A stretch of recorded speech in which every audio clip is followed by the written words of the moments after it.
seize this opportunity to warn Senator Godswill Akpabio, Speaker Abbas, those who work in National Assembly, and President Tinubu. I can tell you, we are extremely serious and sensitive about this electronic transmission. And if they want the democracy to end on this subject, we will give it to them. They must put it, because that's what the people want, or they should resign and leave the place. If they think we are going to make noise for 2-3 days and forget about it, we are not. If you don't do electronic transmission, if you don't put it in the law, this election will not hold. And the government will leave. They must put it. We are not joking. If we have to do whatever it takes to make them do it, legally. If they legally, because they are not acting legally, so we'll do pragmatically. I can tell you, we are gentle, we love the country, we want the system to run, but if they play a monkey game with us on this issue of electronic transmission, I don't mind to contest an election that is free and fair and I lose. I will salute the winner. But if you want to turn yourself to a set of electoral bandits and hijack every opportunity that the people want for peaceful improvement of our lot, anyone who is skating and dancing around the issue of electronic transmission definitely has shown you the first warning that they don't want free and fair election.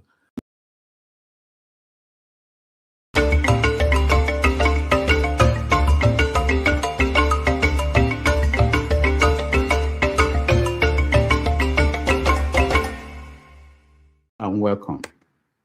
King Charles will host President Bola Ahmed Tinubu from March 18th to 19th in Nigeria's first UK state visit in 37 years. President Bola Ahmed Tinubu and the First Lady of Nigeria, Remi Tinubu, will be guests of King Charles and the people of the United Kingdom at Windsor Castle in March. The federal government is celebrating this invitation as Nigeria's first state visit in 37 years. The visit comes as the president brushes off criticism from Nigerians that he had spent 23 days in January on foreign trips, which he started in December 28. In its pushback, the political party of the president, the APC, stated that Tinubu's foreign trips have attracted $50 billion in investment into Nigeria. It is 7 p.m. Nigerian time, 1 p.m. in New York City. Wherever in the world you are joining us, welcome to another episode of 90 Minutes Africa. My name is Rudolph Okonkwo. My co-host, Chido Onoma, is on assignment. On our show today, we have Prince Adewole Adebayo joining us. Most of you know him. Prince Adebayo is a lawyer, businessman, and the presidential candidate of the Social Democratic Party in Nigeria's 2023 elections. Known for his calm, issue-based approach to politics, he built his campaign around governance, reform, economic productivity, and institutional accountability rather than personality politics. Adebayo has long argued for a politics driven by ideas, national cohesion, and constitutional order, positioning himself as the voice of structural reform in a system often dominated by power blocks and patronage networks. His perspective offers an important insider-outsider view of how Nigeria's political game is played and how it can be changed. Please join me in welcoming to the show, Prince Adebayo. Prince, welcome to the show. Thank you very much, Rudolph. It's nice to have you.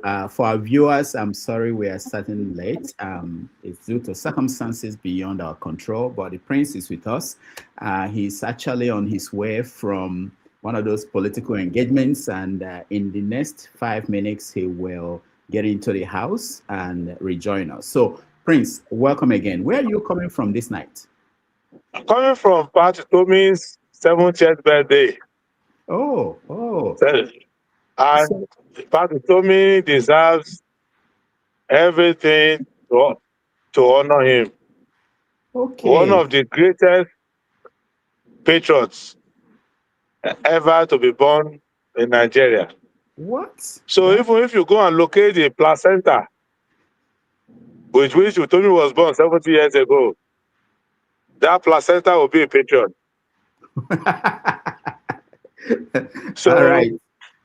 I had to cancel everything I was doing to be there, and I had to speak, and I had to lead the SDP delegation because our national chairman was also there.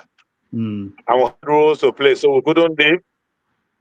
And then from Lagos Island, we had to come all the way to the mainland where we have an event tonight and tomorrow. So I didn't want to join you, the Top Mainland Bridge and all of that, and the quality of the connection will be deja vu, like what happened last time.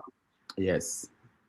And as Americans will say, with their understanding of English, deja vu all over again.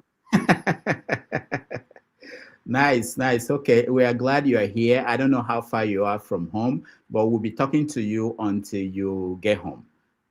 Yes, I think I should be there in about 6 minutes. Okay. And then I will now settle in and join properly. And then we can end this discussion tomorrow morning. Today is Super Bowl, you know, in America. We shouldn't have a show, but because we already booked you, in America, people are home preparing for the Super Bowl. But let's get to the big story, which is this interview you granted at Rise TV. I played it at the beginning of this show where you were saying that we are not joking anymore. We are going to do everything possible to stop the lawmakers, the Senate, from what they passed, you know, the electoral reform they passed, from making sure that you believe that the Nigerian people, they want to have mandatory electronic transmission of results in real time. But the Senate passed a bill that didn't include that. So what are you going to do? People are interested in knowing, what are you going to do? You said this is the big deal, you know, that this is not like the before where we say, oh, after 3 days, people will forget about the issue and move on. You see, the people who are in power, they've come to the conclusion that Nigerians are noisemakers, and that the so-called opposition are a bunch of jokes. And they've committed atrocities that are unprintable. And they are surprised that they are still there. So their own thinking is that these Nigerians are not ready to die. And they are not ready to take any risk. And they just like the sound of their own voices on television, grandstanding. So they planned it. That, look, don't even give them any chance. Don't pass any good laws.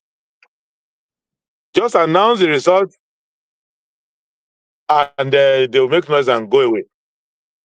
So if we don't start the resistance now, we will start it after they have coronated themselves. So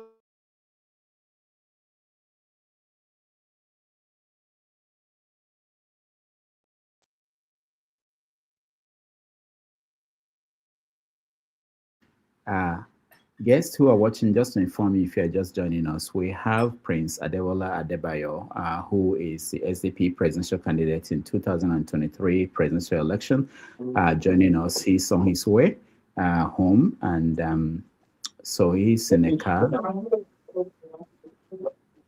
Okay. Thank you.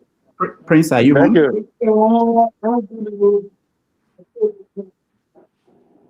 Hello? Yeah, Prince, are you home? I'm home now, so let me go to a quiet place. Okay. All right. So There's that's like a person. Like a presidential candidate who is going to lead the opposition now in this challenge to this government. So we are going to take a break. We'll show you a few videos. Take a break, let him settle down, and we are going to continue our conversation with him because we want to know exactly what specific things he's going to do. Because most Nigerians are really frustrated with this new abracadabra that they are doing in the National Nigerian Senate. So we are going to take a break and we'll be back with Prince Adebayo from the SDP. I'm in New York City. I want to thank you for making yourself available for this conversation with Nigerians, and I hope you do more of it. You know, it will help you and it will help Nigerians to know you. I didn't know before this that you were the same person that made a speech at the NBA Nigerian Bar Association conference, and but my question is this: are you not afraid of being the president of Nigeria? If they hand over Nigeria as it is today to you, won't you be scared? I think a normal human being will be scared to deal with that. Now, let me go to some of the headlines you've made recently. Once in one headline you said I won't appropriate our oil money as budget if elected president. You said you put it in a fund, and this is money that you acknowledged that is not there because it's been stolen. Okay. Then there's another headline where you said, "I will end insurgency and banditry within 100 days if elected president." Now, to people who have looked at Nigeria, the different aspects of the country, when they see this headline, serious people, they will think that there's something not serious about you wanting to be president. Why would somebody look at Nigeria today? You're one man. Who will be your team? Who will be the people that will go to that government with you to clean up things so that in 100 days you can deal with the issues of insecurity in Nigeria? How do you? I think, Nigeria is a serious situation. We know that. Everybody knows that. And we want serious people to handle Nigeria. And if you want to present yourself as a candidate for president, there are some statements that I expect, and I think Nigerians expect that you will give that a serious thought. Like relocating the military barracks, that's not the reason why they are not functioning. I'm sorry, but I listened to you. I invested 1 hour of my time listening to you. I wish there would be more time that we'll have one-on-one conversation about this. I think Nigeria is in a serious problem, serious situation. We need serious person to deal with that. Are you saying?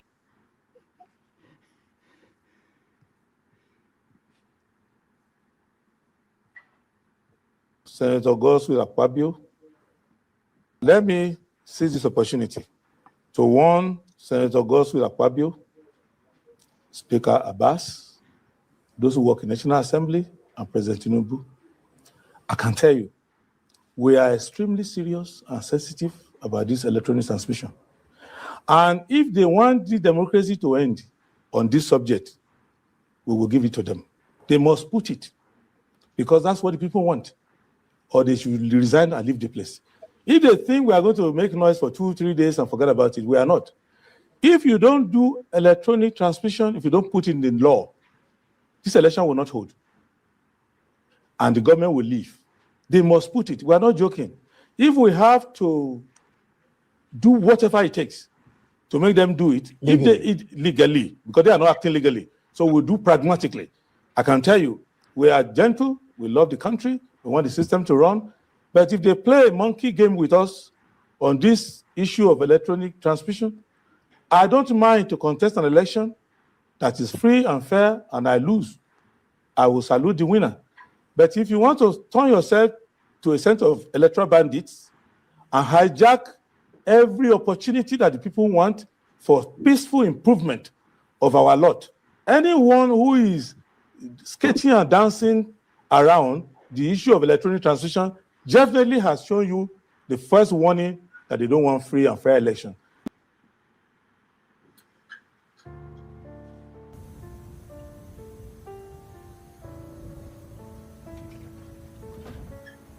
Let me offline now.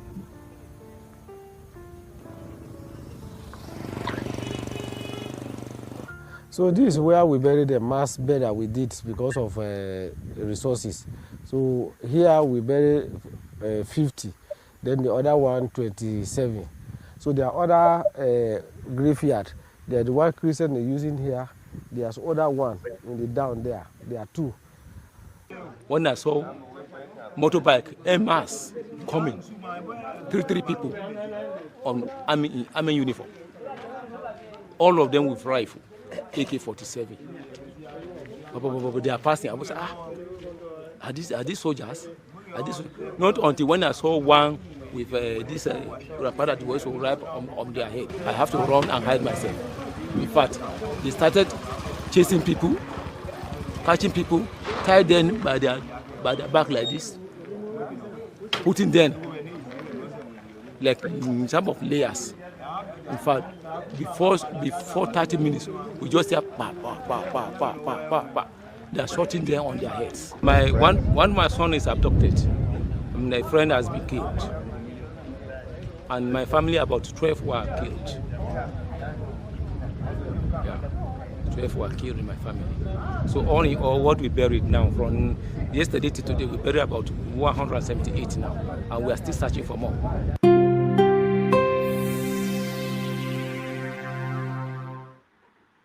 Okay, guys, so I saw some Northerners ranting on their page about how the 2023 election wasn't balanced because all the candidates are Southerners, and in 2027 they will not allow that to happen, that they should allow Atiku to represent the North in 2027. Dear Northerners, I just want to say respectfully that you are the most stupid and gullible group of people I have ever encountered in my entire life. First of all, since 1960, out of 100% of leaders that Nigeria have ever produced, 70 to 75% of these leaders are Northerners. More than half of the leaders are Northerners. Please, what have these leaders done for you? Tangible something, not us buying you wheelbarrow and calling it empowerment. Tangible something. In terms of development, zero. Despite the fact that most of the leaders we had in the country were Northerners. In terms of development, zero. Educational development, zero. Security, zero. Healthcare, zero. Other aspects, zero. The region, chaotic. Poverty rate, high as Mount Everest. Beggars everywhere. That is lack of empowerment and development. What have they done for you that made you think that they are worthy of representing you? Please tell me. To be quite honest with you, if I see Atiku and Tinubu, I will choose Tinubu. Here is why. At the end of the day, atrocities happen in the North wasn't created by Tinubu. Tinubu inherited banditry problem issue in the North. It started from your northern leader, Buhari. It started from him. According to some reports, the former President Buhari he recruited Miyetti Allah members to sabotage the regime of Goodluck Jonathan back then. And look at them today. And when you even look at it, look at the three Miyetti Allah members that were arrested in Kwara State recently. Go and check the banditry industry. I'll call it industry because, you know, people are making money out of it. Go and check the industry. Northerners dominate that. 99% of them are Northerners. And almost most of them are Fulanis, just like Buhari. I pray for you, Northerner, in Jesus' name, in the name of Allah, please, may you receive sense in 2027. Amen. In the name of the Father, and the Son, and the Holy Spirit.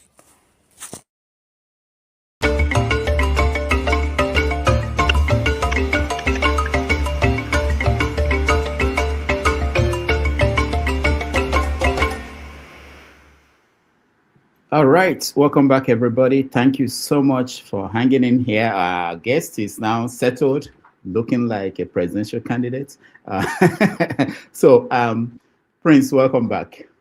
Thank you very much. So, the first question that everybody is waiting for your answer is, what is your plan to stop the National Assembly, the Senate, from backing down, from finding a way around making sure that election results are transmitted in real time?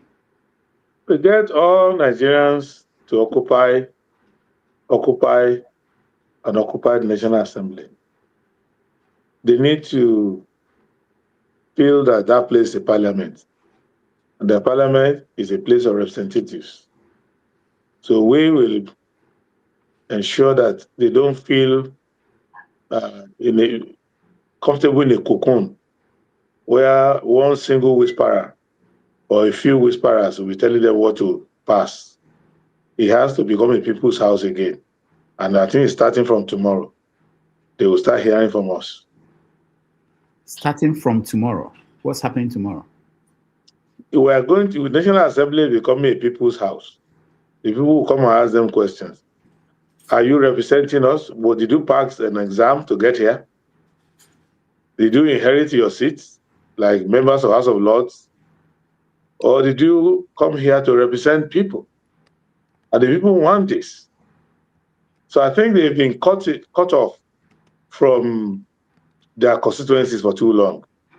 There are very few parliaments in the world that are detached from their constituencies like the Nigerian parliament.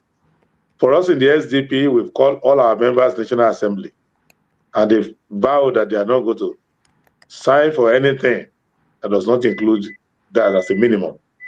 So that at a party level we've achieved.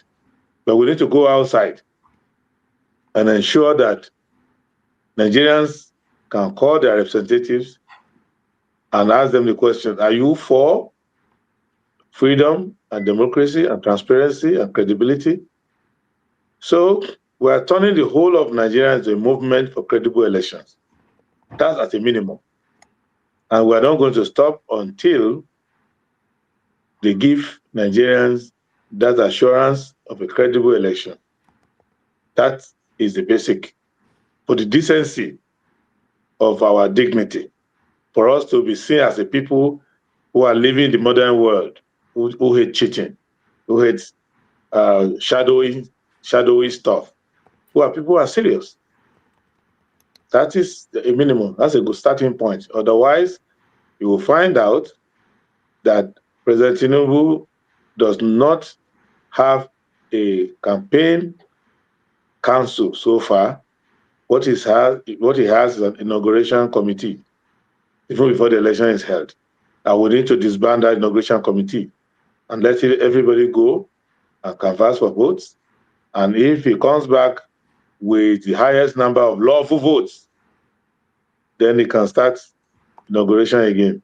If he does not, he packs his bag and goes home. We must let this generation enjoy free and fair election, like the type Abiola got in 1993 under the SDP. That is what we are going to ensure. So we're not waiting until you have rigged. We start the fight now.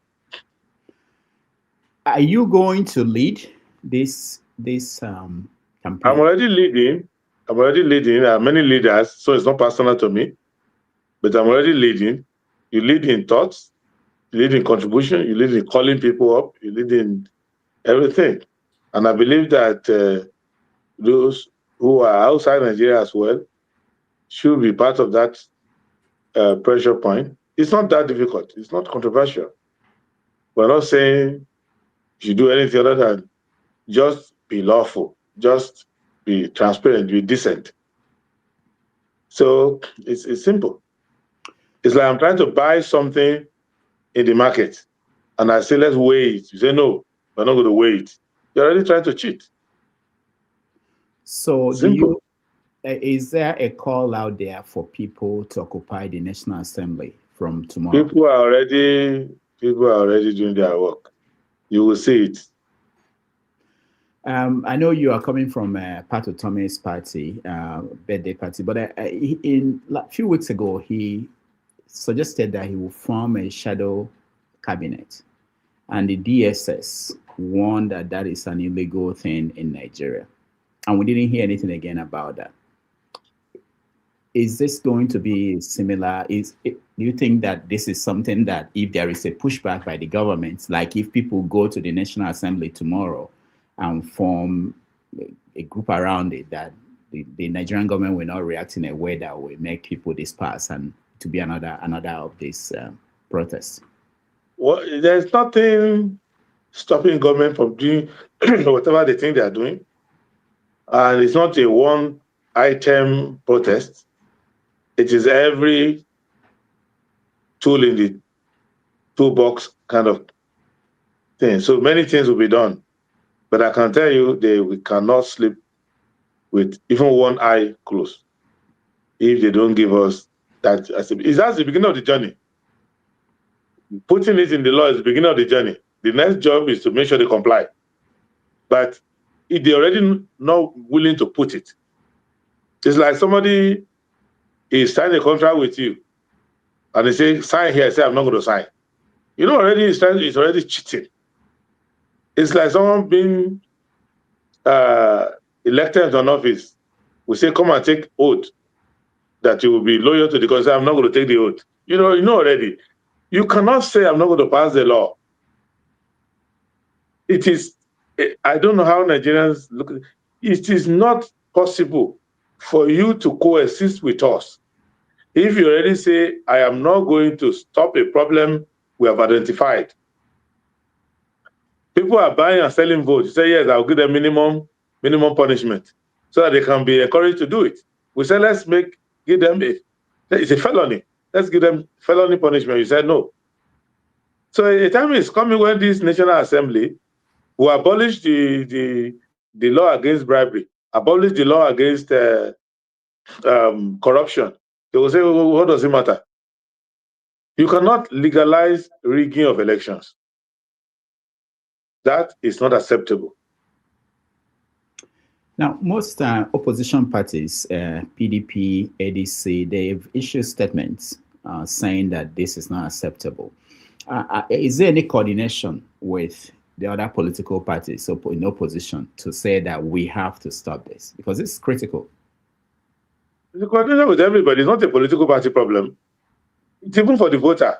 Why would anybody say, come and stand in the sun, vote, but I'm not going to transmit it. I'm going to later go and cheat on it.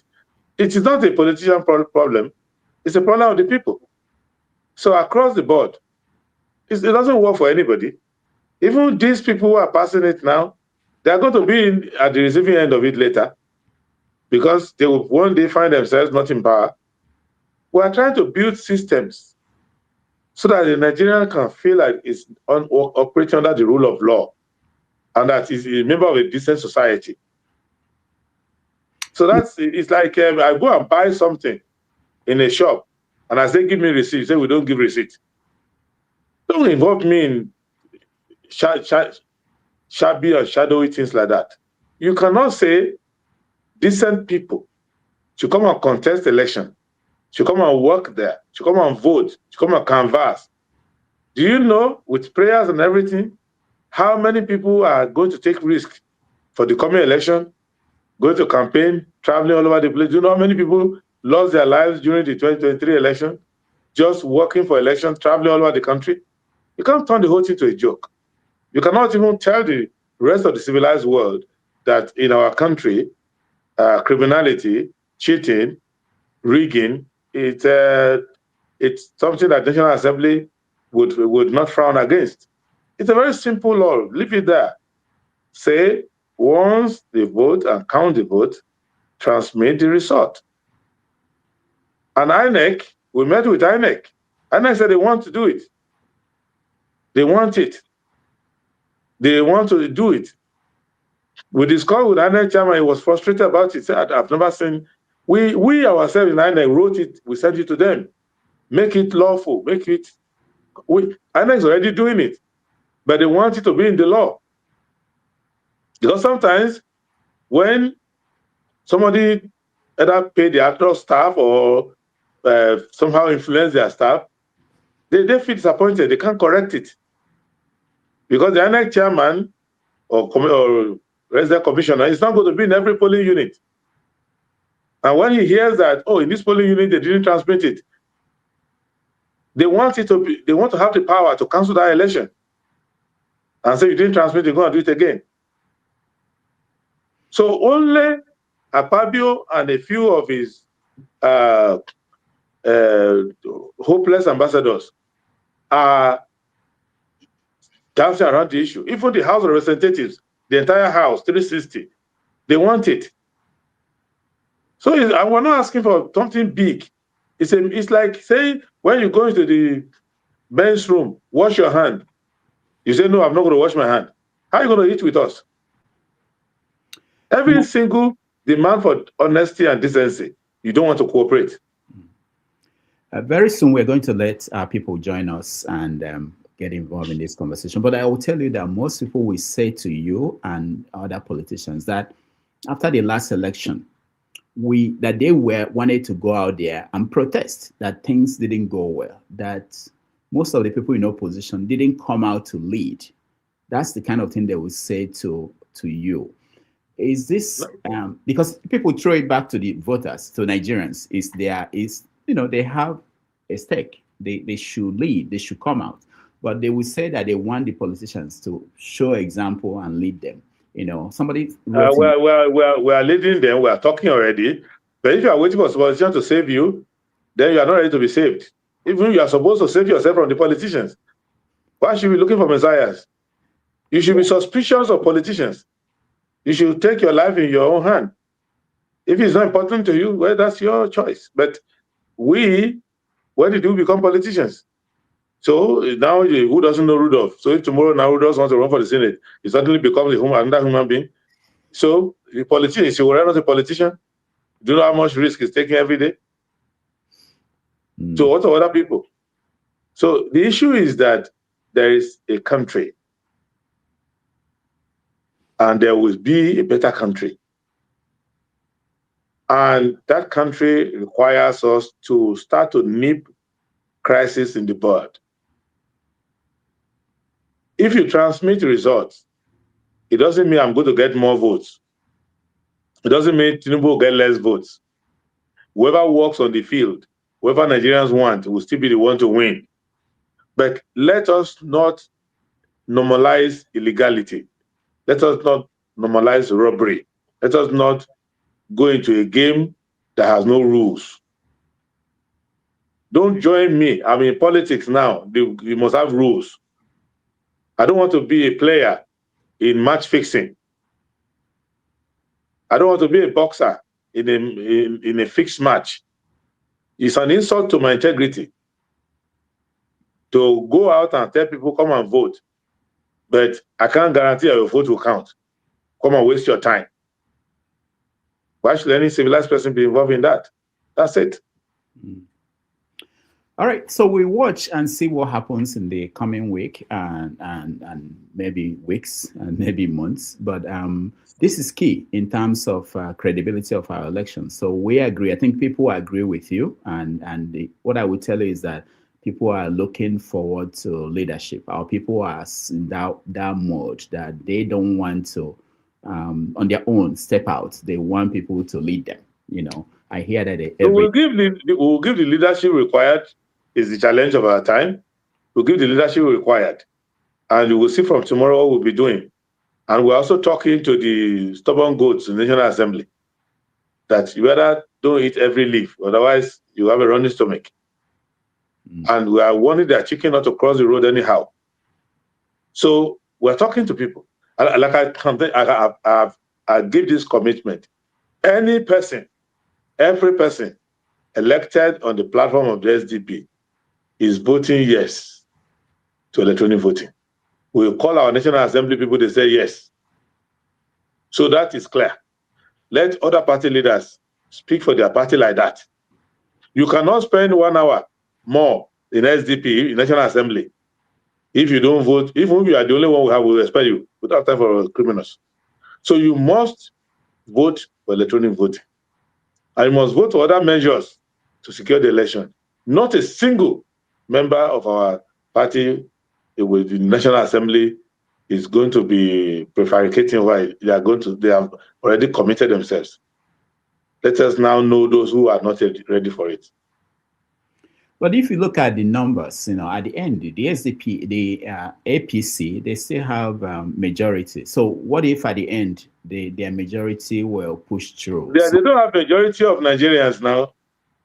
This is not something, we're not talking about budgeting, sharing money among themselves. They can have majority for that one. But if you are making law for the society, society has majority. If the law you are making in a representative government is not representative of the wishes of the people, we will dissolve you. If you are passing privileges among yourself, awarding contracts, doing things, we can let you be. But if tomorrow National Assembly passes a law that we abolish the law of murder, the law against murder, you can murder anybody you like. Are we going to leave them like that and wait to be murdered? If they say tomorrow they are going to amend the law and the rape is no longer punishable, so we're going to be watching them and say, okay, next election? No. And if you want to rape one person, the whole country will speak. Now you want to rape the whole country and rob the whole country and kill democracy dead. So that if your daughter, whom you love, if she tells you, Daddy, I'm going to Nigeria, I want to go to Anambra and represent my community in the House of Assembly, Noka, you will say, don't bother yourself. It's a rigged game. Is that a life to live? It's not it. Yeah, there are people who will say that not long ago, the National Assembly complained that the bill they passed, the tax bill, was tampered with. And most politicians just spoke and it was swept under the carpet. Nothing happened. Nobody was punished. There are many instances where they were expecting, I've heard that from people on this platform, expecting politicians to lead on issues that concern them, but they didn't. Where is the disconnect? What is going on? Why is it that Nigerians could see injustices, they could see things that are wrong, but they don't come together to lead a charge to see that those things are corrected? And some of them all errors are not the same. And some things are clear, some are not clear. In the National Assembly, when they were talking about taxation, the SDP called our members in the National Assembly and asked them, which one did you vote on compared to the one that was gazetted? So we did our own research on that, and it wasn't too clear. This one said, well, is this one, is that one? So, but this one of voters is clear. Even to a blind person can see, a deaf person can hear. Even a dumb can repeat what was agreed by the public, which is that we need to do electronic transmission. It's not be it all clear all, because if you manage to go and induce voters and buy votes, the IRF will not reject your vote arising from bought votes. But it's a starting point that in the 136,000 polling units plus, that what is declared in the polling unit is going to be what is declared ultimately. If we cross that border, remember that we fought a fight earlier on whether to use beavers. We fight with card reader. I went all the way to the Supreme Court to fight over that. I remember the two justices of Court of Appeal, Supreme Court, were pointing their hand at me. Mr. Adebayo, what are you doing? What are you doing? What did they? What was this? Is it in the law? What is it? I argued it. I remember that case, I think it was Emir of Asosokowa. I argued that Justice Nkuta was the Supreme Court was telling me, we get your point, but is it in the law? Answer my question. I told them it's not in the law, my lord. Just sit down. It's not in the law. So I sat down. They made their ruling. But we started fighting until the beavers is there. So don't assume that we'll not be fighting. We're fighting. We'll fight on the street, we'll fight in the court, we'll fight in the media, fight everywhere. And we are calling, I've been collecting numbers, telephone numbers of National Assembly members since yesterday. I've been circulating their numbers. Everywhere they go, if they go for naming, we go and question them. If they go for Quranic recitation, we go and bulldoze them. They will not sleep, but they will get this. So it is important to do it. It is important to do. We have to be a decent people. Let people say, Nigeria is a decent society. When somebody is on a flight flying over Nigeria, you should not assume that, oh, they are committing crimes on the ground as I'm flying over their head. These people can never change. No, that's the whole idea of it. And everybody should know that everything has a limit. Or for other crimes, other things, when the time comes, we will know what to do with that. But this one, we must be nipped in the bud because we caught them before they committed it. That tax one, we woke up one morning and they have already gazetted whatever they gazetted. But this one, we caught them in the process, attempted coup, and we caught them. So we won't let them go. No, it's not going to happen. Now, you pointed at the National Assembly, but it's beyond that. The presidency also, they have the power to call Adebayo and say, look, make sure this is what is in the bill, but they are not doing it. How do we hold them accountable to? I don't want them to have that power, and I don't want to acknowledge that power. If they have that power, it's a satanic power. There should be no president who should be able to tell the people representative how to vote. The president should lobby them the way I'm lobbying them, the way anybody is lobbying them. So I'm not going to ask them to use their evil power to do good. They should not have that evil power at all. The National Assembly should respond to their constituencies. Akpabio should ask himself, the good people of Akwa Ibom who sent me here, did they send me to be a houseboy to one person and ruin the destiny of Nigeria? How many elections will be affected? Election to House of Assembly, election to for councillor, election of chairman, election of governor. So why will you sacrifice all the sweat of Nigerians? Do you know how many elections this law will govern for the next 4 years before we pass another one?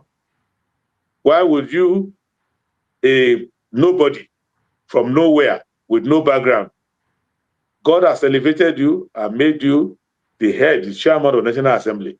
Why would you not give thanksgiving to Almighty God that, okay, I have an opportunity to do something useful for my generation and for my countrymen? Why will you use it, abuse it? Prince, are you not assuming that Adebayo is not being influenced? You know, like there's somebody beating the drum for him. And that person is the presidency, you know, beating the drum for him. So he had the boldness and to say things he's saying and do things he's doing. Don't you think that unless we deal with that, the power behind him, that all we are doing may not amount to anything? I don't know if the president is beating the drum for him.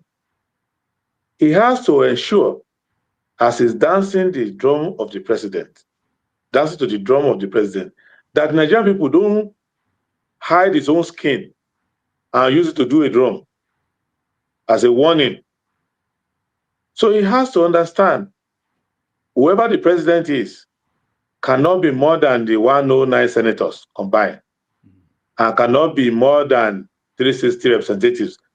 And if it's more than them, cannot be more than Nigerian people.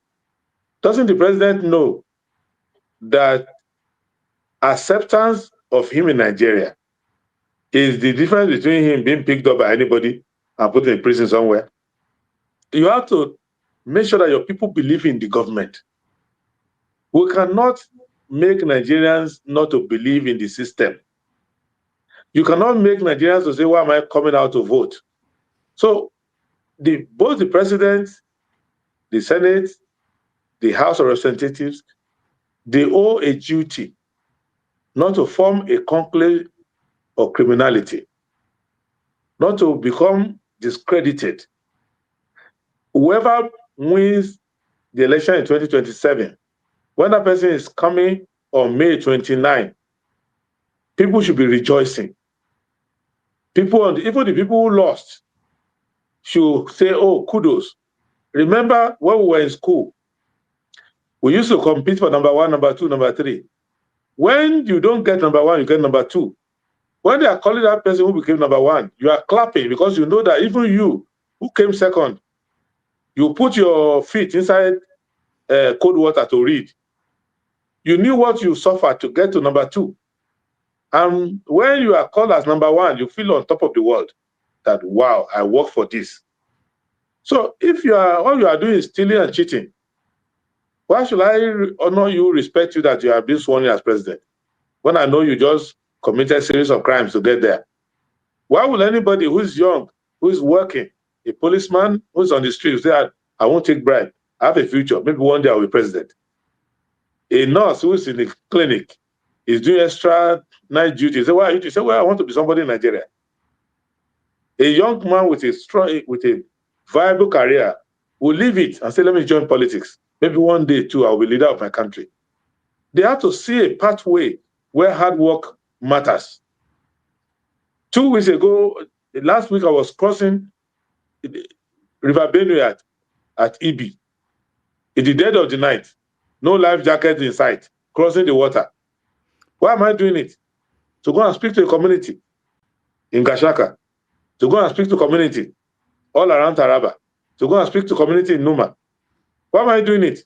Because I want to earn their vote. I don't want to steal it. So let everybody go through it. Let us do what is right, so that when they say Rudolph Okonkwo is president, we'll say, wow, he must have worked hard. People must really have loved him. How did he manage to win here, here, here? That's the kind of country we want. Who will honor you? If your father bought your WAEC result, your classmate will laugh at you. Nobody wants that kind of life anymore. These people who have been used to cheating in school, forging certificates, forging everything, they don't mind. They can forge the election result too. But this generation cannot hand over such a culture to the new one. Those who were 15 years old, when I ran for president last year, they're already 18 now. They want to vote. Would the person who was 18, who voted last time, that was a lady, she didn't vote for me because from what she said. But when she saw the result, she was crying for 3 days. I couldn't console her to say, don't worry, maybe more people voted for the other person, because I know the other person cheated. So we don't want that. We don't want people growing up thinking, my country, we don't vote. The vote is a joke. No, no, no, no. If we don't contribute anything at all, let us contribute the restoration of confidence in Nigerians. When a Nigerian ref appears in a match, you should say, yes, it's good. It's going to be fair. When you win the trophy, they should not say, maybe they are paid for it. Let us be a clean society. And from there, God will start to listen to our prayers. All right. You mentioned the coup. We heard that there was a coup in Nigeria and some people were arrested and they are going to be tried. What do you know other than what's in the papers? And what do you think about the government's approach to this particular case? Because initially they denied that there was no coup when the media reported it and turned around to say, okay, there was a coup and now these are the people we arrested, including an actor. What is your take? This is my take. When the government said there was no coup, we give it to them. They're the government. We can't cry more than the bereaved. When they say there's a coup now, we don't believe them. Why? Because the law says don't believe them. Let them put them trial in public. When we see the trial, we will know whether it's a coup or not, because under the Constitution, no matter what offense you are accused of, there is presumption of innocence. So if you say they did a coup, for you to know, they must have done some acts, overt acts, taking some steps that will show that they were actually trying to take over the government unlawfully. So that is the point. So we wait for the trial to open. If I'm not too busy with the campaign, I will go there and listen to the trial to see that I'm not deceived. If it looks like a coup, smells like a coup, if it's a coup, the punishment will follow. Because that is treasonable felony or pure felony or felony per se. That is, but there is a coup going on every day, National Assembly, where they sabotage the will of the people. We ought to talk about that coup too. Trying to rig election is a coup.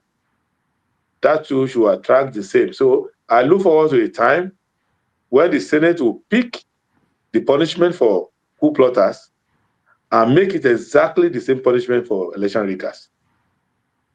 Because somebody is trying to plot quietly to get the power by a coup, another person is plotting openly to rig election and come to power without the majority accepting it. They are both doing the same thing. Undermining democracy and taking power unlawfully. They should have the same punishment. I assume that you know some of these people in office in the House of Assembly, National Assembly, governors. You know them. I know. I'm not saying they're your friends, but you know them. If someone planned a coup against you, let's say you were president, someone planned a coup against you and they failed. And of course, we know the standard statements coup plotters make, things you're not doing well. Will you not adjust after the coup? You know, we had Chief of Army Staff, Musa, Minister for Defense now saying, oh, I was marked to be killed. Adebayo was marked to be killed. But they didn't change anything in their behavior after that. What does that say to you about the way they think? What I know is that as president of Nigeria, I know my duty. I won't even wait for someone to try to kill me or overthrow me before I perform the function of my office. All I know is that I don't know why they are not affected by it, but why it's not a life-changing thing for them, whether it's not true, whether they're just trying to use to gain sentiment.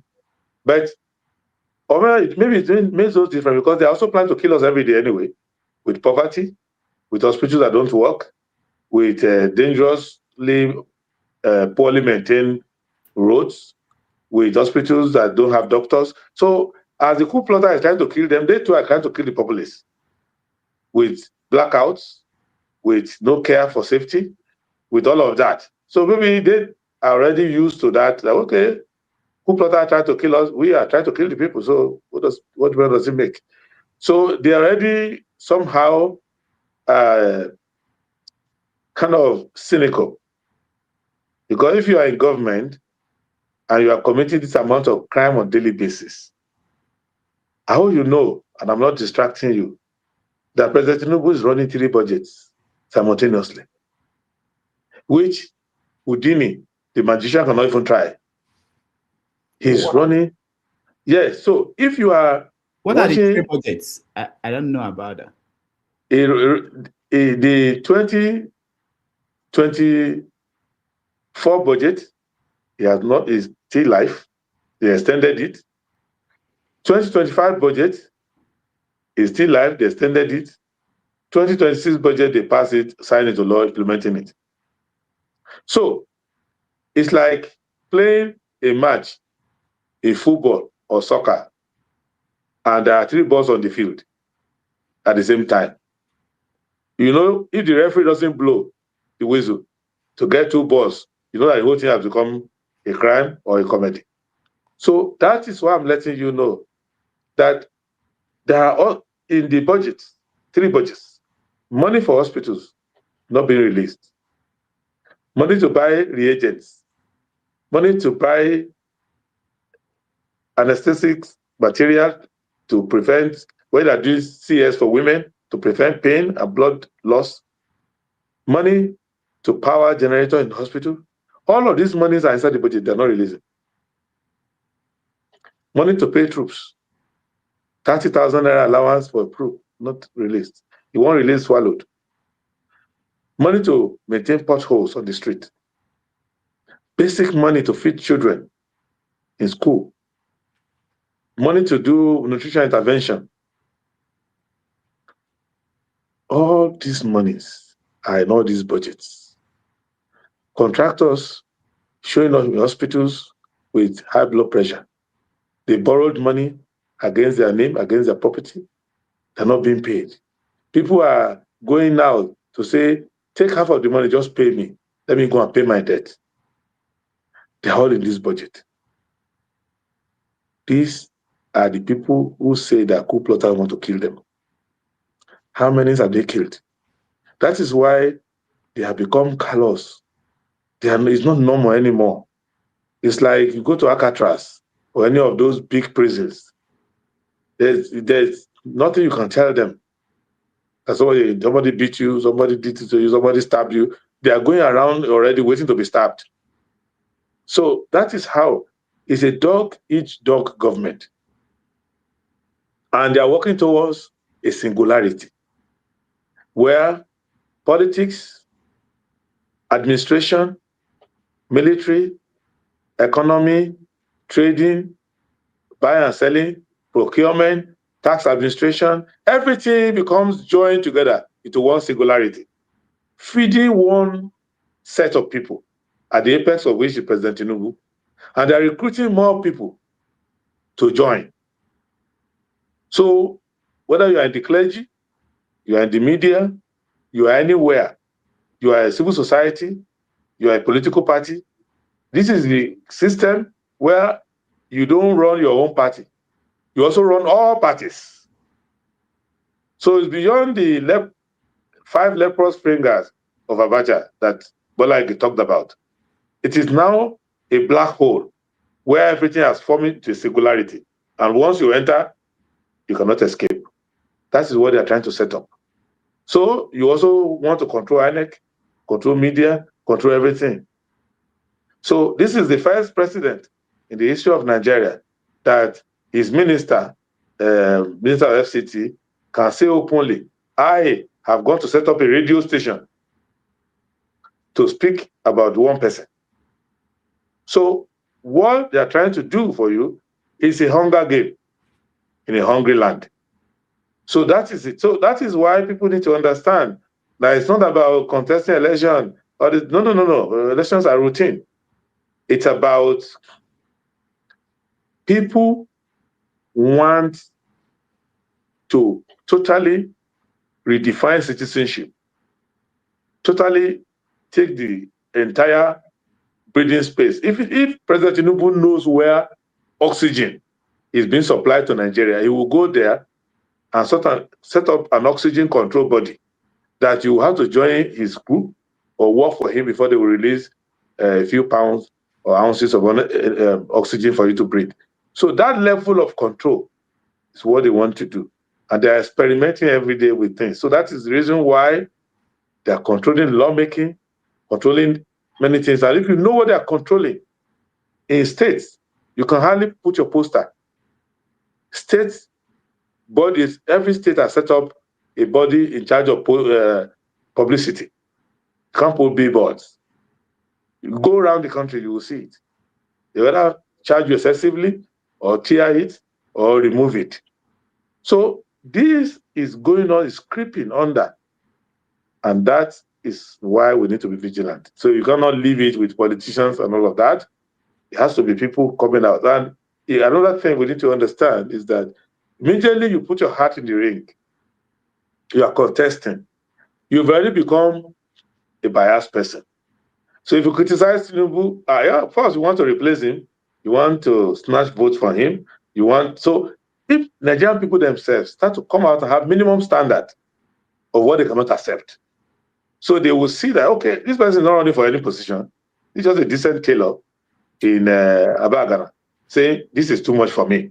This is just a bricklayer from Yola. It's too much for me. You mentioned Teller, and I remembered Oshomole. He was he was one of those, and ended up the way he ended up now. Remember, he was. I don't know if anybody knew Oshomole before. Typically, I try not to talk about persons, but the problem in Nigeria is that there's no data. But if you study his trajectory from Kaduna Textile to where he was the Textile and Garment Union people, if you look at that, you won't be surprised. Because many of these labor leaders, not all of them, but many, they don't live on their salary. They've never been used to that. They have always been used to these rackets that they form, and they just use the workers as pawns. So if you go back, Oshimole has not changed his trajectory. It's just been developing and growing and growing and growing. So it's like a tiny cucumber. So the more there's fertility in the soil, it becomes bigger and bigger and bigger. So, it's like a pumpkin for Halloween. So you will see some pumpkins, small pumpkin, you see some gigantic pumpkin. So Oshimole has gone from a small pumpkin in Kaduna to a gigantic pumpkin with tentacles in South Africa and other places. All right. Let me leave the issue of this election and talk about another issue, the insecurity in Nigeria. We saw killings. It's now every week we see killings happening, and the Americans intervened December 25th with that strike in Sokoto. Put the strike in question mark. Yeah. Yeah. So in quotation mark. So is it normal that our president didn't think that at certain points along this process he should talk to Nigerians, up to the point that we have American troops, soldiers in Nigeria now? We don't know what they're doing. They told us that they're there for to train our people, to help us with intelligence. Don't you think, is that not the point that we should be crying about, that we don't have a president that is communicating with us? Well, we should be crying is the blood of Nigeria being shed every day. That's the real cry. As for the other theatrics of Washington and Abuja, they have become friends and they are collaborating in some areas. So the military-industrial complex has Nigerian branch. So the president, maybe in a few hours, he works for Nigerians. The rest of the hours, he works for other people. So once you have a bad commander-in-chief, every other insult will follow. So it's like, if you look at Boris Yeltsin, Russia, it's not the same thing as Vladimir Putin, Russia. The difference is the commander-in-chief. So that is what you need to understand, that every country that wants to protect its territorial integrity should always ask that question during election time. Can this person be a commander-in-chief? Will he be a good head of state? Will he be a good chief executive? So when you are electing a president, you are electing your number one soldier. And if the person is a non-conformist, because I don't want to be running commentary on President Tinubu, because I don't want my political career to be based on personality attacks. That's why I didn't join issue with all his background, biography. It's not my business. My concern is he fit for the job? But if you study his psychology very well, he's a non-conformist.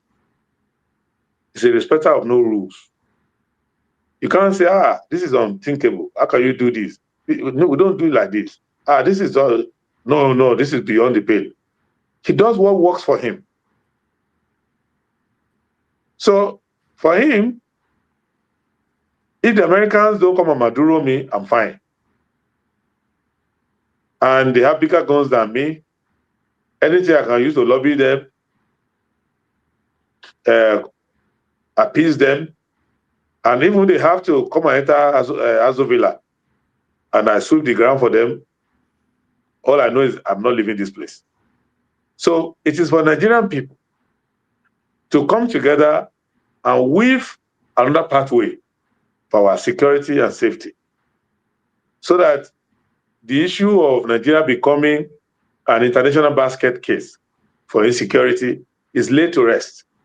And given the low profile of the attacks that we have in Nigeria and the intelligence showing the sources of these attacks, they can easily be contained. So Because when you lose a match 3-0, and all the 3 goals are own goals, then you have to understand that the problem is with your team. So all these security challenges, they're mostly own goals. And Nigeria needs to change the security team to see that they don't score own goals. But as for confronting these attackers, bandits, no. The Nigerian army will deal with them. But if you're scoring own goals, there's nothing the goalkeeper can do. The goalkeeper cannot be afraid to collect a ball from a fellow player, from his defenders, for any member of his team. If they are scoring against him, just like the other opposite team is scoring against him, then what he's going to do? And that's the situation with the armed forces. We are mostly scoring own goals. Mm. All right, let me play this video and get your take at the other end of it. But we're honored to be joined today by the First Lady of Nigeria, who also happens to serve as a Christian pastor at the largest church in Nigeria, a very respected woman. First Lady, please, where are you? Thank you very much. It's a great honor. Thank you very much. Very respected person, too. Thank you. What was that about? It was about, I've attended national prayer breakfast before. I don't think it's wrong to attend it. Yeah, so if you are doing diplomacy, you attend events where the people you want to see, you want to lobby, are available. And it shows the effectiveness of Tinubu's personal lobby to save his own skin. So, which is okay, because he can't sit down there and do nothing and wait to be picked up like Maduro. So he's going to do something. And if he goes around internationally, he's not qualified to be in that prayer breakfast. He's not qualified to be there. Why? What do you mean by he's not qualified? Because it is usually, it's about faith. It's not of the faith of the people who are organizing it, but the wife is of that faith. Second, they may not lay their carpets very well, and he has the trip hazard of going there. So they don't lay the carpets well, but the First Lady is of the same faith as those people. She's a clergy member, and she can walk over carpets that are not well laid and still be on her 2 feet. So to me, if any foreign government says that the wife of the leader of my country is a well-respected person, I will be happy. Because I will be sad if the president of the USA had said the wife of the leader of my country is a person that doesn't deserve respect, is not a respectable person. I will feel personally insulted myself, and I'll feel sad. So I'm happy that President Trump says that the First Lady is a well-respected person. And personally, I haven't seen any reason in her life where I would say she's not a respectable person. She said 1 or 2 things in the public that don't make sense to me. But overall, she served in the Senate. She's a well-educated person, and it's okay. And we haven't seen any reason why we would say she's not respectable. But none of that is going to solve the problem back at home. It doesn't add to their performance at home, which is awful and nothing to write home about. And President Trump, even though he might be inclined to helping them out in 1 or 2 international problems that they're having, but it's not likely to come and change the mind of someone who is in Ibagua, Kogi State, trying to vote. That person will think about how terrible Tinubu has been performed, and will not wish Tinubu on their worst enemy, so they're still going to vote them out.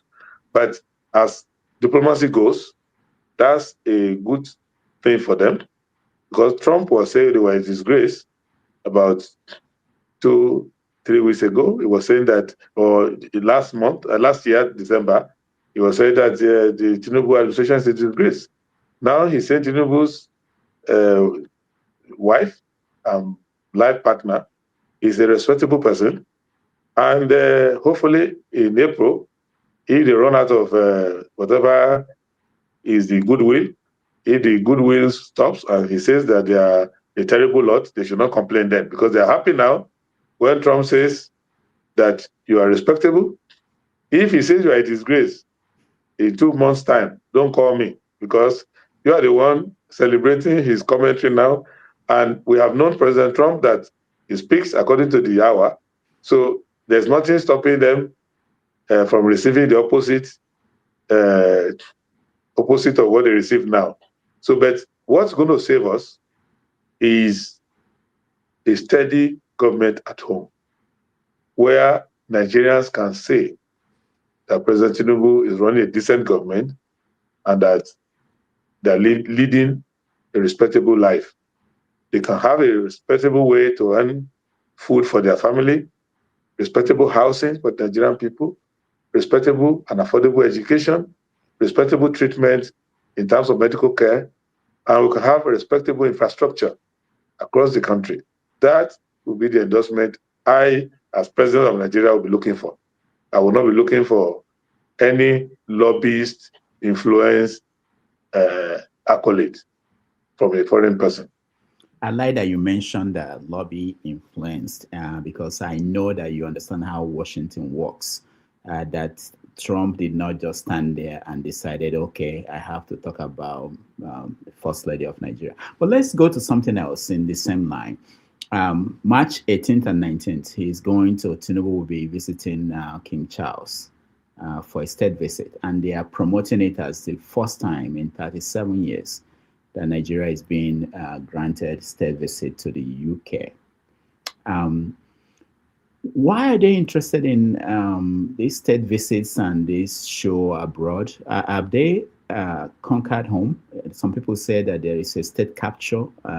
What does that mean to you? Are they now looking for international endorsements because home is settled?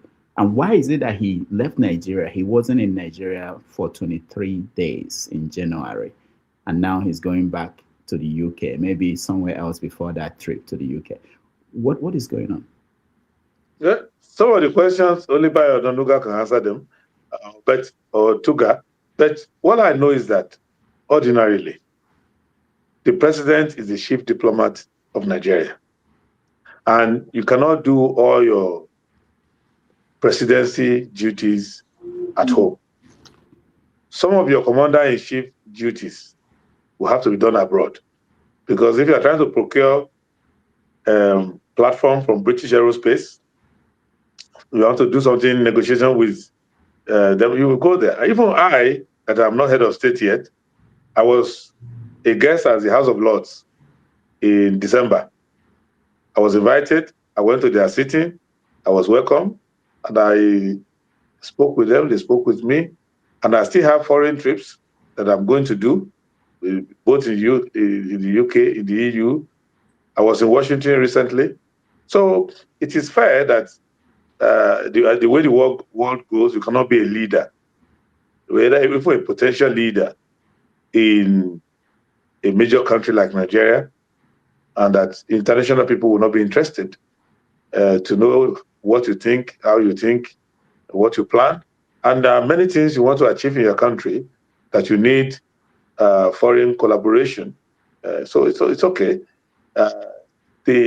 So I'm not against the president going to in the UK, being received into the court of St. James and all of that, provided, like I said, that the High Commissioner ensures that they lay their carpet well, and we don't have any other incident, and that those who are managing the president actually make sure that they start a routine with him now of walking across carpets that look like that, because most countries prepare their head of state for foreign trips. They don't do anyhow like we do our own.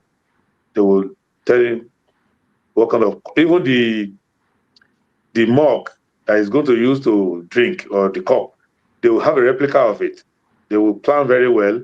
Hopefully the man is sentient enough to remember after 2 days, whatever you taught him. But the state visit requires working. That's my concern. You have to work together with the king, who works quite well. So, and royal protocol does not include the king holding your hand like Erdogan of Turkey. The Turkey president is a commoner. It's an ordinary person who became head of state there. But in the English system, in the United Kingdom, the king is a royalty, and physical touching of each other is not allowed. You can't go to Ondo now and touch the Oshima way. It's not possible. So you don't touch. It's even part of the song that you don't touch the king. So who is there is going to hold the man if he's in the same state he was in Turkey? So if they put all of that together and there's no embarrassment coming out of it, it's a good thing. And more so, we have a long history with the United Kingdom. We used to be part of their international colonies and all of that. So they should go there. But it's not about conquering home. It's about part of the duty they need to perform. And I hope that they go there to go and actually do the work of Nigerian people. That it's not about saving their neck or skin. If it's that, so we have to respect our president. And once the president goes out, I don't criticize outside. All my criticism of my president is inside the country. Once he goes out to represent Nigeria, I don't criticize him. When he returns, I start criticizing him. Because when he's standing there, he's standing as Nigeria. And if I have reservations about what he's doing internationally, I will reserve it, and I will propound alternative way, better way to carry out our diplomacy. But I hope he goes out to represent the country well and doesn't embarrass us. But the real task of building the country is at home. But you were talking about how many days he spends outside. You need to understand that President Tinubu is not taking the presidency as seriously as I'm taking it. To him, it's a ladder for his international business. So he doesn't know the difference between the public domain and the private domain. It's all his personal estate. So he goes around abroad to pursue something for himself, to pursue for the country. It means the same to him. So, and you can't change him, but you can change your vote. I was thinking that, is that not similar to Trump, what Trump is doing in the United States? Will you say that? Americans have chosen Trump twice. So it leads me to believe that what majority of voters in America want is what he's doing. But the American elite may have different expectations of Trump. But the American voters appear to be happy because America is not a place where you guess. They conduct polls all the time about how the president is behaving, how he's performing, do you approve his... And these polls tend to be quite accurate. Gallup polls, other polls.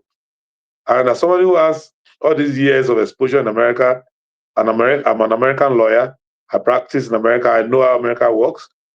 Trump may not be representing the Washington, New York, Northeast elite expectation, but if you go to Wyoming, Mississippi, all those places, if you go to the purple states, the swing states, Ohio, all those places, he appears, Pennsylvania, Virginia, he appears to be doing well there. That's what they want, and that's their choice. And as a person who is aspiring to be leader of Nigeria, part of the protocol of politics that you don't comment or be critical of a foreign government, because you can become the president tomorrow, and I want the president next year, and I go to Washington. When they are briefing Trump, the first thing they should tell is, you shouldn't tell that, oh, this guy who said you were this and that last time. So, not because I'm personally afraid of anything, but I don't want any personal flaws or personal disagreement to stand in the way of my doing business with the American government. So all I can do is to wish the American voters success, and I pray that more and more they will like what the president is doing. To be fair to the government, Nigerian government, I mean, they claimed recently, I think last week, that the trips brought back $50 billion in investment. Are you not impressed by that? Of course, the sound of it is very impressive, but the evidence of it is lacking. So, even if it's the United States, even if it's China, even with Saudi Arabia that are swimming in money, if you say you are bringing $50 billion dollars into their economy, they'll be happy. But there's no economy that receives almost twice their budget that they won't see the money. Nigeria's budget is barely $35 billion. And if $50 billion is coming, that will double our GDP. If it doesn't double it because of other things that are not captured in our budget, it should add at least 10 basis points to our GDP. So maybe the money is on the way, and we don't have large enough airport to receive the money. But let us see it. But in this year's budget, in the plans, not only the government budget, but the private sector budgets, the largest corporations in Nigeria that are listed on the stock exchange, in all of those places, even in the recapitalization of our banks and things that we are doing, in the financing of many of the PPPs that we are doing that I've studied, I study them regularly, this money is not anywhere near. So, but I'll keep my powder dry towards the middle of the year. When we meet again, I will tell you if I have smelled any money, seen any money. But this government lacks credibility. And they tend to tell very big lies. They have left the realm of telling small lies to telling big lies, believing that the bigger the lie, the more likelihood that you would want to be too tired to denounce it, or debunk it. So I don't think they are serious. And we should try in our planning that the money that's already in Nigeria, the money that we are generating, is what we should have accountability for. Because I can tell you, I will apologize to President Tinubu if he's declaring up to 20% of the money that's in this economy. That money is not coming out. About 80% of the wealth of the country is suppressed, and the money is not reflecting our book. That I can tell you categorically. That's why the economy is shrinking. The Nigerian economy is shrinking back to what it was in 1985. That's as bad as it is. When, before we did the census that put our population at 89 million, remember that census we did in 1991? Mm-hmm. We have less in the economy now than we had when we did that 1991 census. So President Tinubu has mismanaged the economy, has even refused to manage the economy. The areas where he has interest is mismanaged. The rest is just abdicated completely, and is not interested. And that cannot be assuaged by tale by moonlight about $50 billion of roaming about. Look at one of the headlines in today's papers. NNPC, refineries are unsustainable. We're just wasting money. When did they realize this? Is it APC? When did this happen? How is it that? And do we know how much they spent in the last maybe 10 or more years? I don't know how long ago that when Obasanjo sold the refineries. Let me tell you, these insults that they insult our intelligence every day, they will be increasing. That's why they are coming out. I can tell you, the GMD of the NNPC was brought to come and work against the NNPC, purely and simply. If you think Ojulari is working for you as a taxpayer, then you don't understand anything at all. What they want to do was what I warned against when we were running in 2022, 2023. They don't see us as citizens. They see us as customers to fleece of our money. Nigeria is just a petroleum market for them. So that's basically what they are doing. And they want to retrench public investment that will give us alternative. Another plan they have is heavy taxation of solar panels, solar energy products.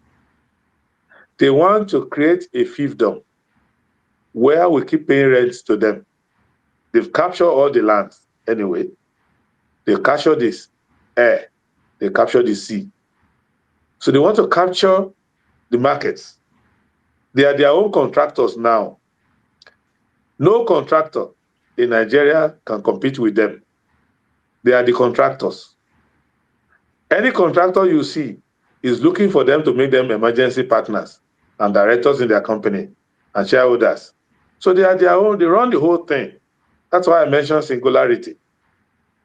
They want to control everything. If you have a church or a mosque and up to 500, 1,000, 10,000 people attend, they want to be part of it.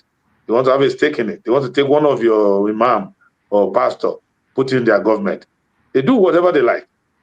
They want a total takeover of Nigeria. And that's what they are doing. They want you, how can the GMD of NNPC, the other time he was praising a private sector player. Thank you.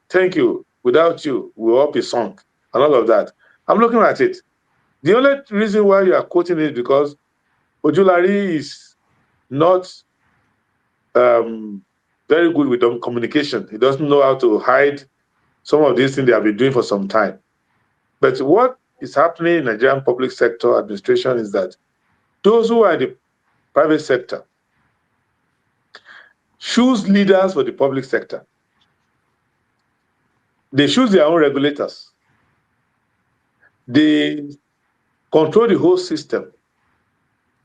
And at the end of the day, they want to become what Woodrow Wilson fought against in America, where you become robber barons and asphyxiate the economy of the country.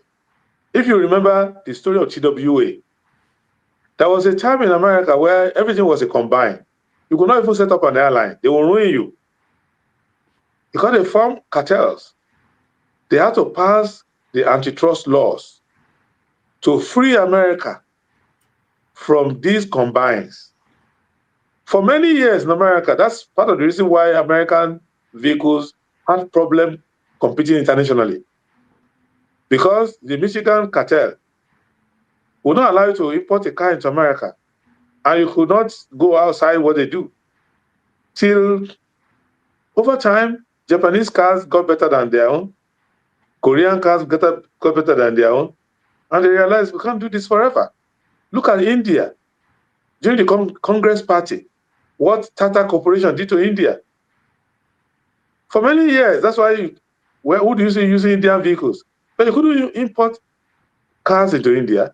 You couldn't innovate because Tata was funding the Congress Party, and you could not pass a thing through the Lok Sabha. But they realized it, that all their neighbors started surpassing them, and they changed. What they want to do in Nigeria is set up this cartel, kill all the institutions. Very soon, someone is going to tell you, only private university can teach. Public universities are a waste. And let us close them. But very soon, they will close the Navy. In some parts of Nigeria, they close the Navy. They got private companies. So the number of officers are just idle away. Go and interview them. They don't have posting. They don't have anywhere to go. They will be lucky to go and escort a private company. Very soon, you will be a general, and you won't come out of your barracks because they will bring mercenaries to run the wars, to run the security. This is a journey to hell. We need to turn back. This is all I can tell you. All right. We take a break. When we come back, we talk about your party, what you plan to do in this coming election, and then we take our people to join us to take questions and comments from them. Let's take a break for 3 minutes. Thank you.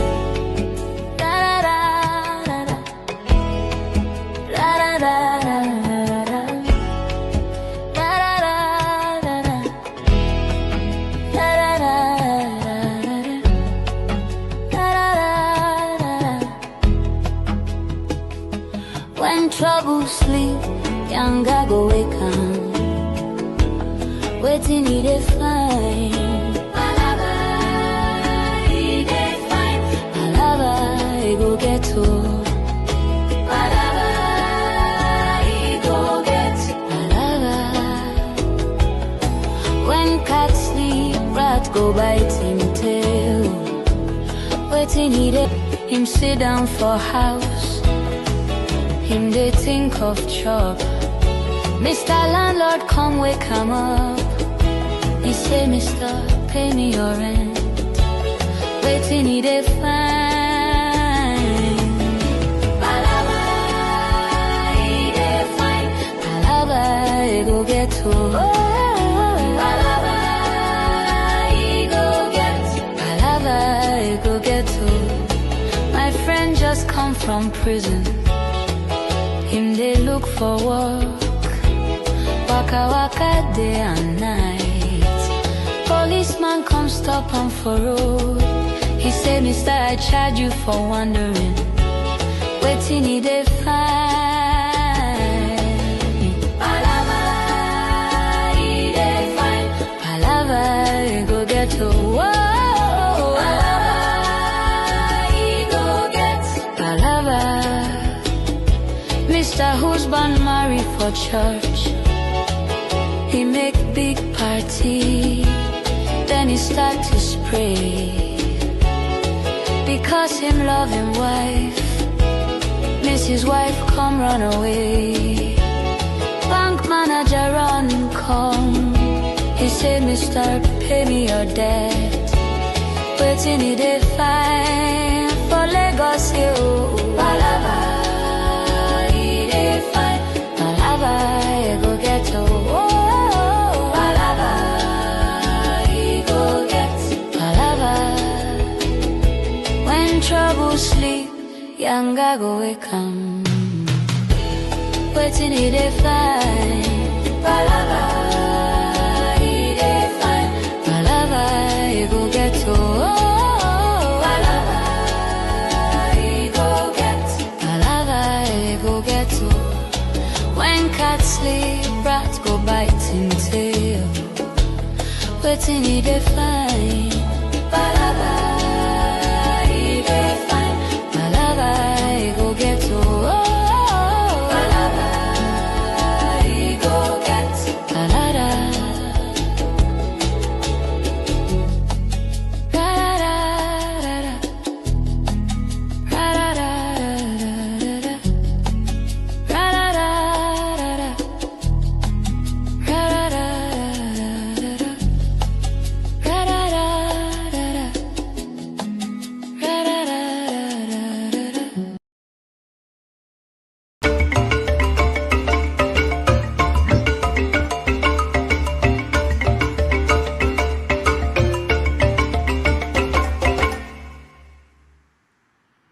All right, welcome back, everybody. Thank you so much for joining us. We will talk about his political party, what's going on in SDP, and how they are preparing to challenge Bola Tinubu, and whether he's going to run for president this coming election. So we talk to him about that, and then bring you in to question, make comments on what you've been listening to.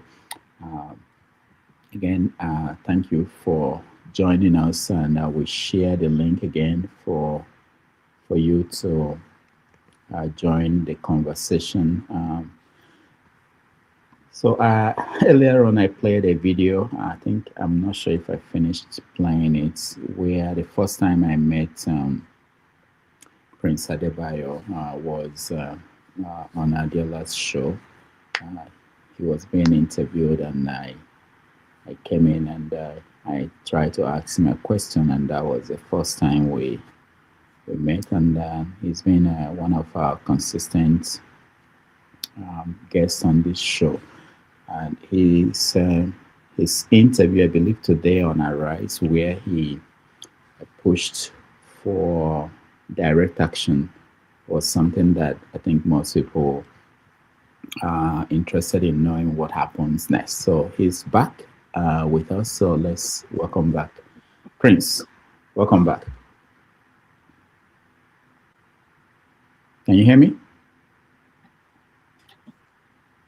I can't hear you. Can you hear me? Yeah, I can hear you. I can hear you. Can you hear me? Okay. Prince, we can't hear you.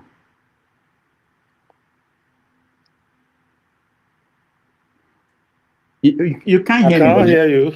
I can hear you. I can't hear you. But we can hear you. So it's from your end. We can hear you. I can hear you. So if there's anybody, maybe you can log off and reconnect. I cannot hear you. I know, but we can hear you. I'll call you. Let me play a video while we resolve that. And are you muted? No, I can hear you. Should I sign out or sign back in? To warn Senator Godswill Akpabio, Speaker Abbas, those who work in National Assembly, and President Tinubu. Check the background. We are extremely serious and sensitive about this electronic transmission. And if they want the democracy to end on this subject, we will give it to them. They must put it, because that's what the people want. Or they should resign and leave the place. If they think we are going to make noise for 2-3 days and forget about it, we are not. If you don't do electronic transmission, if you don't put it in the law, this election will not hold. And the government will leave. They must put it. We are not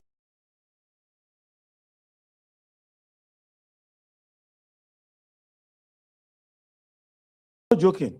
If we have to do whatever it takes to make them do it, legally. If they eat legally, because they are not acting legally, so we'll do pragmatically.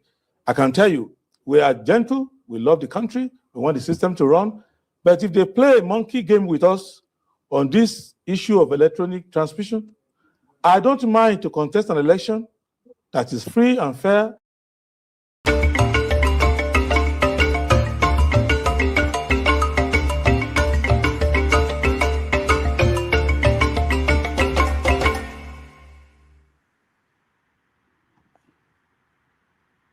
All right, so let's see. Thank you so much. We're back. Prince, can you hear me? Yes, I can hear you clearly. Okay, good. All right, so I understand that the small issue with your political party is been resolved. Yes. You're ready for 2027? We're ready for 2027, 2031, 2035. No, we start with 2027 first. No, yes, I'm just letting you know what our party, this is how we think. We plan series of elections ahead. We raise people. So that's how we operate. We have programs, plans, how to grow the party. It's not just about the next election. We do better than that. So what's the plan? What is new from the party? What are we going to expect? People who are watching, looking for alternatives? Number one problem we have solved. We solved the problem of surrogacy and mercenary. When somebody stands up and says, I'm speaking for SDP, he's actually speaking for SDP. When he says, I'm working for SDP, he's working for SDP. In recent time, it's not been the same. It's not been that way. Someone can be in SDP and is working for someone else. We solved that problem. And we are on the lookout for such We have the antibody to deal with such foreign bodies. Second, we have ideological clarity. Every unemployed politician cannot gang up with another one and come and take our party. It's not for hiring, it's not for borrowing. But you can come. There is nobody in our party who is not ready to yield if you come with superior argument, superior credibility. But it's not a party you can gather money and say, let's go and buy them. Let us purchase this party. It's a party you can be on your own. We'll be going around people's houses. They are shocked. We call them, come and run on our ticket. Come and do this. They will say, I don't have money. We say, it doesn't matter. Just come. We need your type. So, today we were with Patutomi. And people say, oh, because we recognize Utomi. It's not a member of a party. But we respect him. We recognize him. We like his ideas. So we discuss our matter with him, even though he's not in our party. He's just an ideal Nigerian. That's a decent Nigerian. So we're open like that. So if for some miracle something happens that Patutomi says, I want to run for president, even me, I'll start having second thoughts. Maybe I should go and meet Professor Tomi. Maybe I should give him a chance. Things like that. So we are like that. But you can't come and steal money somewhere or become something somewhere and come to a party and say, who the heck are you? We don't care. That's how we chase all those people away. We just simple exam we set for them, they took off. So, and the ones who remain, we discipline them thoroughly when they lack discipline. But you can be on your own in your house. Like now, we lost our senator, Godia Kwashiki. Immediately we buried him, we started consultation. And the people we were talking to come and run, they were thinking, how did you remember me? I don't have money. You say, yes, come. We'll be consulting. You're a good person. You yourself know you're a good person. When someone's house, say, madam, you know your husband is good. You know he's a decent man. Why won't you release him to us? They were thinking about it. We went to an elder to summon him to a meeting. Come and run on our ticket. You're a good man. Your community is going to be happy. When we went to bury Godia Akwashiki, we were in tears. Because everybody knows Godia Akwashiki was a good man. We were proud. When he was sick in the hospital bed, he was begging us, let me resign. Let me resign. I can't do this job. I'm not well. He's calling people. Let me resign. People say, don't resign. People are forming prayer group to say he should not resign. They are lobbying him. They are begging church. The poor man is saying, look, I have not been appearing in National Assembly. It's not fair. I need to go. I need to resign. People say, no, you will be well. You will pray. So when he died, people were saying, oh, how are we going to get another one? I was even proud. When the church going to bury him, people were calling me aside. Please, if you want to replace your senator, make sure it's someone like Godia. What of this person? Well, that is kind of party we want. It's not about you go and steal money somewhere, you do some business somewhere. Even if you make your money legitimately, if you don't have talent, you can't just come to a political party and say, hey, I have money. There are members of our National Working Committee, and I don't want to embarrass them, that come to the office with Uber. People were offering them Land Cruiser. They refused. When Sadiq Gombe became the chairman of our party, he has a small car, he's driving himself. People were saying, I will give you Land Cruiser, bulletproof, whatever. He was just laughing. Bulletproof for what? Who is going to kill me? And why are you giving me cars? It's like that. So we want to run a decent political party. That's number one. Number two, we want ideology. You have to believe in something to come to the party. Believe in something. Understand the Constitution of Nigeria. Know the functions of offices. Go and find all these people who are doing away policies. He wants to be governor. If you ask him, what are the prerogative powers of the governor? He doesn't know. Well, tell me 10 powers of the governor. He doesn't know. What are the 10 responsibilities of a governor? He doesn't care. He just thinks, I've been a senator, I can be a governor now. So we're trying to correct that. Then thirdly, We are trying to raise a new set of politicians. The ones you have now, take them to Mecca, Medina, Jerusalem, Oshun Shrine, Okija Shrine, they can never change. If you bring the best Lee Kuan Yew, if you bring spiritualists, if you call Ndaboski, you call anybody to come and lay hand on these politicians, you can spend 10 years, hardly will you change like 2%. They are rotting to the core. So what do? You raise new set of politicians. You go to the hospital ward, find a good doctor. The other time we do medical outreach in Nasarawa State. We saw medical doctors that came to render services for free. When I got to Wamba, the doctor had delivered 2 women of pregnancy. We're not paying him. He's just coming to help. We say, okay, you have delivered these women now. Come and deliver Nigeria. We are putting pressure on him to come and run for House of Reps. He's just thinking, okay, maybe let me start with House of Assembly. I don't want Wahala. But we are begging him. We are raising funds for him. He has not even agreed. But we saw that this is a decent man. He heard that we are doing medical outreach. He came and helped. He graduated from medical school. He's serving in local community. Why would this man not be the one to be commissioner for health, to be chairman, House Committee on Health? This is a decent human being, for God's sake. If you don't raise new politicians, you're wasting your time. So we need to raise new political class. Fourthly, you need to make elections about the people, not about politicians. All the politicians combined in Nigeria cannot defeat Tinubu. He knows them. He knows when to switch off their light. He knows where their monies are. He knows what the offenses they've committed. He knows who their godfathers are. He knows how to corner them. He's used them as consultant before. He has sponsored them for various things. The only people who can defeat Tinubu and defeat all the other people are Nigerian people.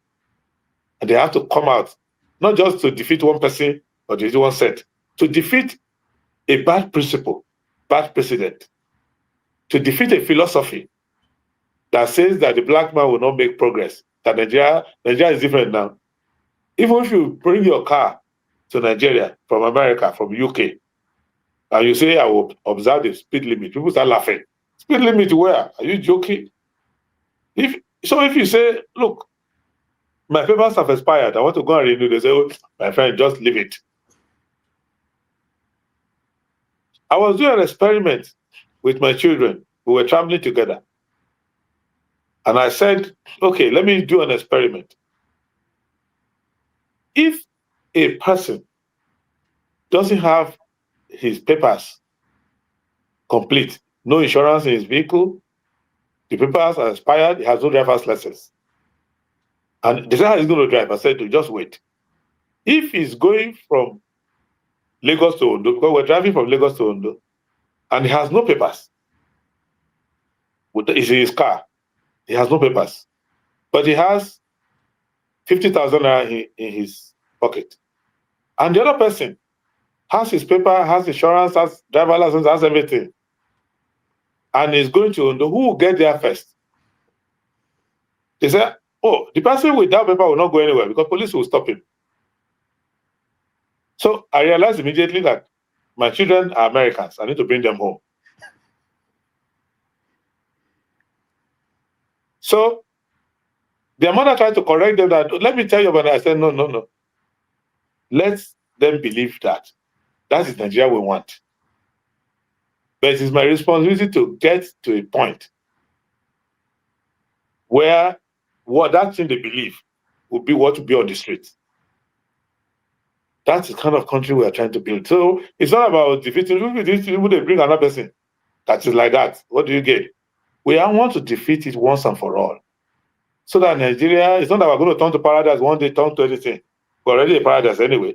If we just want to be people who deserve a paradise. The country is already a paradise on its own. We just want to be a people who give a try. That young people can start reading for their exams. People, they can study.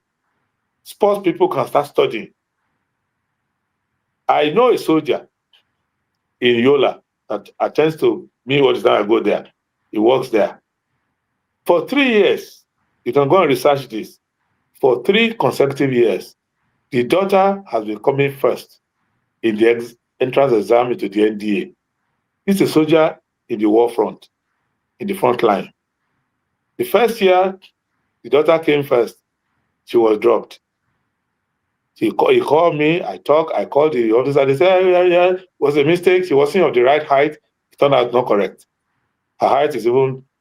Second year, the daughter came first again. They put her name, later they dropped her name. They asked the father to bring 8 million naira. This is a soldier wearing army uniform. Someone said, if you bring 8 million naira, I couldn't help because I don't pay bribe. If he had just told me that, sir, somebody is sick in my family, I need 8 million naira, I'll give him. But since he told me the purpose, I said, no, I can't do it, I'm sorry. I cannot, now I know what you want to do with it, I cannot do it. This year again, last week, the daughter went again for the 3rd year. She not only came first again, the boy or young man who came second to enter the cage with her died on the spot, to show you the intensity of the operation, of the activity, the qualifying test. You will see in the news, just Google it. The boy dropped dead there. She who came first and the boy came second, the boy dropped dead, but she herself, they did not take her again. So she's gone to attend a university, in a private university, but she's still telling the father that I'm still going to join this army, even as a recruit, not to call NDA. Do you know how many young people whose fate is being killed like that? It is because of this that people like us are in politics, not the honorific of being called president. We don't need all of that. It is that they are stealing the country dry. They want to steal the dream of every young Nigerian. And lastly, internationally, nobody wants anybody anymore. Everybody has developed autoimmune disease. They don't want foreigners, except if you are coming with millions of dollars to buy golden card. But that you are coming to struggle for survival, they have burned the Mayfair ship. That ship has been set on fire. So nobody wants you anywhere. So we need a homeland. And we need to win that homeland through bringing a democracy that works. Sometimes the voters will make mistakes, but let them be the one deciding. Let us have a government that works. So that is what we are working on. So we are going to the people. So it's not all our strategy that I can talk about, because wars have ears, and there is the big brother is everywhere. But we are working to give Nigerian a political party that has philosophy, that understands the promise of Nigeria. All the risorgimento that Nnamdi Azikiwe was talking about when he was addressing Nigerians, to say, let's chase the British away. Let us govern ourselves. We are going to beautify our country. We are going to make ourselves great. We are going to be the bastion of the black race. We need to go back there. That thing that made Abiola to say, I'd rather die in prison than leave my mandate. So, if Mboni Ojike could say boycott everything British, before he say boycott the boycottable, we need to boycott their money, boycott their influence, boycott everything they have to do with them. Boycott their 3 tools of oppression: weaponization of identity, Christian, Muslim, Igbo, Hausa. Boycott that. Boycott their monetization of politics. Pay money for this. Pay money for you to be a blogger. Pay you money to be an influencer. Pay money for you to canvass vote for them. Pay money for you to buy vote. Pay money. Boycott them. And stop the vandalism of where one person approximates the state, approximates all our money, approximates everything. So this is the message we are taking to Nigerian people. And that's what the SDP is doing now. Are you going to be a candidate for I president? am an aspirant, and I hope to be the candidate of my party, because I know that I'm going to fight that battle with many people who I know are already running under, who I know that some will come to our party, some who are somewhere now chasing shadows, who are confused. They don't know where to go forward, go backward. They're looking for a shortcut to power. When they don't get the ticket in the jungle they want to put themselves, they will also come to us to come and compete. So we are ready. So definitely, by God's grace, I am looking to becoming the candidate of the SDP, and I've informed my party officially. So when you watch what has happened in the last few months, where these politicians wanted to come to SDP, we know that a former governor of Kaduna State, I don't know whether he registered or as a member or not, but he was interested in coming. Other people were interested, and then something happened. They now moved to ADC. Where does that leave SDP? It leaves us safe and sound, free from cancer, free from Ebola, free from COVID, because those are the things they were bringing along. Because we welcomed some of them individually when they went to join the party. In the case of Nasir, he resigned recently. He joined the party, and I welcomed him. But the Kaduna State chapter protested that this is a lawless man. He just went to register himself. He didn't come to register properly. He went and created his own register and registered himself. So they were complaining to us that, why are you giving speeches welcoming El-Rufai? We are here in the world. He did not come to register with us. He went and registered himself, printed card or whatever he got the card from, and made himself a member. So we were thinking, okay, look, what does it matter? He's joined now. We'll work out the details. He has to come back to that world and register. We'll talk to him. Don't worry about that. At the end of the day, they were doing other series of things. So eventually, the SDP got fed up and expelled him from the party completely. So now, as for the others, we had conversations with them. And there are some people among them that you must respect. Odigi Oyegun, Shibo Oyegun. You cannot say Oyegun is not a patriot. You cannot, there's no way you can talk about Nigeria and say Oyegun is not decent, that is not credible, that is not a patriot, or that is corrupt. You can't say that about Oyegun.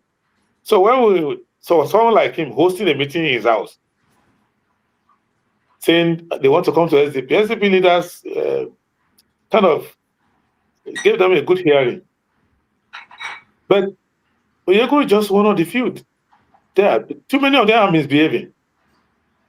So they cannot be in a party like SDP. The discipline in SDP is too high for such a bunch of lawless people to be there. So you are looking at Oyegun, your mind is going that way. Then when you see how some of them behave, and the lack of quality in some of them, and the lack of interest for self-improvement, the disdain and contempt, when you talk to them about manifesto, understanding principle, they just look at you like, what is this? We want power, you're talking about manifesto. Which manifesto? So they think. And then the individual approaches that some of them made, not to me, but to members of our working committee. Some will call me and say, this so and so person call me and say he wants to buy me a car. Does he think I'm so cheap like that? Because there's a meeting, I call, you didn't come in a good car, I can get you a car. That's an insult. So they thought, why are we going to take this bunch of people? There was a former governor that went to NWC and said, in this party, you don't have money. I'm bringing money, I'm raising funds. I look at it like, so this your criminality has not stopped. You want to give us money. Money to do what? Our office rent is paid years ahead. We pay salaries of our staff. We live modestly. Why are you coming to give us money? Who cares? What do you want to do with your money? So they alienated the NWC and they fired them. So that's why they left. And when they came to me, there are some of them that are like senior brothers to me. I respect them. And they came to my house. I had conversation with them that Mr. A cannot be the same party as me. Because Mr. A has EFCC matter. Let him go and clear it. Mr. B is not fit for human habitation, human cohabitation. So if this person is leading you, then you have a problem. And okay, now, which philosophy are you going to follow? You are an expert in selling government properties. In SDP, we don't sell public assets. The only thing SDP agrees to is liberalization. Government can participate, private sector can participate, but you cannot sell a government property and give to one person. No, we don't do that. If government has a hotel, government will run the hotel. If you want to build your hotel, you can go and build your own, compete with government. If you are better, customers will go to you. Ibom Air is owned by the government. But to my mind, I will choose Ibom Air before I choose any other airline. Because they will be on time, the operation is decent, is smooth, they have a check-in protocol, check-out protocol, everything is working fine. And it's owned by a government. Enugu Air, I've taken them, I don't regret, with SCJet. It's owned by a government. I've gone to government hospitals before. Many of them are better than private hospitals. I went to a public school and I see the quality. So it is possible to run government correctly. And you are expert in selling everything. And when you sell them, they don't function, they die. So now have you changed your mind on that subject? If not, what happened? Then all this money you are spending, where is it coming from? Are you ready to declare your asset in public? Okay, now you have somebody who's leading you, who said that telephone is not for the poor. Has he changed his mind? Does he agree now that the poor are using telephone? Because at that time, poor people all over the world were using telephone. He was just an incompetent minister of communication, didn't know what to do. Now, this is SDP, a party Abiola died for. Nobody is in doubt about that. This person who's leading you was the person who told Babangida that in the Supreme Military Council or Armed Forces Ruling Council meeting, that if you want to swear Abiola in after winning the election, I personally would shoot him. Has he repented from that? Is he willing to apologize? Those are questions we're asking. So they went their way. And if you have been in the Senate for 20 years and there's no road to your village, I need to ask you, don't you go home? How do you go home? What happened? I passed that. Like that. I passed that. I was disappointed. I passed. Okay. I was okay. So if you are now leading a party, but and that person wants to come and lead your party, won't you also ask some questions? Let me ask you. It's not too much. You talked about people who are leaving their political parties and looking for home and where to contest. And very soon there will be primaries, and some people will lose, and they might want to. So if someone like P2B comes to SDP, if he fails to get tickets in, why are you wishing him evil? Why are you wicked? Why are you wishing your fellow human being evil? Why don't you pray for him to move where he is? I wanted to say Oshibajo, for instance, but let's talk about someone who's active. Oshibajo is selling ice cream now. He doesn't do anything other than that. Leave the man alone. He's not he's not active, but I'm looking for selling someone ice cream that they recommended to him. His party leader said he should be selling ice cream, and I think he will do well in that. Leave him alone. He's selling something. I think he got a position in one organization selling something. That's what I'm saying. That is the beginning of ice cream business. but let's say P2B fails to get the ticket at ADC and comes to SDP. Will you let him in? Will you allow him? And what's the process? SDP is not for failures. If you are close to him and you want him to be in SDP, you have to go and talk to him, but not wait for him to fail. We are not the rehabilitation center for failed people. So you have to talk to him, but the party is open. There's no way someone of his quality wants to join SDP. I will even escort people to go and receive him. Because if you have some quality, I will take you. I will join. Even if you have no quality, that can't stop you from joining. But I may not participate in your joining. I will just say my mind to the party that, if this is the person you are looking for, then why are we deceiving Nigerian people? If this is, all of us may as well go and join APC and declare ourselves persona non grata. But if you know anybody, including the governor or anybody, go and talk to them. But if you fail somewhere and we don't like failures, because we will start asking you questions. What happened now? Why did you fail? What happened? So that discussion might even annoy you. So what we want is ideological clarity. We just want somebody who knows the purpose of power, who knows that it's a collective struggle, who knows that you're not a messiah. There's nothing special about you. It is the principles that are special. It is anybody who subscribes to these principles, who live by them. I joined the SDP when I was 19 years old, 1991, Bishop Street, Ilupeju, Lagos. I've not joined other parties since that time. And they have been preaching the same thing. When Showore was standing behind Abiola shouting, we must get our mandate back, I was there. When they banned the party and they were trying to sustain the party, and the INEC said they would not accept the party, I didn't join another party. When I ran again, I'm the party. And even if I don't get tickets to the party doesn't win, I'm in the party. Until this principle that we subscribe to form a government, and Nigeria will see how sweet, how rewarding, how reassuring, how proud we will be in a government like that. That is what I am in politics for. So anybody, the idea that there's one man who can save Nigeria, that doesn't exist. The last Messiah was buried in Daura, and he has gone with Messianism. Right now, anybody coming, ask them questions about principle. And that principle must be replicable in the life of every leader in that party. Okay. I have two more questions from people who sent them to me, and then I'll bring in our guests, our audience who are waiting. They've been patient enough. Thank you, guys. The first question is, I showed a picture of you and Showore at your own Christmas marathon. Is it what it's called? There were events that you organize every year towards the end of the year. And Showore was one of the people who participated in the marathon. How did it go? It is not my marathon. It is Showore is the organizer. Showore is the chairman of the committee. The marathon idea is Showore's idea.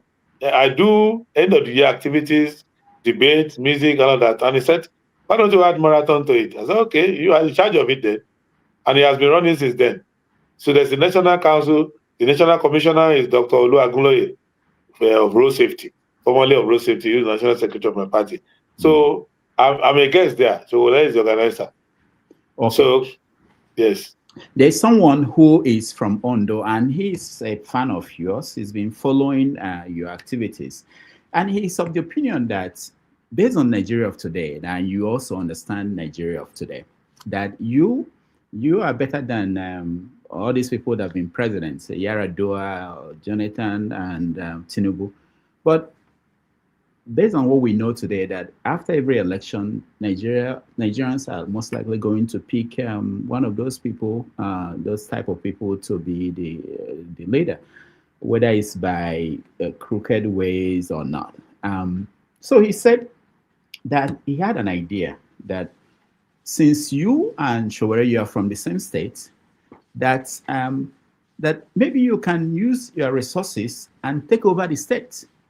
You know, have Showore as a governor. This is a test I got. You run the state for the next 16 years. You want to use that as an example to show Nigeria what could be done.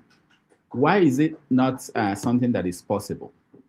What I think is I like people who think. The fact that the person is thinking, thank God for his brain. He's a good thinker. It's better than just not do anything with the head. He's thinking. And not every thought agrees with mine. This is the same thing they told Adebayo. That, oh, stop following about Macaulay. You're a young man, don't waste your time. The British are not going anywhere. Yes, when Azikiwe started following about Macaulay, people say, Benjamin, forget about this thing. Because don't worry, journalists, the British are not going anywhere. So they told Adewole the same thing. The people, Femi, very brilliant. What's your time in politics? So, but they changed the country. Many people will tell you when they were young, follow Amadu Bello. They will advise them, why are you wasting your time? What's wrong with the British people? We have not even learned how to speak English well. This we want to take over from the English. So, Aminu Kano, if you join NEPO, the family members will start weeping, crying. Oh, why did you join NEPO now? What is this? Won't get a job in the native authority. But they changed the country. These people who are ruling over us are worse than the British. We need a movement for a second independence. We need to get rid of them. They cannot lead the country anywhere. So that's number one. So we need to do it. Number two, some of us don't think in terms of state. We think about the country. Even the creation of those states and all those states they created is a function of elite struggle for power and confusion among themselves. Everyone wants to be big. The country needs a national leadership, a national philosophy. Nigeria is even a starting point. I don't want to remember when it comes to mind, what Professor Nkena Nzimiro said about Zik. That what a fall from Zik of Africa to Adewole of Onitsha. So we didn't come from a tradition of thinking small. We think of tradition of correcting what is wrong in the country. Those of our friends, our co-contestants who were governor, what did they make out of it? Governor of which state? What did they make out of it? The problem is national. The problem is central. You need to give a strong leadership to Nigeria, and that Nigerian leadership would give leadership to Africa and the black people. 3, we passed the age of governor now. Maybe if you brought the idea when I was 30, 32, whatever, yes, probably. That's due to who should be governors. When Nigeria was doing well, those were the governors. That was the age to be a governor of a state.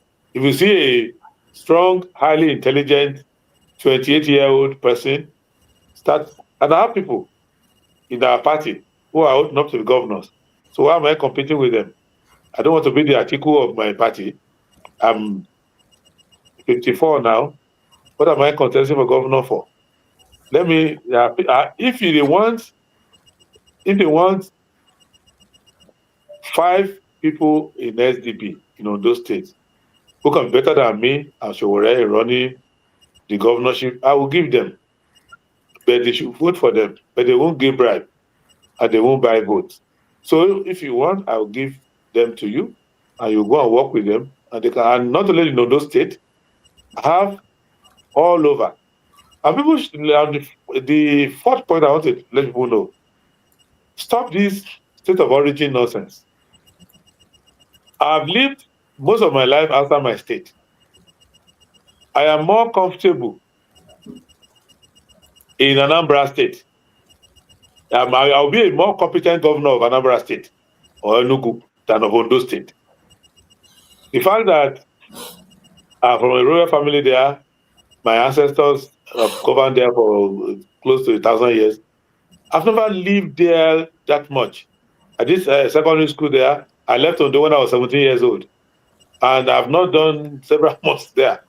So I have more investment in Adamawa State than I have in Ondo State. I have more investment in Edo. I had a branch of my law office in Enugu and Kaduna. Before I even opened one in Ondo State. So state of origin nonsense is not relevant. So, Prince, I didn't want to. It was a long question or comment, but he was pointing at someone like a governor of Abia State as an example of someone who could have said, you know, I was a president of a bank. I want to run for president? But he said, I want to go and prove. That's what the argument the person is making. I want to go. Let him go and prove now. The people were there, we're watching him. Let him prove. The point is that everybody has their own view. The fact that you are president of a bank already tells me that you're not my type of person. You get my point, because there's a way the brain of the banker works. So they think in terms of short term or whatever, it's their choice. But none of our founding father was a banker. I know no great president anywhere in the world is a banker. So everybody has their own thinking. There's something called the liberal education, it's not business education. I'm an investment lawyer. I meet bankers all over the world. They think in terms of profit, 1 year, 2 years. But I've met great thinkers who think about great vision. The vision I have is for the collective. In fact, my vision is bigger than that of Nigeria. But we'll start with Nigeria. Because if Nigeria is going to be influential in the world, our minimum radius of operation should be West Africa, West and Central Africa. That's how it can be a great power. That's why the Monroe Doctrine is making America to claim back its areas, spheres of influence in the Americas. That's how you think. That's the reason why the Louisiana Purchase took place. That's why Franklin Benjamin was very close to the French. That is why they bought Alaska from Russia. They had a vision. So you can tell Barack Obama, why don't you go and be governor of Illinois? It's a different brain. The person wants to be governor to make his point. I wish him well, and I will support him. But it's not my type of. If you give me governorship or the platter of gold, I will not turn off or swearing in. So it's just like telling someone who wants to be a professor of engineering. You say, why are you not teaching secondary school or primary school? The nursery school teacher is useful, but you have to have the brain to teach pediatric education. So you can't tell someone who say, I want to be a cardiac surgeon. You have to, why don't you start with nursing? You see, everybody has their own vision, things they are good for, things like that. So that is basically the issue. But the gentleman or woman means well, and I wish them well, and I thank them for thinking of us in at least that we are useful for something at all. All right. One question from the comments. The person wants to know how can he join your party? He's abroad. He's not in Nigeria. So do you have branches in America or in Europe or other places in the world? The person can join online, but the way it is done in Nigeria is that they will still ask you that same question: state of origin or state of residence, ward, because you are required to have a ward. And if you choose your state, it doesn't have to be the state where you were born, but it has to be where you vote. Then you can join there. So they can join. I'll send them the online link. They can join. And when they come to Nigeria, they can attend meetings. And we also are going to go around to meet them wherever they are, to meet Nigerian diaspora. Because one of the objectives of SDP is that there will be diaspora voting. And that's what made me annoyed, that we're even struggling with electronic voting. When we should be talking about diaspora voting. Well, I mean, we're struggling with electronic transmission. So you see the same people who will now allow for diaspora to vote electronically from where they are, or mail-in ballots. These people are a disgrace. So we need to do better than that, so that Nigerians can, wherever they are in the world, participate in the affairs of the country. They only want the money of diaspora. They want your money, but they don't want your voice. Because your standard is too high. You are living in countries that have laws, countries that have good systems. And so you won't take the nonsense that those who are at home, are accustomed to. That's why they don't want diaspora participation. But the person can join the SDP and we can follow up. And I will tell the person in charge of diaspora in our party to follow up with the person. Okay, just so I hope you know that the City Boy movement is all over the world, recruiting people. So hopefully the SDP movement will also be abroad recruiting people for this election. Anyway, let me get to our people here. Everybody, I'll call on you. Please find the best question for you you have, so that we can get to everybody and make it quick, so that there are so many people who are waiting at the other end. All right, let me start with KJ. KJ, go ahead. Okay, can you hear me, sir? Yeah, very clear. All right, good to see you again, sir. It's a pleasure to see you, KJ.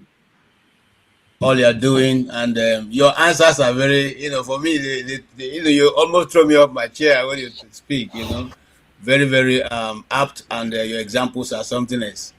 I have a lot of questions, but since Rudolph wants me to take the best one, I will ask: will you, as a businessman and one who is aspiring to go to the office of the president, I wish you well, but I'm asking, the amount of time and money and resources and personnel that has been spent outside of Nigeria trying to attract foreign investment, is that the way other countries do theirs and they get all this? Because the president have been on the journey for more than 120 days outside of Nigeria. Do you think that is working so far? The president is looking for medical investor himself. The official reason for traveling is not the official reason. The president is not dumb. He has worked with foreign investors before. He worked in Mobu, and Mobus are foreign investors in Nigeria. He knows that they didn't wait for anybody to come and bring them. Investors will come to your country based on the parameters that they see. They are even searching all over the world. If you have better infrastructure, if they can make better profit, if there's rule of law in your country, if they can repatriate their money, if they feel safe, if it's a personnel intensive activity they want to do in your country, if your rules are clear, basic things like that, you can carry all your load and back to their country. They're not going to come and invest money if they don't have all these parameters. Secondly, it is your local investors that will bring their foreign partners. If you're already crowding out the local investors, if all your people are the one controlling all the businesses, you are chasing them away. They will snatch your business once they come to power. Go and ask contractors. If you don't work for, they will call you. If you don't give them the job, they would, or give the majority of your stake, they would not give you a job anymore. So if the local partners are not happy, how can foreign partners come? So they are going abroad to keep body and soul together, so that we don't have them collapsing and all of that. So that's why they are traveling.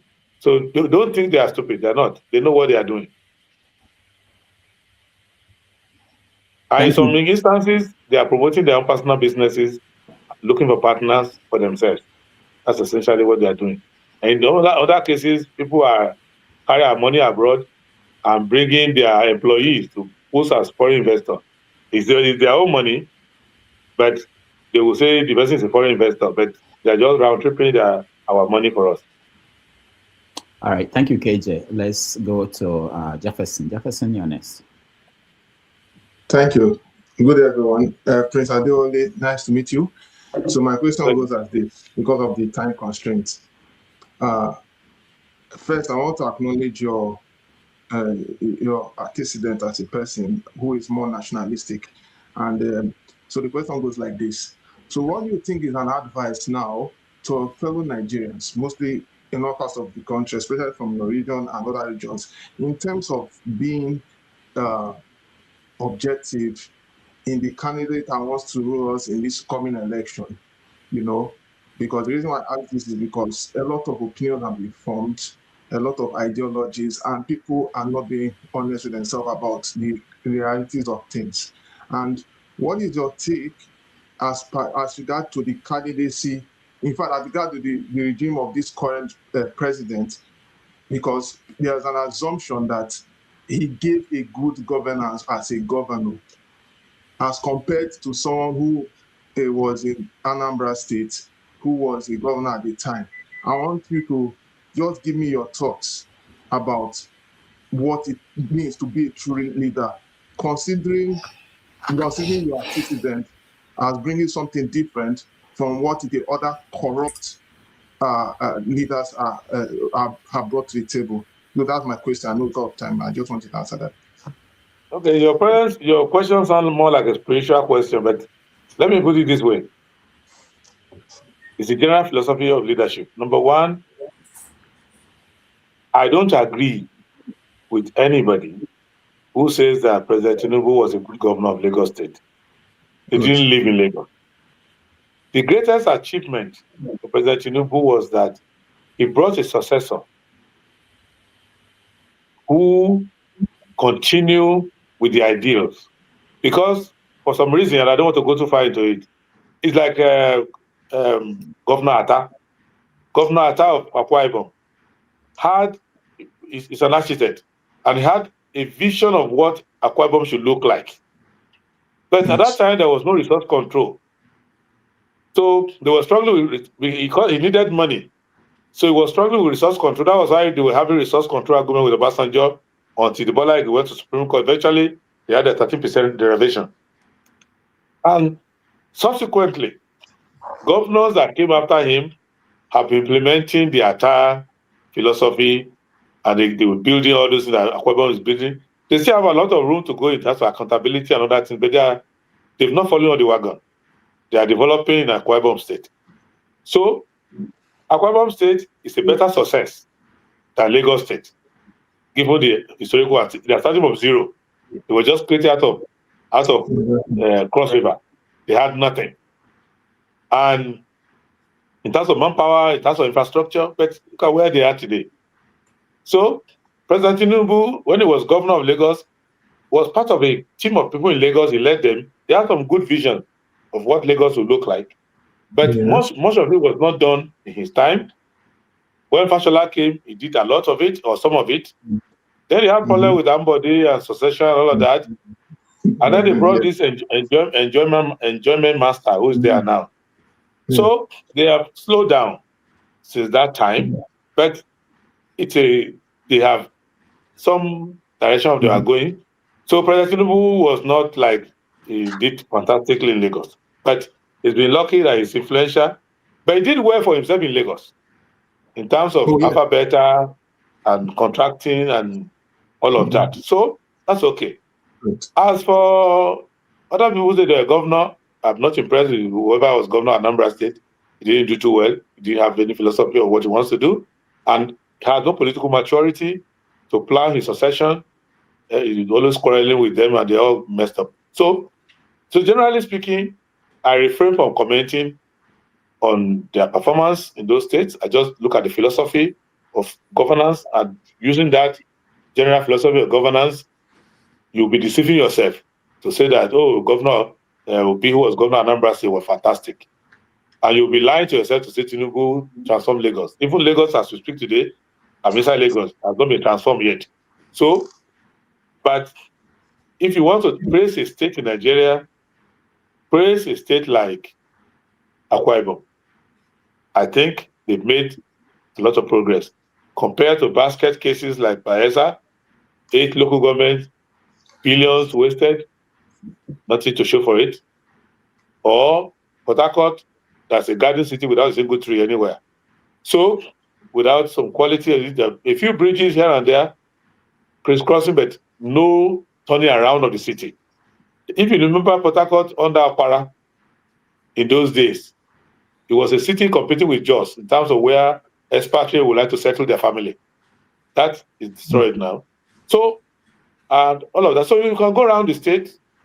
No state can say I've kicked one problem permanently. So all of these people, they should go talking about it. So, but the philosophy of governance is that I have 5 criteria. First, you have to obey the law. Anything you do outside obeying the law, I don't agree with it. It's not going to favor you in the long run. So you have to be obedient to the law, subservient to the law. Oath of office, do proper budgeting, pay your debt on time, run a government deficit that you can finance, do things properly. Second, do social investment. You have to invest your money in your people, in their education, in their housing. The quality of life must go up. Invest in their environment. do things properly. 3, the leader himself must be accountable. Okay.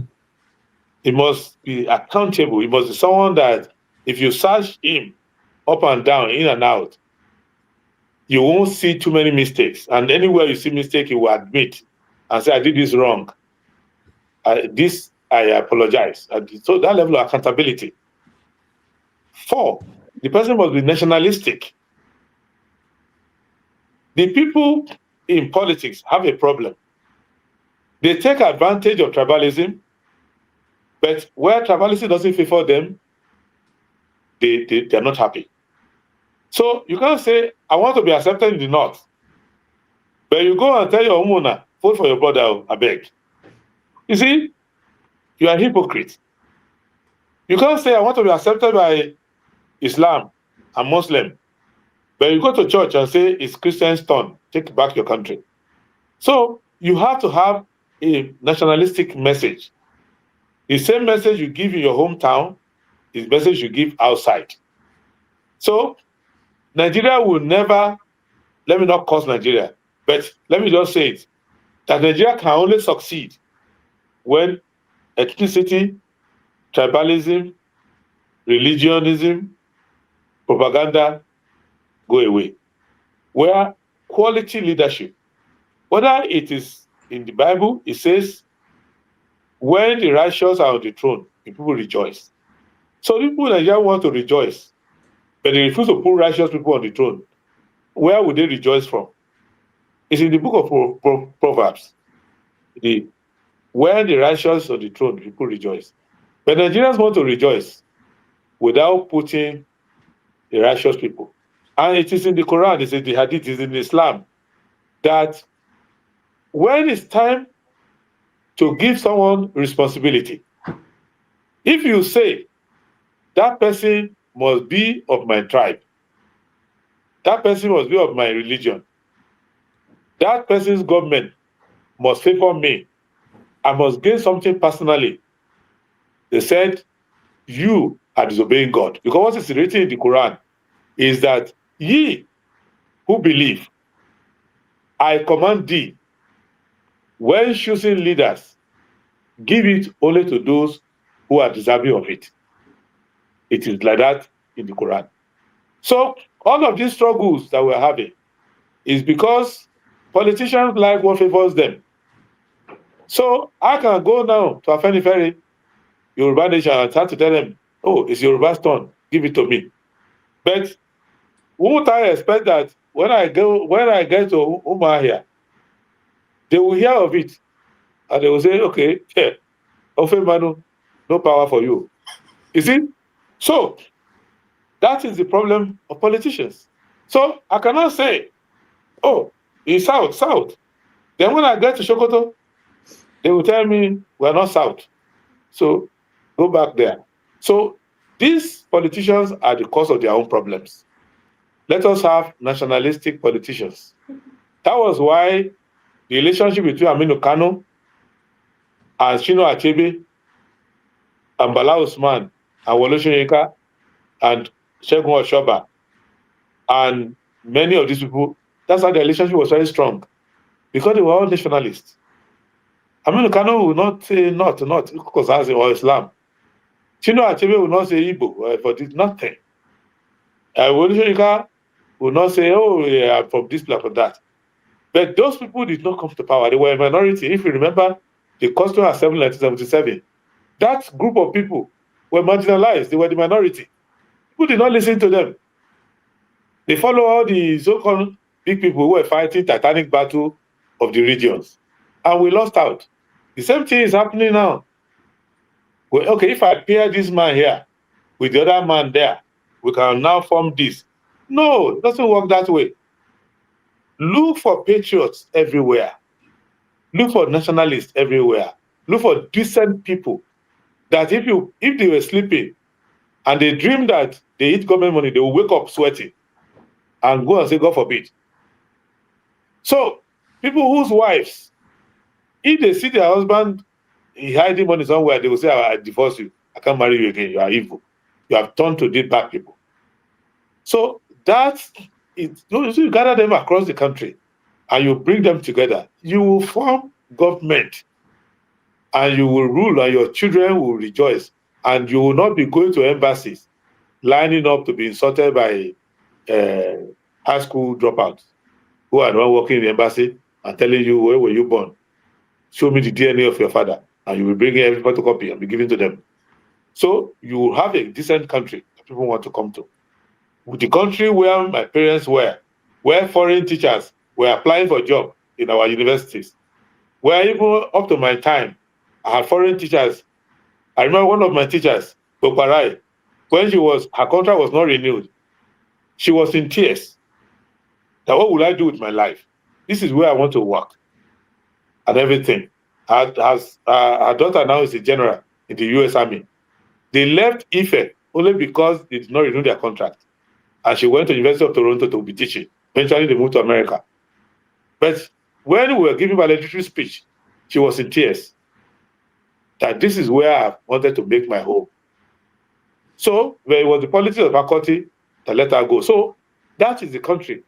It's possible. And we don't have to acquire anybody's sentiment. And Nigerians are ready for that kind of leader when he shows up. Nigerians don't discriminate. I can tell you, the ordinary people. The media elite, they are making money out of it. So if you come out, you tell them you have a cure for cancer.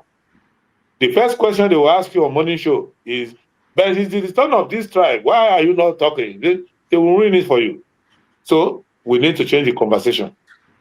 All right. Thank you, Jefferson. Let's see how much we can get to people before we take a break. Recolonization, I'm calling you first because it looks like you're about to go to work or your work. I know you are scheduled a little bit. So go ahead with your question before other people. Brother, I blow kiss to you that you recognize it. I'm at work. And when I saw that the great man is coming today, I said, no, let me use my opportunity to first of all thank him so much. You know, brother, you see, what I've been observing you, of course, I am a good supporter of Showore, you understand? Because he preached the type of politics that I like. People call me a stubborn person, but not stubborn that I don't respect myself. I'm stubborn when people are cheating you, stealing from you, and we are just watching you, you know. So I will use my stubbornness to say, oh, but this one don't do now, waiting, which is what is happening in Nigeria today. And people like you, I want to give you a kudo. I want to respect you because a lot of criminals came to SDP and you people closed the door against them. That is the first day I started respecting you. And I wish you, I don't have question for you because anytime you speak and I just marvel, you know, I say, man, how can this man not be president of that country? Because you have answers that just touch my mind. I say, man, so this type of brain in Nigeria, and we are saying we don't know what to do. Look at my name there, recolonization. I was tired of the system. So I started calling. If we cannot take care of ourselves, let other people come and help us. But since you've been talking and I see the intelligence you have, my brother, please keep moving. Let me don't waste time. Thank you so much. That's all I have. Thank you. Thank you. Just change the R to D so that it becomes decolonization. Well, I will listen to you. I will think about that. But I just want to tell you that keep the fire burning. I really respect you. And I still want you to see if you can work with Kore somehow, to get to the presidency of Nigeria. Thank you, sir. Thank you, sir. All right, thank you. Let me go to, I'm trying to see if there's anybody from Nigeria who is joining us because it's expensive to get data. Let's see. But Yakubu, I'm not sure where you're joining us from, but let me come to you. Yakubu Jibril, you're next. Please, anytime you're calling Yakubu, call him the full name. Don't just call Yakubu and create potential for people. All right, Yakubu, you're next.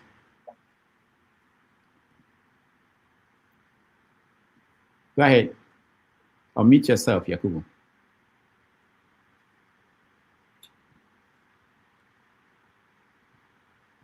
If you're having difficulties, we can move to someone else and come back to you later. Yakubu, can you hear me? Can you hear me now? Okay, good. Yeah. Yes. Yeah, it's not General Yakubu Gowon, it's Yakubu Jibril. Neither Yes. is it Colonel. I saw Mahmoud Yakubu. Yakubu Bala Jibril as well. Yes. Anyway, And not Mahmoud Yakubu. it seems like Yakubu is a popular it's a popular name. It could also be notorious. Anyway, good evening, everyone. Good evening, Rudolph. Praise, I have been following you for a while now, and you know, I've been asking myself some very pertinent questions, like like what do you guys really want to do with Nigeria? Because it's like there's something that you leaders know that we don't know. With the way you people are not agreeing. You people treat Nigeria like as if it's a business enterprise.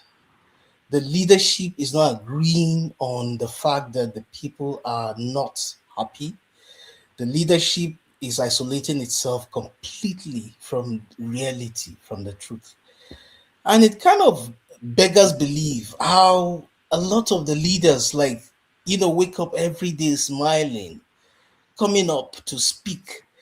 Today I was watching what a woman ranting about what ICE is doing to foreigners in the United States. She was actually saying that, look, Trump, just give us a little time. We'll leave. We'll want to go back to Nigeria.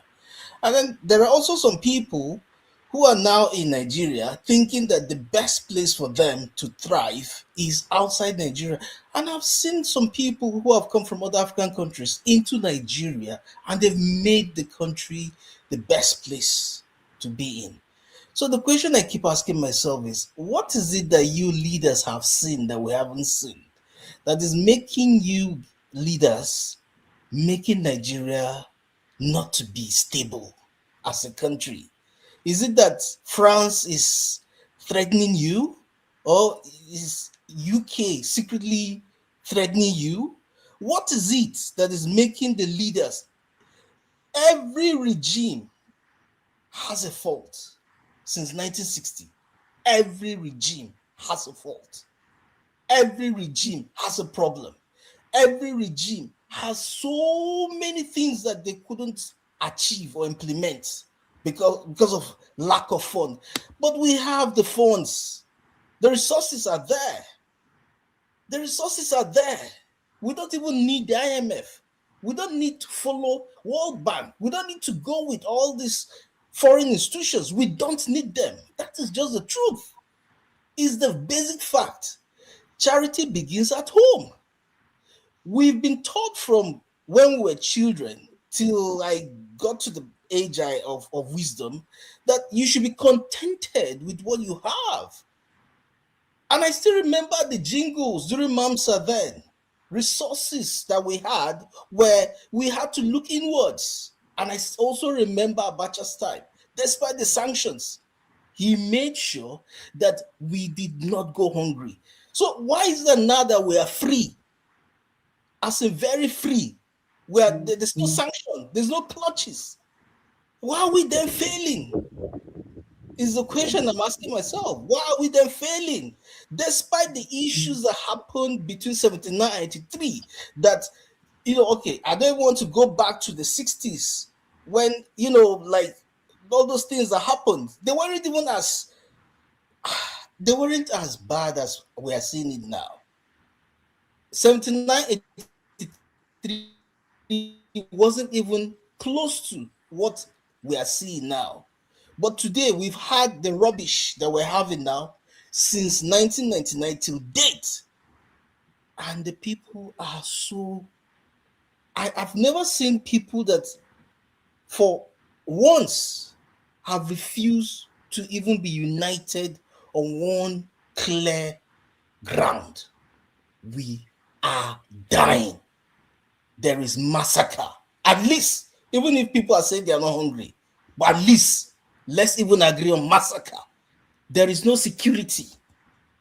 What is happening? There's no sanction. Why are we still begging for money? All right, thank you. That Yes. is my question to you, Prince. As a leader coming in 2027, these are the things I want you to give an answer to, please. Thank you very much. Thank you. Thank you very much. Yeah, this question you're asking me are very valid questions, and good question, well thought out in 2026. Achebe answered them in 1983. Chino Achebe summarized this your question in what we call the problem with Nigeria. And it came to the conclusion in 1983 that the problem of Nigeria is leadership, failure of leadership. There are people in Nigeria who will solve these problems in a short order, but they are not in position of leadership. And for many years, they will not be in position of leadership because the military was in charge of leadership. But since 1999, I was discussing with Pastor Tommy today. He will tell you how the concerned professionals in 1998, when Absalami was leaving, or said he was going to leave, they agreed, unfortunately for Nigeria, Pastor Tommy and his colleagues agreed that they should not participate in politics, but that they should be advising. They should be technocrats, advising the government and helping. That's why you see someone like Pastor Tommy, a great patriot. Some countries, they have one of him, they are okay. Will spend his entire life going from state to state, government to government, advising. It was when he discovered that these people are not listening. Because, like Apabio said, people who are eating don't talk. Because even when you are eating, your parents will say to stop talking so that the food will not go into the wrong hole. So they discovered that these people came to eat. So we're just beginning to wake up now. And even the waking up, we have not woken up fully. Because if Rudolph wakes up today and says, I want to go and be a senator, they will say, what is the problem now? Why are you going? Why don't you start from House of Assembly? People are not ready yet for leadership. So we are pushing towards that. They will say, why are you risking your life? Why are you going there? But every great country has ordinary citizens coming out. So we want to get used to the politics of ordinary citizens who just have ideas, bring the ideas forward. The person who is vice president in America today was just an ordinary citizen. Even Trump himself was just a businessman, knock around here and there. But they are the two leaders of the country now. So people have learned that if you have ideas, we listen to your ideas. Obama just came to give a speech at John Kerry's campaign. And from there, they said, this has some quality. And people started pushing the Ted Kennedy and co started calling me, why don't you try him out? Let him come out and things like that. And they got him people to campaign for him. And the rest is history. So we have to get used to that. We have the solutions. We have the answers. But we need to push new people into politics who are coming, who are ashamed of all this development that you're mentioning about, or that development. But the people who are there now, they don't know better. They don't care. They're not ashamed.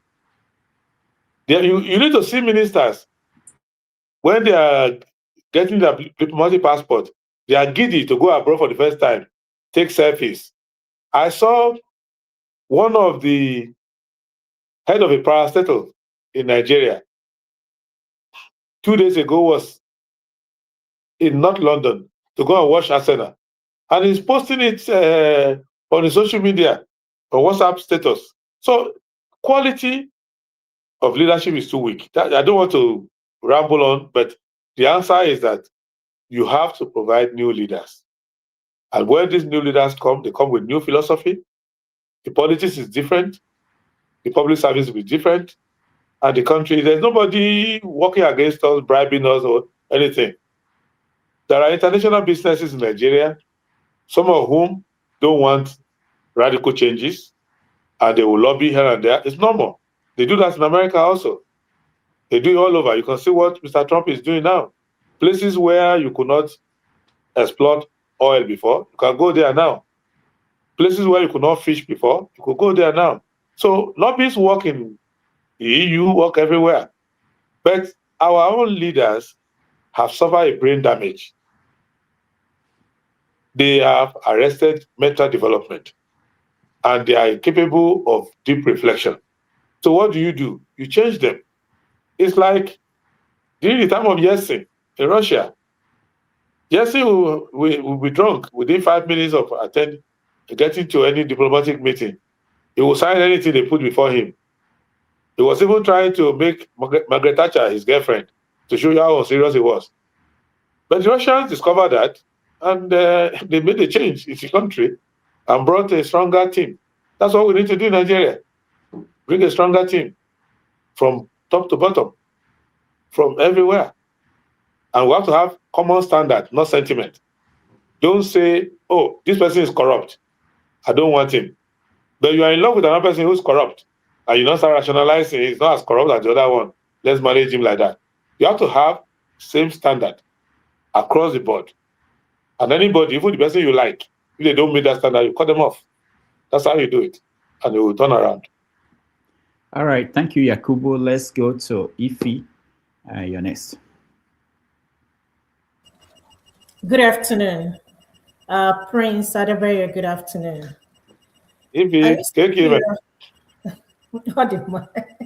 So I listened to your interview on Arise TV, and I was blown away. As a matter of fact, I forwarded it to a couple of my friends to listen, and one of them responded. I don't blame her. She said, good on television, that is the interview, but the reality of it is zero. It's not possible. And, we talked about it extensively, and I can see where she's coming from. My problem with this upcoming election, I understand that you are in the opposition party, right? Why can't all of you come together to defeat this current administration? Because with the way everything is going, Tinubu likely to win the election, not by merit, but by rigging it. Because you've seen what is going on National Assembly with Adebayo and with the transmission and of the electoral result. Sometimes I question myself, why is it that these people don't want Nigeria to work? Atiku lives in Dubai. They go to where they can enjoy all these good benefits. That is the same thing they should have done for Nigeria. If there is a country, the greatest country to live in, it's in Nigeria. Most of us are abroad. We are not here because we love this country that much. There is no place like home. But being an opposition leader, have you reached out to other opposition, presidential candidates to see how you guys can come together and, defeat this this administration? Because I feel like everybody's now selfish. The opposition leader, everybody wants to be the president. And of course, at the end of the day, we will only have one president. Second question is this. I know you're not going to like it, Papudo, but if you are here, you will always know that I've been a candidate of why not disintegrate Nigeria? Because we are not telling ourselves the truth. This issue of Nigeria, one Nigeria, it's not going to work. It's not working, and it will never work. So I'm a fan of why not divide this country and go our separate ways. A lot of people will say, oh, it's difficult, to disintegrate Nigeria. Chimdi Odekalo was here last week. I suggested, what about regionalization? And, he made his point that the possibility of that it might not work.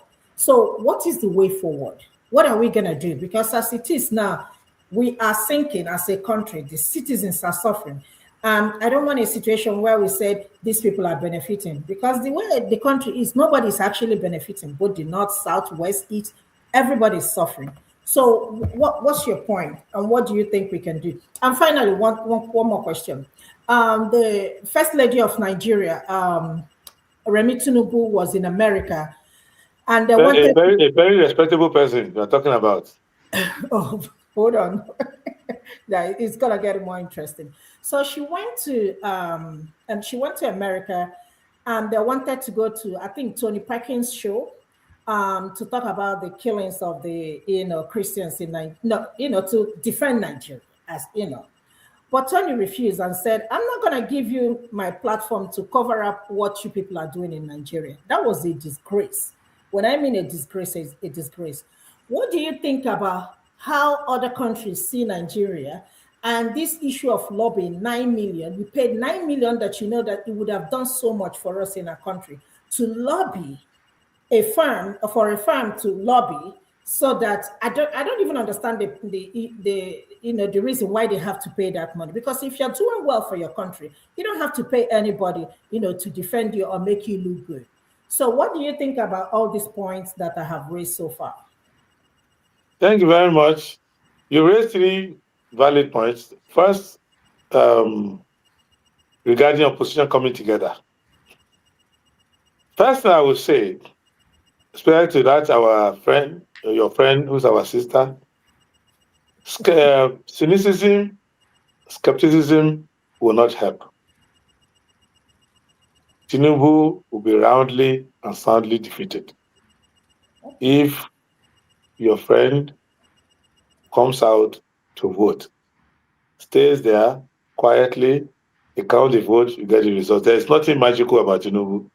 He'll be defeated. That is not a difficult thing. Now, the question about why don't the opposition come together is a very simple problem. Who is the opposition? If today, as it seems, they start to annoy Wike over Fubara, and he resigns from Tinubu's government, or Tinubu fires him, 2 minutes later, it's an opposition, whether you like it or not. He's showing up in the meeting and lamenting how he knew from time that Tinubu is not a good man, but just managing it for the sake of the country. If they don't choose Shetima as vice president, they choose another person. It's opposition automatically, telling you that he was just managing there, spying on behalf of Nigerian people. So that is why in SDP, we are not defining opposition as any unemployed politician. Because some of the so-called opposition have submitted application for employment. Their names are with DSS, clearance for minister, for this, that the man has not implemented. So, and because you cannot control other people's politics, you can't control their politics. Everybody does their politics as it favors them. So what we decided to do is to make sure that our platform is not abused, that you don't come and deceive us. There are people who are campaigning for APC in their state. There's a governorship election in a state now in the south that they are competing for governorship there. The person who brought the governor, who is raising money, going everywhere to support the APC governor, is also the one recommending people's name and is a leader of the ADC for their constitutional drafting. So many of these people are everywhere. And we don't want to control other people's politics. In fact, in SDP, we have been told at a meeting, don't criticize ADC, don't criticize Peter Obi, don't criticize Atiku, don't criticize Kwankwaso, don't criticize anybody who's not in government. Because you cannot control their politics. But don't join them, just leave them alone. Because our definition of opposition is an opposition on ideas, on ideology. So if your policy is not different from that of Tinubu, if your record or performance is not different from Tinubu, if your morality or lack of it, if your ethics or lack of it, if your stamina or lack of it, if your lack of respect for rule of law is the same as Tinubu, we don't waste our time by considering you as opposition. So you say we should gather together and defeat Tinubu. What do I gain if I defeat Tinubu and I put Tinubu 2.0 there, have I gained anything? I am not interested in defeating only Tinubu. I am interested in making sure that Tinubu is the last bad commentary on our leadership. That the next person, you will not have anything that will make him look like Tinubu. I don't want to lose my credibility. Like those who brought Buhari and said, change, change, change, and nothing happened. So that is why we are careful. But if you feel that anybody who's on the government is opposition as far as you are concerned, then you'll be recycling. Because what they will do is go inside there, rule together, and towards the end, divide themselves into 2 or 3. I say we're opposition now. Then you hand over to the next person. And they're the same people. So we want to raise new people. I don't expect, out of the 108 senators, 109, I don't expect up to 5 to come back. If I'm to tick, maybe someone like Abaribe, I can say, yes, how has he done wrong? Let him come back. Take a few like that. You can say, let them come back. But the rest, they should go. So how are they going to go? If you are joining this so-called opposition, when they are recycling the same people. Somebody who was a minister under Buhari, collecting bribe for everything, gave the wrong opinion, destroyed the country, brought all sorts of evil to Nigeria. Because Tinubu did not appoint him after he has applied, he's now in the opposition. He just finished one government. The person signing agreement in Chinese language and diverting the loan somewhere is now in opposition. The person who brought, so we don't want to comment on them so that they won't say we're attacking opposition. But we have built a wall of Jericho between us and them. So they have to, if they come to our side, they have to go into baptism first. And even if they join us, they will not touch power. You have repented, I'll be okay, like, be at the back. They're clapping for us for now. Because it is dangerous to rile people's hope up that we are going to defeat them, we are going to chase Tinubu away, and then the next person comes. It's exactly like Tinubu or worse. We can't do that. That is why opposition are not the same. Opposition is not the same. So that is the reason why we are taking our time. So you have to choose which kind of opposition you want to be. But I believe that Nigerian people, anybody they back, will win the election. But if they don't back anybody, that's a different. Tinubu has his own politics. He knows what he's doing. Tinubu is banking on apathy. The majority will not show up. He's banking on the fact that between now and the election, many of you who are talking now will be in jail because their case will soon come up in the FCC and ICPC, and they will be in jail. Some of them, he knows they are their contractors. So if you start giving them contract, the politics will collapse. Because some of the opposition spending more money than even the government in power. That if they hold one meeting like this, more than 10 private jets will land there.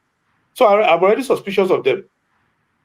They have not even registered one political party. They are spending billions, collecting money from everybody they see. So I know that these people are already bad news. The amount of money they were even offering us just for allowing them to come to our party already made me know that these people should be disqualified from politics for life. If they put this, if one of them use 150 million to organize one illegal meeting with about 5 SDP chairmen who will expel immediately.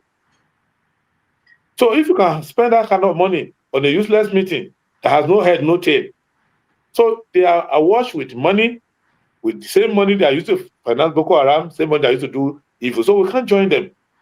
So I'd rather be in a position that one day when I come to power, people say, yeah, thank God, and to go and join them. So out. Then the second issue,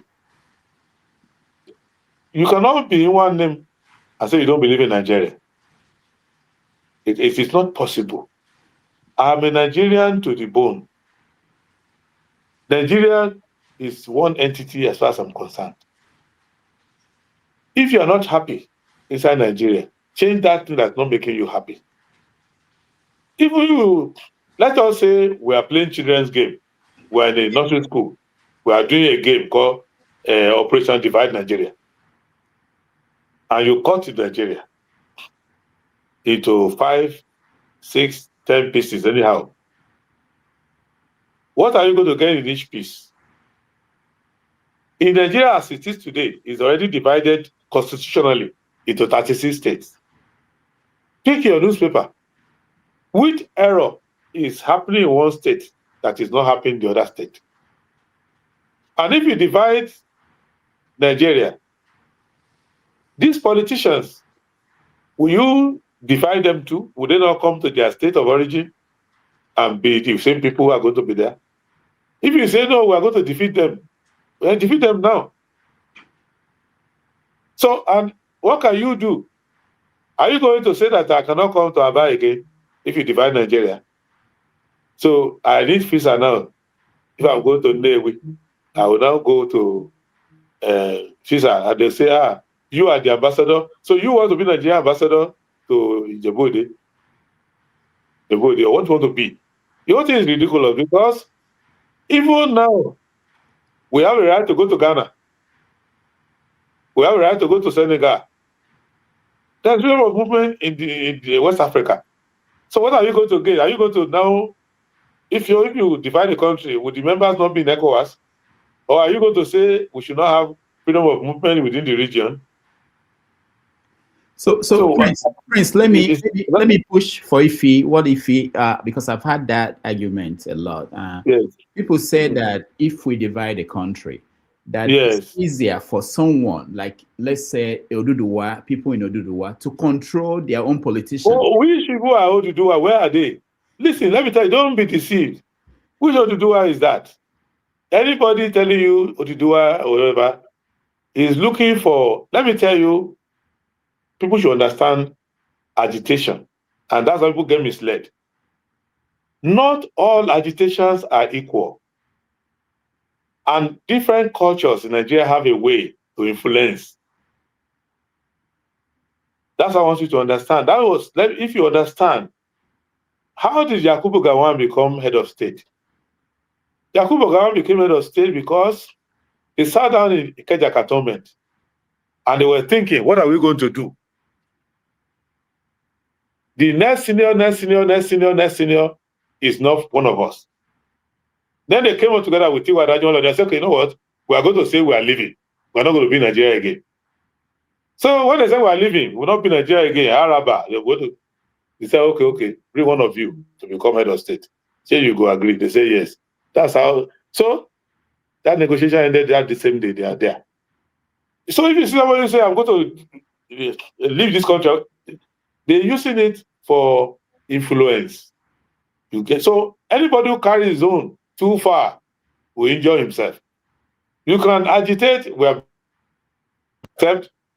use it pragmatically to have a better hearing. There is nobody who can leave Nigeria. It can't happen. What can happen is that another generation will come that will not be like this one, where we will have a more just, egalitarian, accountable, meritocratic Nigeria. And when you have that, Nigeria will not be like this.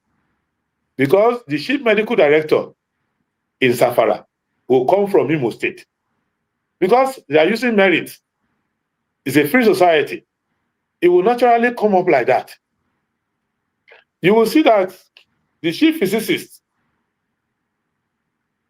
in the Ebonyi State will be from Ijebu-Ode. Because the school in Ijebu-Ode will be looking for the best. And they will set exam. And they will say that the man from Ijebu-Ode is the best. They will put him there.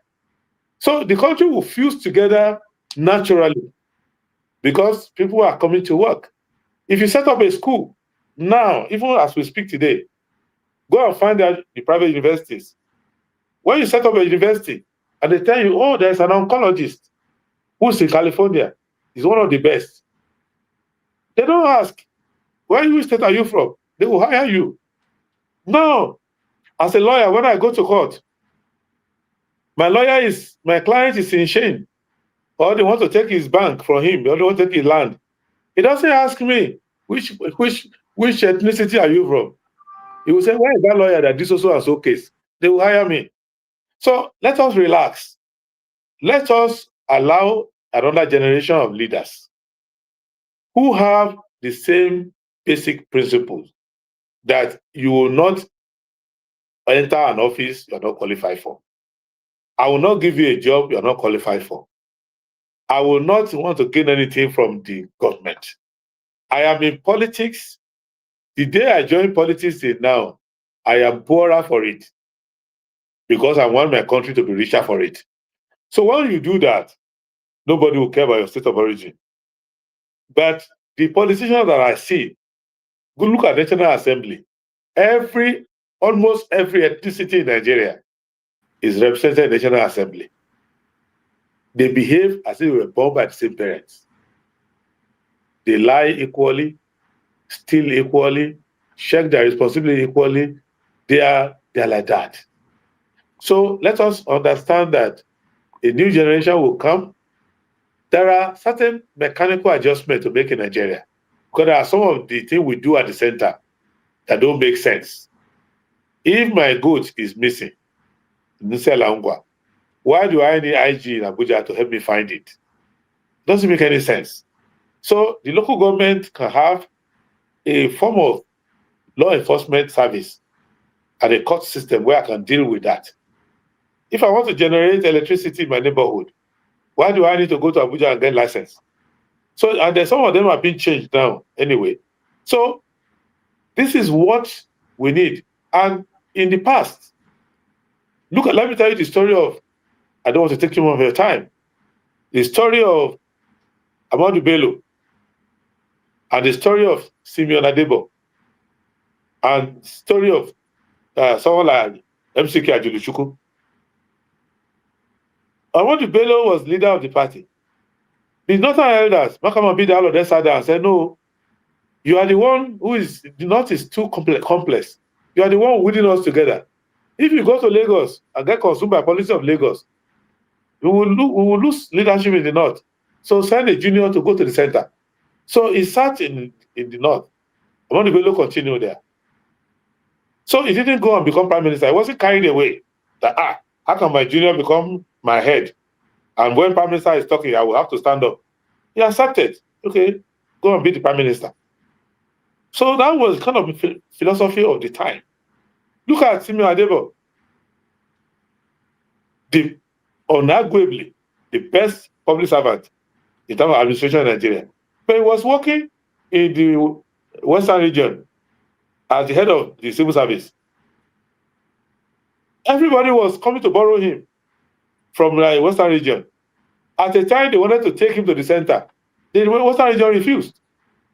In fact, Ahmadu Bello, who was having problem with Adewole, had to go and meet Adewole and humble himself to say, can you release Adebo to come to northern Nigeria and work for us for some time and adjust the civil service for us? So look at Gomwork.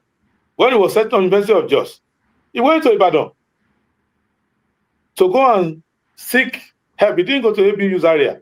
He went to Ibadan. I want my university to be like University of Ibadan. And that's how he set up University of Jos. And what are you? Many of the leaders of that time didn't care about ethnicity or anything like that. You go to Kaduna, the people are there.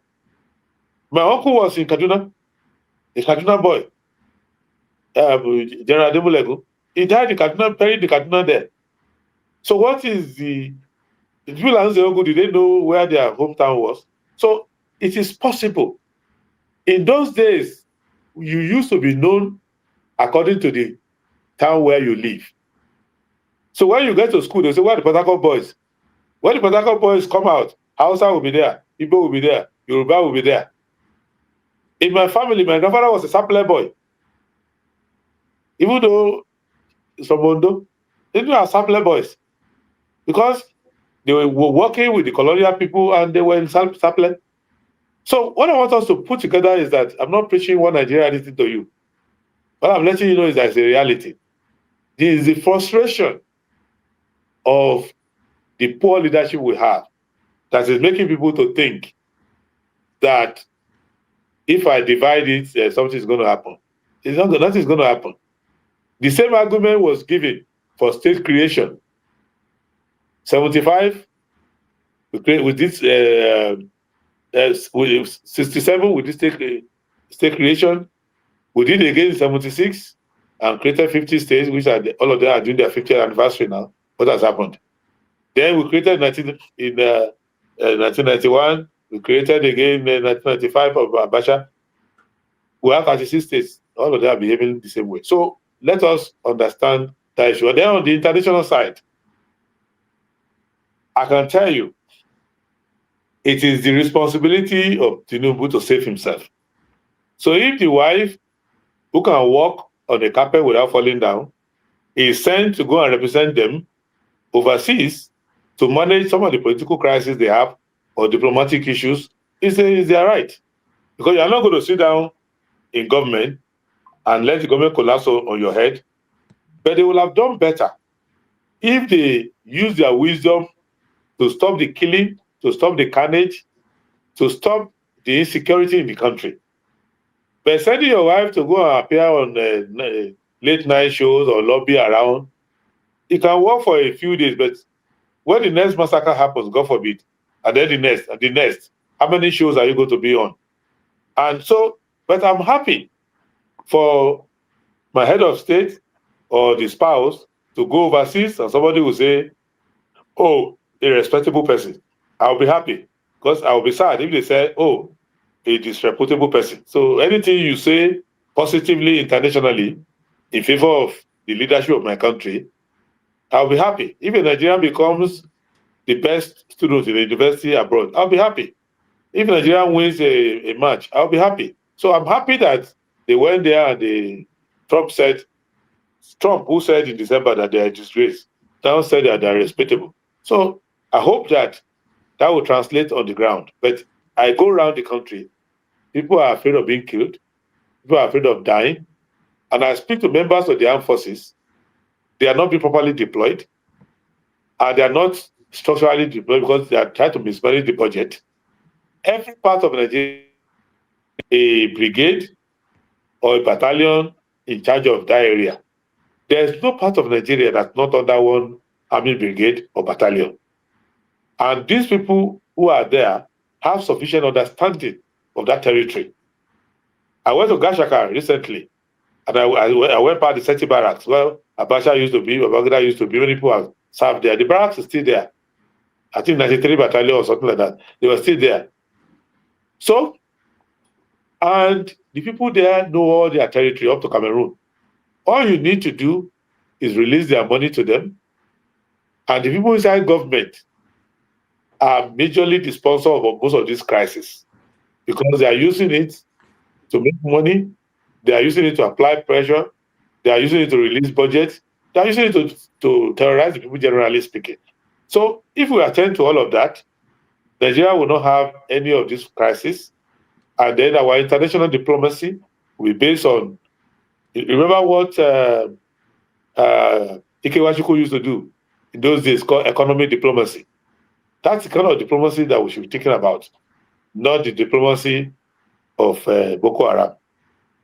Okay, thank you. Ife, I blame you for this. You asked 3 questions instead of 1, and we've spent more than half an hour answering your questions.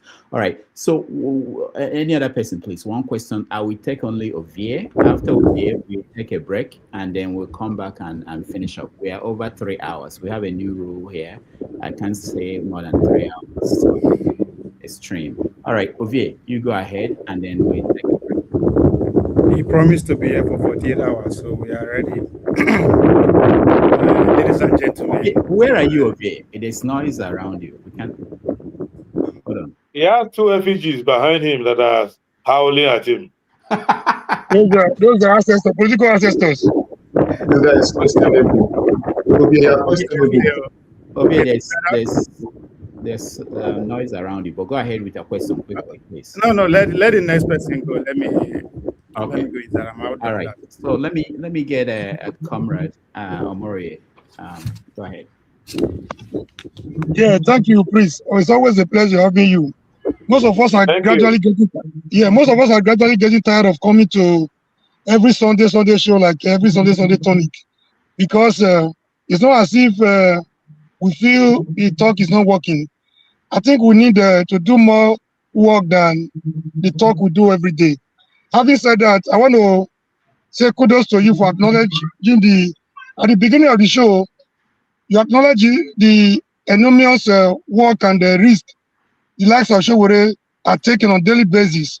Why those that are blinded by their tribal bigotry, religious and other primordial sentiments come here every day to slaughter him? You know, they cannot even, most of them cannot go to Nigeria. They are so scared. They can't go to Nigeria. And they can't go to their bedroom in their house without taking permission from their wife. Somebody that abandoned his family to go to that lion's den, taking risks for everybody, even for his enemy, even for the Nigerian police. As dangerous as they are to his life, people come here on daily basis to malign him and castigate him. I say, I drop my heart for you for that singular. That was what prompted my coming to you. People are like you, you are a rare gem. People are like you are difficult to find. And some people come here every day to blame the colonialists, the imperialists. And you just alluded to the fact again, according to Chimno Achebe, that the greatest problem of Nigeria is a leadership problem. I want to also ask that what the colonial masters did to us is even a tip of eyeballs compared to what Tinubu and our so-called politicians are doing to us today. And what we are doing to ourselves as a people is even more dangerous than what politicians are doing to us. I give you a vivid example. I called into a show recently. The subject of discussion was not Obi. The next thing I heard from the organizer, the first thing she told me was, I know you hate Obi. I mean, where is that one coming from? When I left the show, she contradicted herself by saying, actually, he didn't say anything about Obi. With that kind of mindset, are we prepared for freedom? Are we prepared for liberty? It is said that the internal vigilance is the price for liberty. Are we prepared to liberate ourselves? Are we prepared to do away? If you go to any child of maybe primary school people in Nigeria and ask him the problem of Nigeria, he will tell you how much we have been divided along religious, tribal lines, giving advantage to the politicians. But we fall for these same factors every day. What kind of people are we? We are not even sincere. And one more thing, I don't have a question for you because I know you have the answers to all the questions. And this is just a comment and to commend your effort. And you said at the beginning of the day at the show that you guys are ready now to confront these people headlong. And this has been long overdue. The same people that were telling us when I told them that Obi does not know what he has behind him. This is was something, the support he has behind is like a fluke. He doesn't know how to utilize it. They were telling me Obi does not need Nigerians. I mean, the Nigerians does not need the likes of Obi to lead them to be a formidable opposition. Today, they were busy on the comment section applauding you, blaming you that why waiting till this time. The same people yesterday that were telling me Nigeria does not need somebody to lead them to just go on the street like a mob so that they can be slaughtered just like that. I thank you for your sincerity. I thank you for what you do. Don't change. Don't allow the crowd to change who you are. We are difficult people. We are not sincere and we are very hypocritical. On this note, I rest my case. Thank you. All right, thank you, comrade.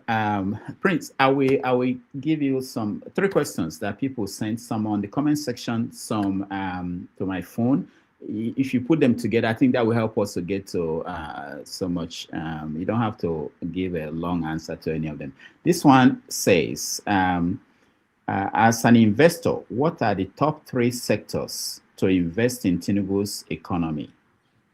You should answer as an investor, not as a candidate. That's one.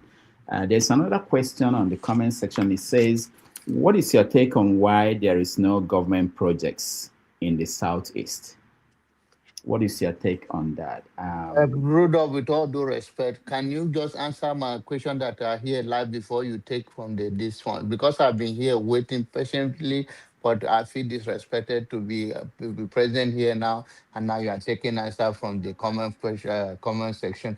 Please, before you go to break, before Oduma go off on you, because I am getting So, Prince, trying you to see, be. you think it's only politicians that have issues. You know, I have issues too. I have to deal with. I have to answer You to this. should. You I have to should. answer to You these should. people. You should I have to ask. You answer should. to We this. should. You should. We cannot I be have to here answer to live them. spending many hours waiting, and then the people that So, are so not here. That I okay, think that okay. is So, disingenuous okay. and So, two disrespectful. questions. I've from one from my phone, one from the comment section, and then John Abba, and then we'll take a break. John Abba, go ahead. Thank you. No, I don't waste time. Dr. Rudolph, Prince. what are you doing? Uh, So not. Thank you for You see how coming. fruitful protest can be when we are united?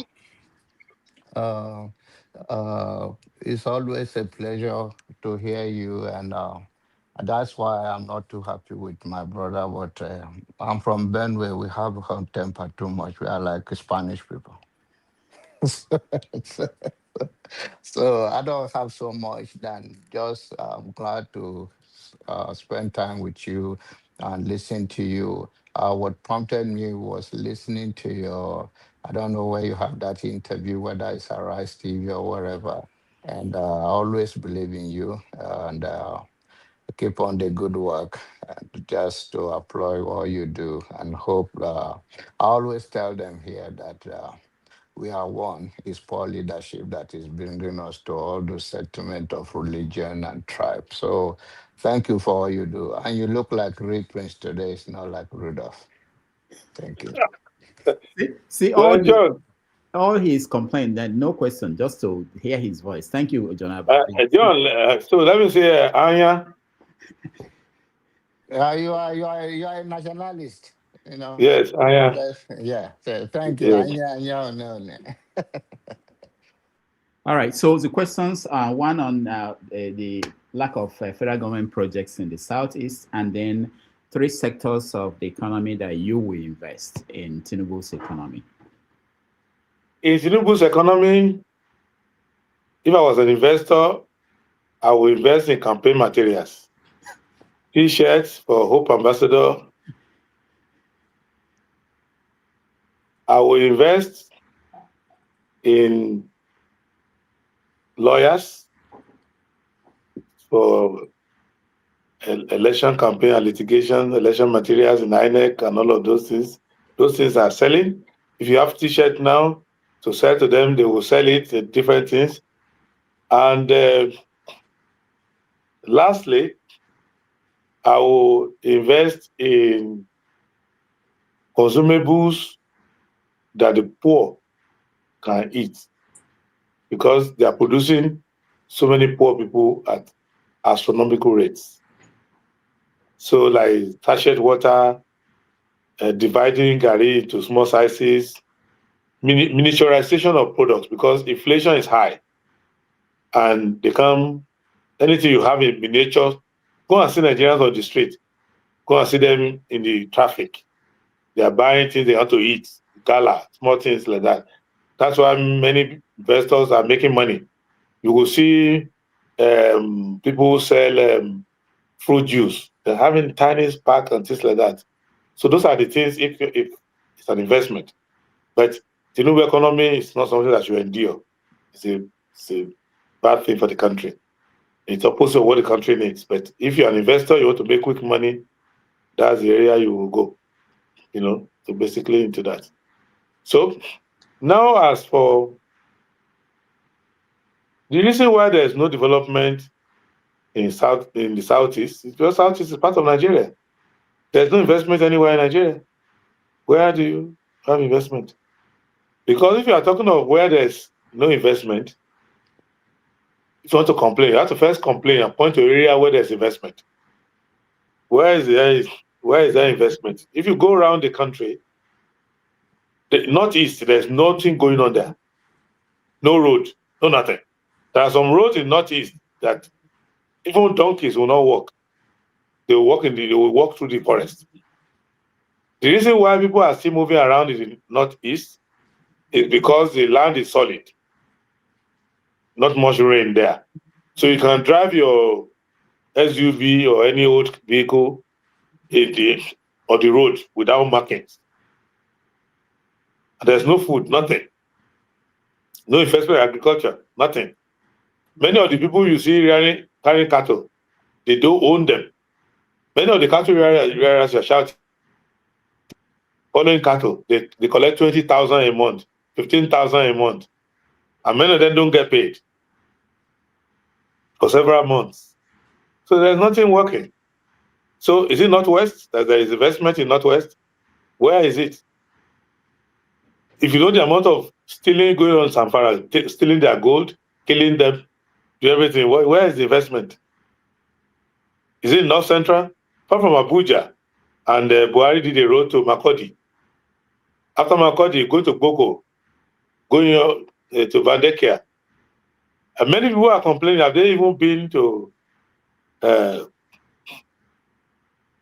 many parts of the north before? If you go there, you will change your mind. So where is the development? So there's nowhere. But they have scattered programs, say a symbolic signature thing. Today I show somebody what they call the coastal road. He nearly beat his tongue. Because is it what they call the coastal road? I said, that's what they call their coastal road. So where is it? Have you been to Osun State before?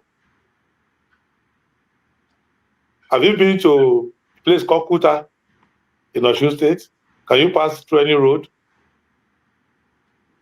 So Prince, the people who complain about Southeast, they mention things like rail roads that were constructed. Where is the rail? Where have you taken a rail? They may as well complain that there's no unicorn in the Southeast. I'm not saying Southeast is developed, but the things they are pointing out, where do they exist? Is there a rail anywhere? Okay, but if we push back, where like Oscar is saying, if you look at the one that is being constructed in Lagos, there are so many projects, and not just people from the southeast, the north. They also complain that it appeared that they are building another port in Lagos, somewhere in Lagos, but everything is so concentrated in Lagos. Is that not? Let me explain something to you about Lagos. Lagos is not being developed. Lagos is one of the worst cities to live in. Lagos is one of the poorly infrastructure states. Lagos has the worst habitat.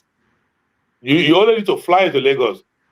If you fly into any state, any national capital of any country before, if you fly into Lagos, you will be ashamed of yourself. With their brown roofs, with so many things not working there. What is the quality of water in Lagos? Do you see where the average Lagosian live? Have you seen the quality of their food? Do you see so what is there? But Lagos has a natural harbor, some old investments that Chinese, whoever can come there and build. There are also ports being built in Akwa Ibom by the Koreans, deep sea ports. And Lagos is full of traders who don't like to take risks. So they stay in Lagos close to their market and sell goods there. But if you wake up in the morning and you decide to set up anything elsewhere, it will take time, but it will grow as well. So it's left for state governments and some federal government agencies to go to particular parts of Nigeria. Southeast is the easiest to develop as far as I'm concerned because of the compactness of Southeast. Southeast is the same size as Niger State. All the 5 states in the Southeast are about the same size of Niger State. And if you go around Niger State, you will not know whether you are in Nigeria or you are in Benin Republic or you are in Niger now. Some parts I've never seen any car passing. I can tell you that. If you go to the place where Zeke was born in Zungeru, you need to go there. If Zeke comes back, he will still be able to go back to his father's house in Zungeru without missing the way. So, what I'm letting you know is that there is no part of Nigeria where there's development going on. But there's no part of Nigeria that's not collecting money. Huge amount of money. So it's left for the leaders of Nigeria at the national level to take development around the country. I go to the east a lot. I travel, I drive myself, I go there. Because there's no month that passes that I won't have something to do in the east. That road that MTN is constructing from Onitsha to go to Enugu has not reached Oji River, but it's past Oka now. But if you go to Akuzu, you will see that I've met them in Akuzu for the past 6 months. They are stuck there. I said maybe there's one shrine in Akuzu that's disturbing them. But if you get to Akuzu, you will see that they are still there.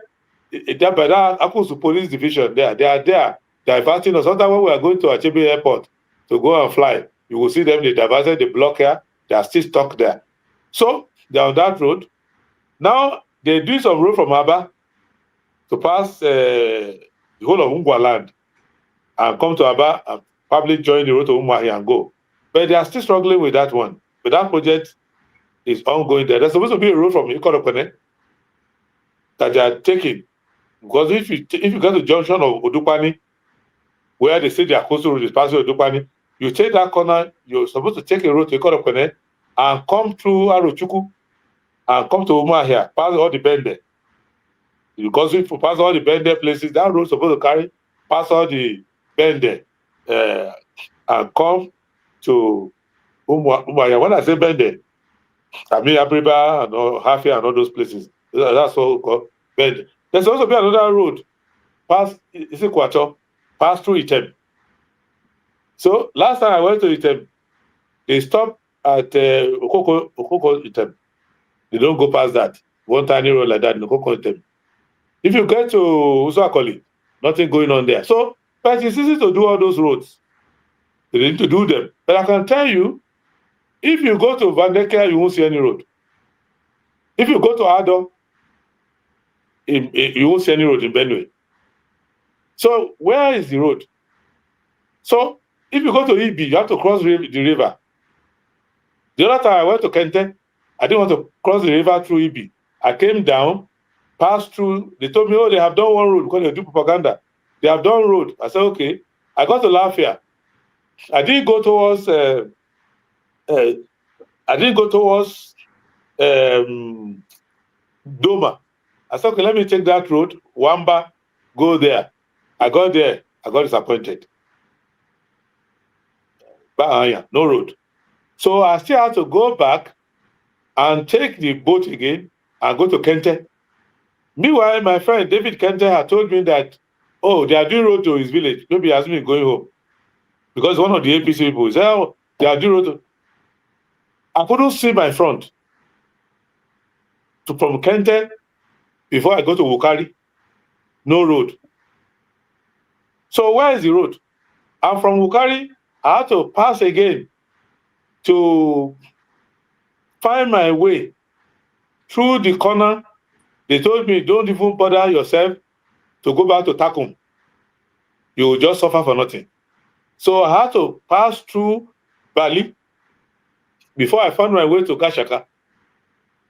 Up to Gashaka, no road. So what are you telling me that there's road anywhere? So just let Nigerians not do comparative suffering. Comparative suffering is not necessary. Have a standardized way about how government will be. There used to be a road from Ore to my hometown from Awolowo time. The road between Ondo and Akure was first started in 1911. At that time, Nigeria had not become amalgamated. Nigeria became amalgamated in 1914. But the road from Ondo to Akure was started in 1911. Now, the road is so bad, then they came with this concrete road. Because there's a genius called Umahi who came with the idea that they should do concrete road. It's not a bad idea, but to go from Ore to Ondo City, which used to take you 25 minutes, will take you 2 hours now with dust all over your vehicle.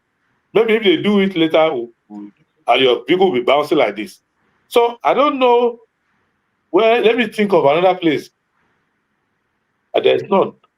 Where? So universally, don't be deceived.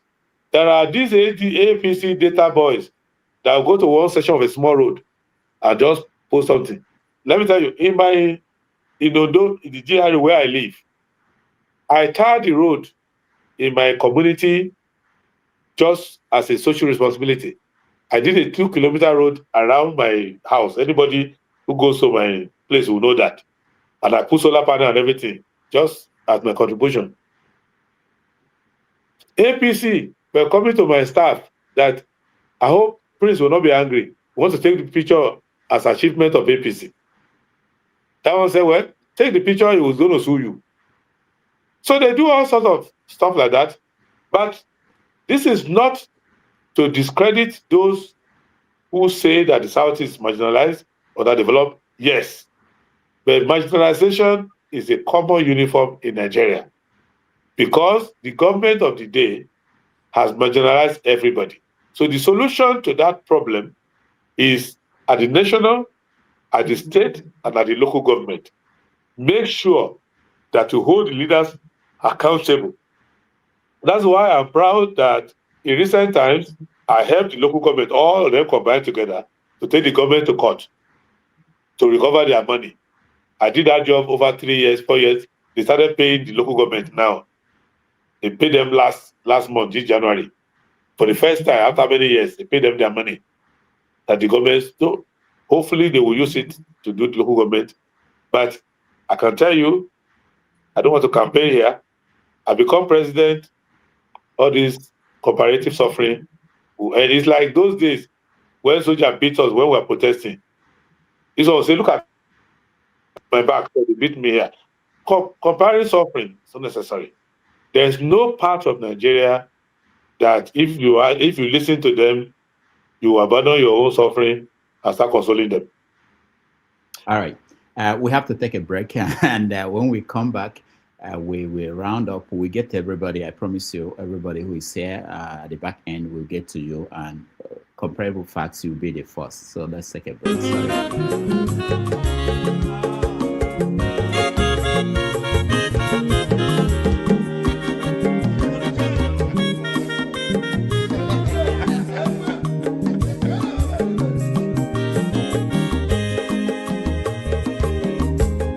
Onye ọma zoro bio akwa nwa zoro bio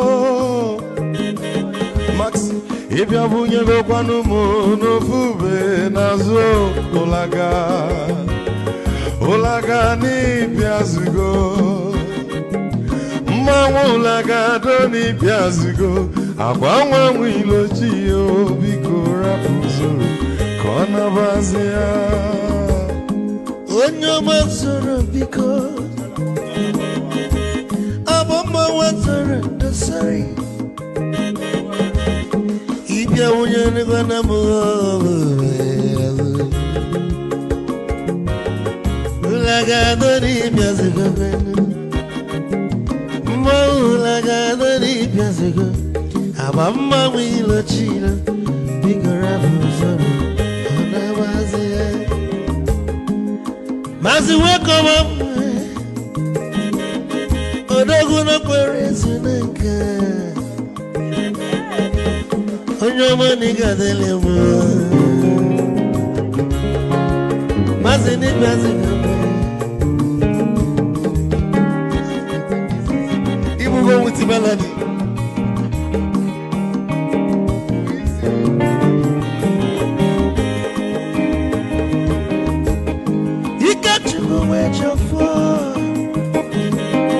Odogu na chala noka Ezi wane mliga delemo Olagado ni pezigo noe Ma olagado ni pezigo Amama wilo chilo Bigora muzoro Anabazi Te Onyama zoro de Abama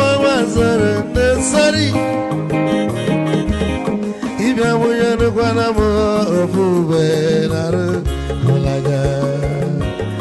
mulaga doni piasugo nasa boy mulaga doni piasugo amamma wilo chilo biko rapuzoro anabanzi ayis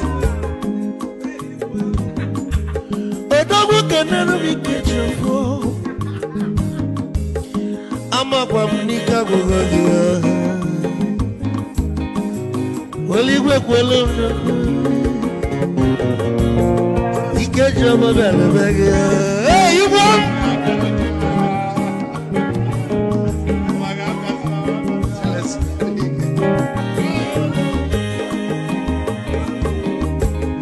eku kampune kene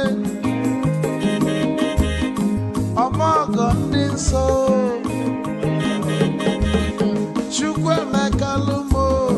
Chukwu negaji esi nwanne m ekene dị ịlapụlụ ife niile na-eme wee bịa nke gosili na anyị na gị bụ nwanne wisdom ga-adị ka nye gị maịkị ka ogobanya bụ egwu isili mmaksi ọ bụ na-etiri egwu a malụkwa malụ n'imego m ife ọjọọ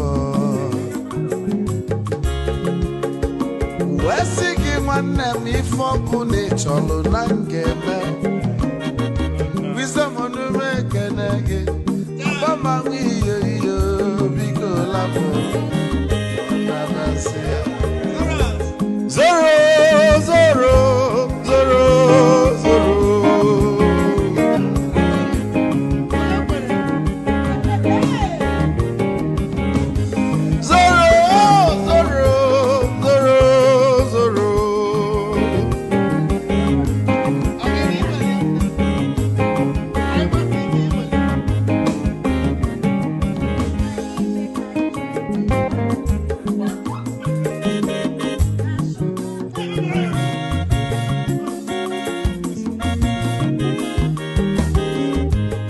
Geduru joy na bugwa Hausa Sokoto Ujembe mwilo Anu solo mwe manofia nara Onye nwuro zurike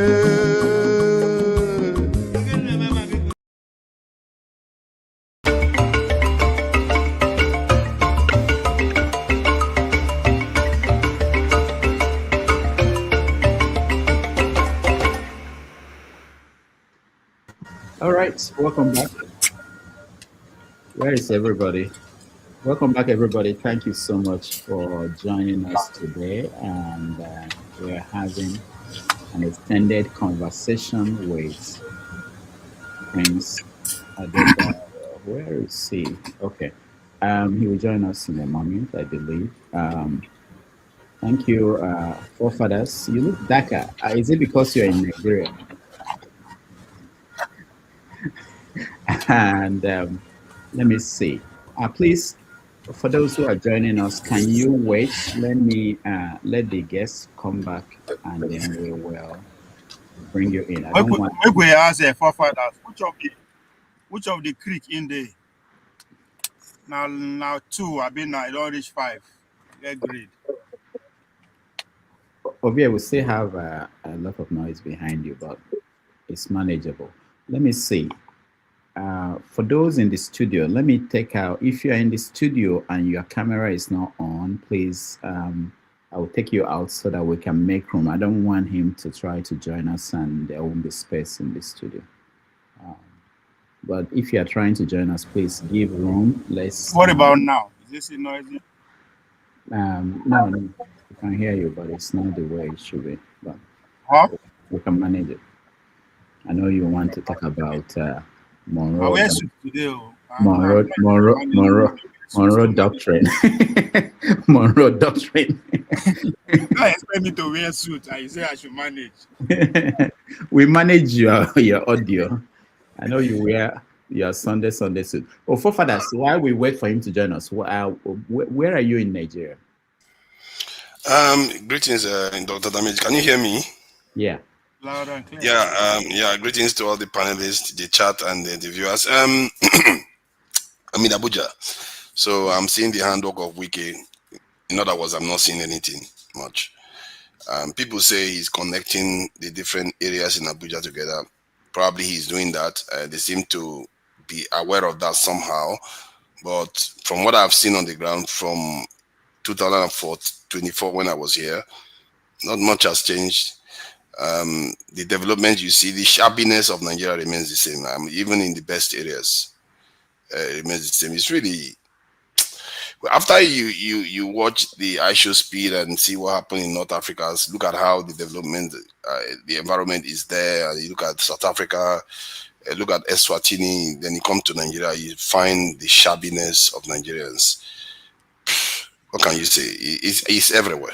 Everywhere you turn, you see it everywhere. We have a lot of work to do. So, what about military? Are you still there? Yeah, I've not encountered them. No, what I'm saying, are you still inclined that military builders should come first before the economy and the infrastructure? Of course. All right. It's not first, but it should happen as soon as possible. Okay, Forefather, so that our guest is back. Prince, welcome back. So this is our final segment, rounding up. So let's start with you, comparable facts. Go ahead. All right. Good afternoon. Prince Adewole, it's nice to see you. I'm always marveled to come, whenever you come on a platform. So I kind of delay my engagement. Today is our Super Bowl day. It's coming up in a few more hours. So, but I said I have to come in here and talk to you because, like I said, I'm always marveled with your intellect when it comes to Nigerian politics. So I'm compelled to come here and ask you a question. It doesn't matter how long I stay. But regardless, it's nice to see you. So I have been so annoyed about what's going on when it comes to Nigerian people. They seem to be very lame. Why are we so, regurgitating about our first lady being congratulated by Trump like it's something a big deal? I mean, I don't see what is so big about that. You see the whole media, even Dr. Rudolph, everybody talking about it like it's something because you just said it's a nice lady. So everybody's just going crazy. And we forget about what he said after that Nigeria, the Christians are being killed. He said it at that prayer. I don't know if anybody missed it. And what if he just said? That should have been the main question, not because he praised Remi Tinubu and it become a, it's so annoying about how Nigeria, they're so lame. But anyway, let me go to my question. So my question to you is that what is the responsibility of the opposition party, including the SDP, when the reform, there's no when the reform that weaken accountability, have been passed, and nobody's responding, but they're just making a public statement. When are they going to come beyond public, critic and do something about it? Like people like Obi, Atiku, you have to mobilize the people. You have to lead and stop being so docile, as a candidate. March to the National Assembly. Nigeria need leadership. The masses need leadership. People like you, Obi. I cannot hear you. If you can hear me, I don't know why. Oh, we can hear you. We can hear you. For some reason, I can't hear you. So you didn't hear anything that I said? We can hear you, but apparently your connection. Okay. Comparable facts. Hold on. I will let him know to reconnect. I think that's the solution to this.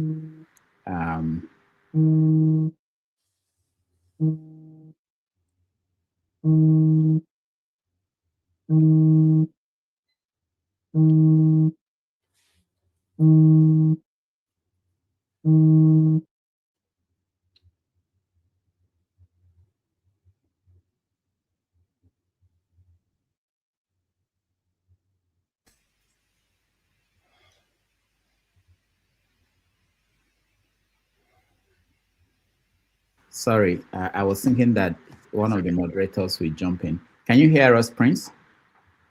You can hear us. So I hope you can reconnect and maybe we can then hear you. I can hear you now. Oh, okay. Okay, good.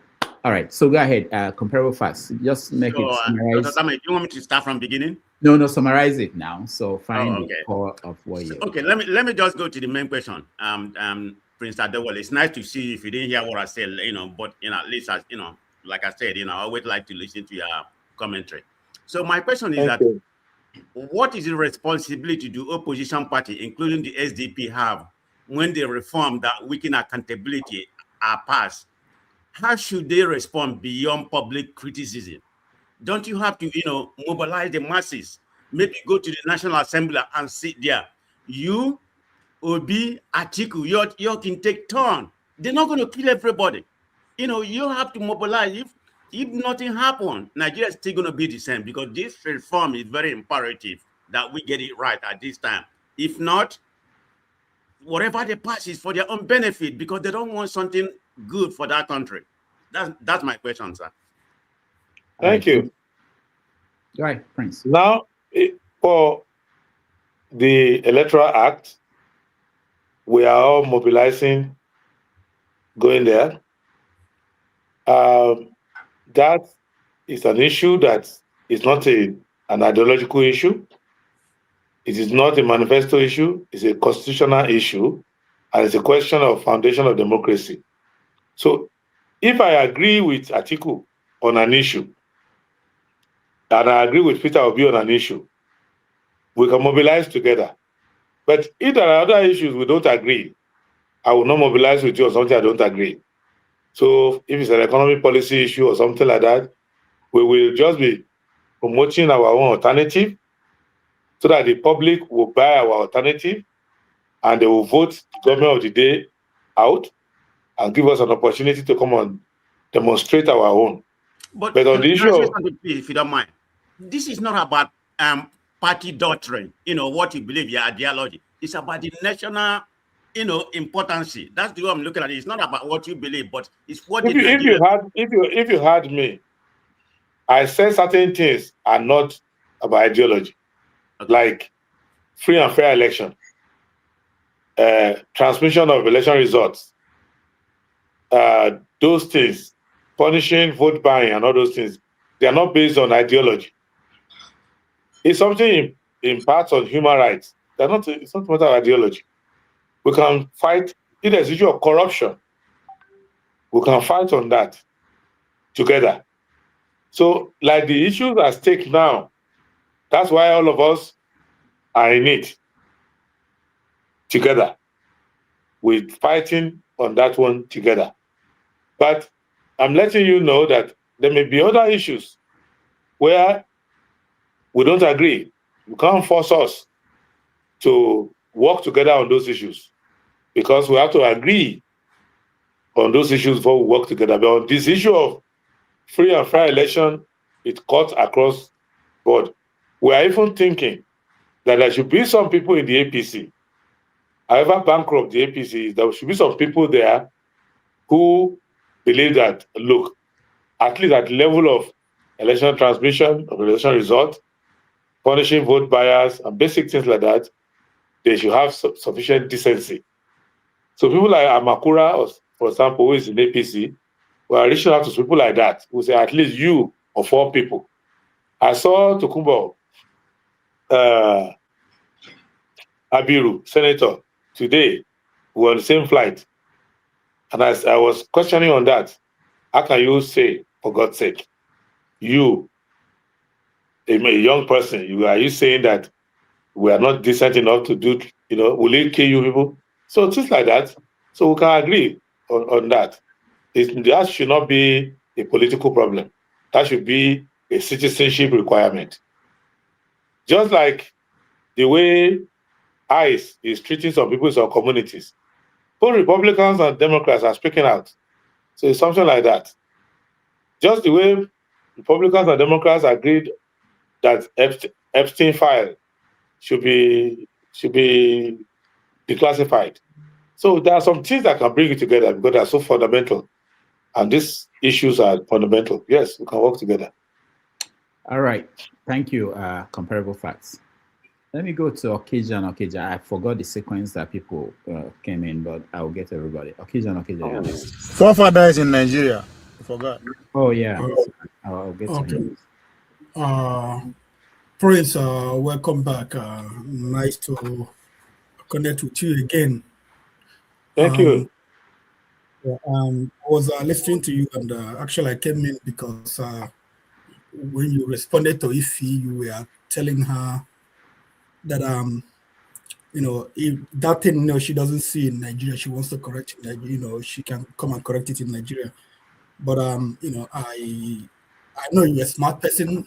I believe you know that it is deeper than that.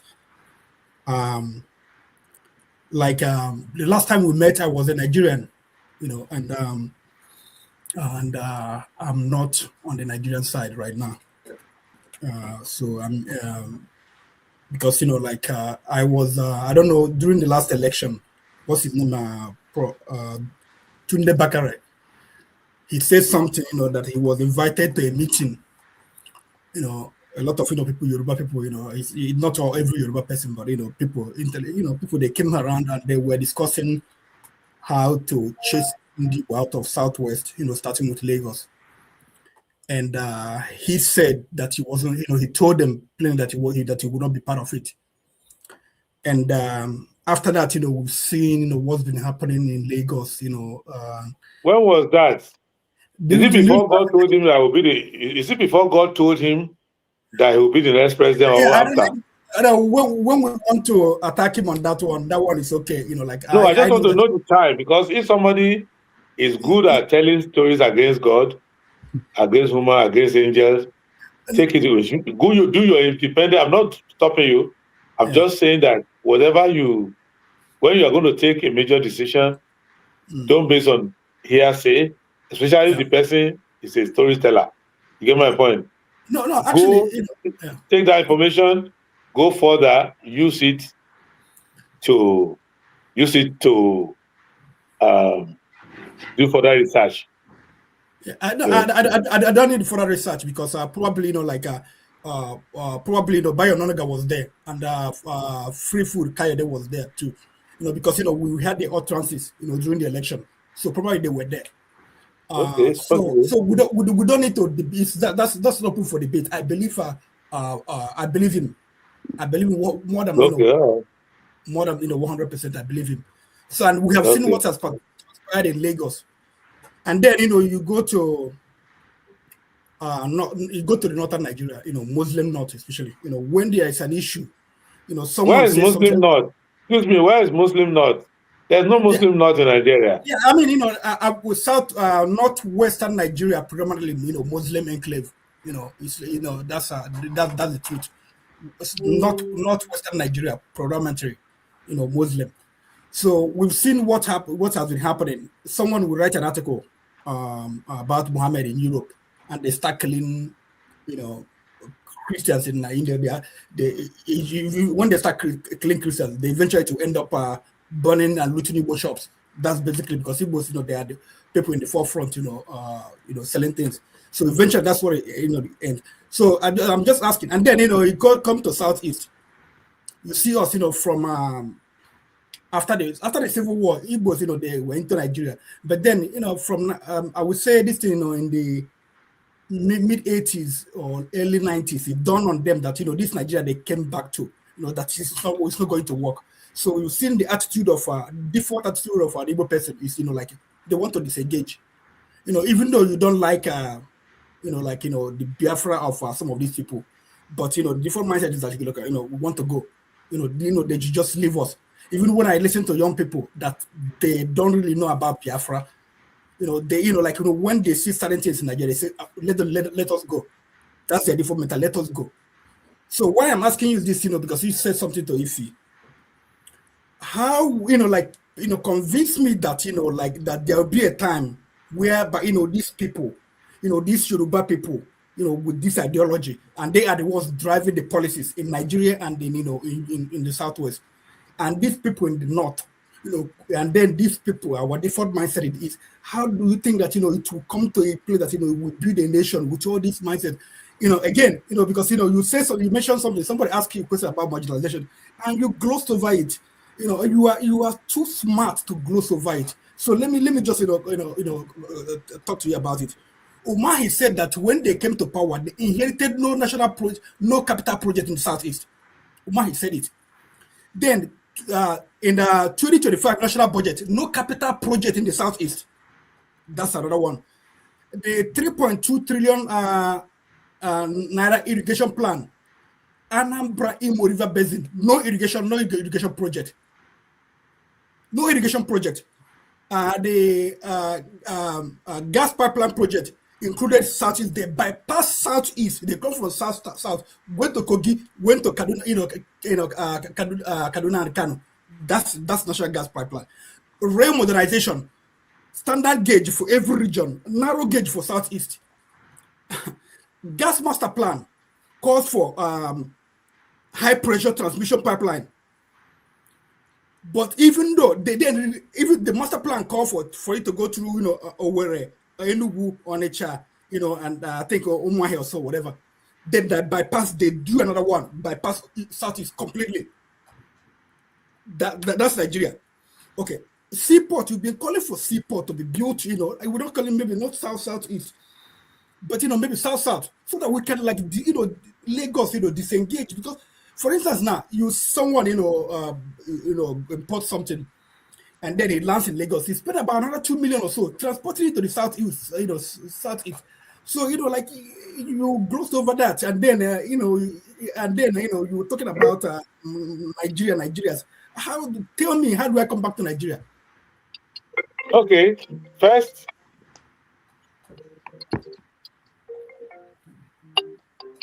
let me take it one piece at a time.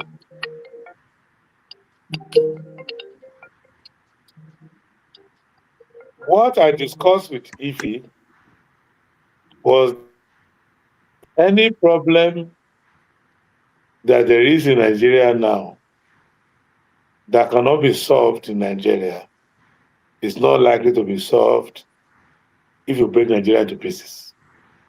And that if you can solve them, otherwise, let's come together and solve them now.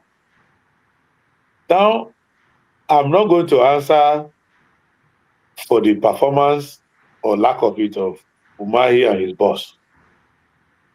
But that's for them.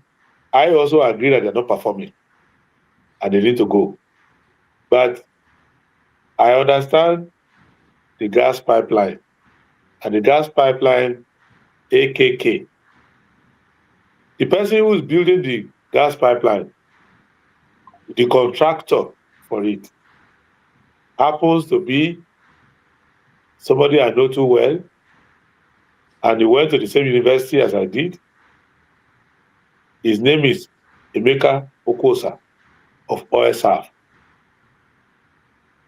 So,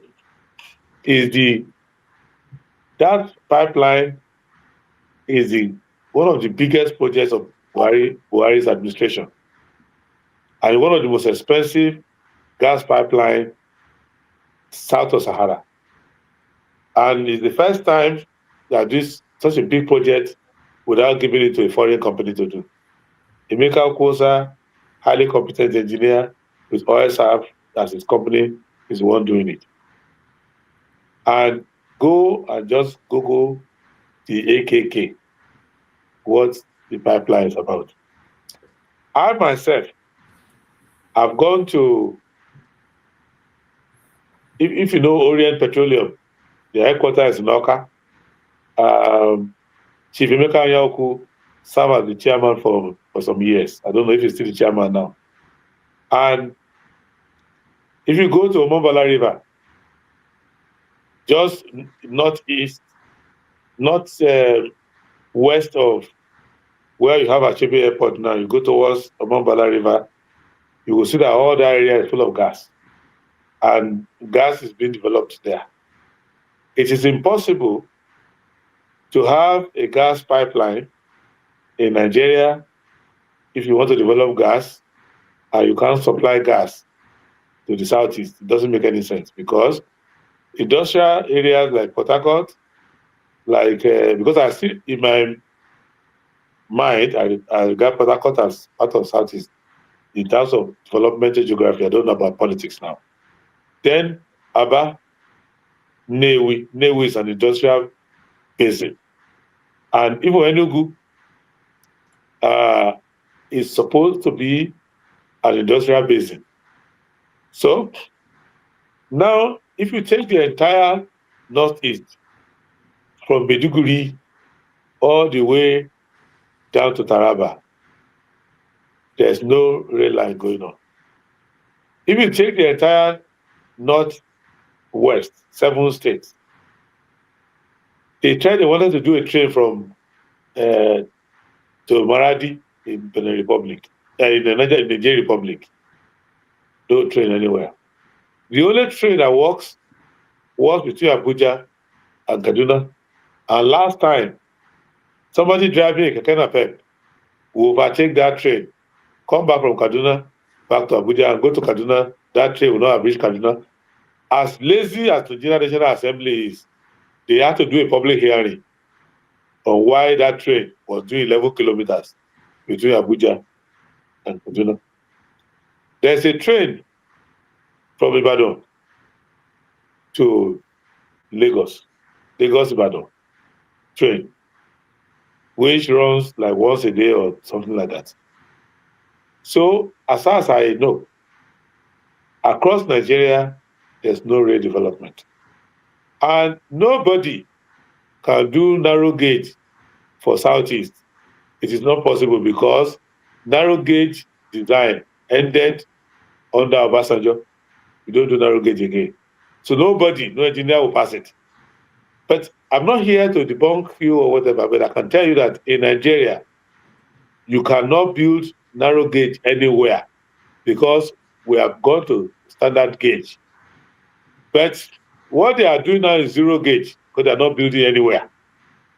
So then we have the old colonial rail lines. If you remember, that pass through Umuahia. If you get to Umuahia, you will see what we have the Biafra Museum on the other side of the train, the rail line.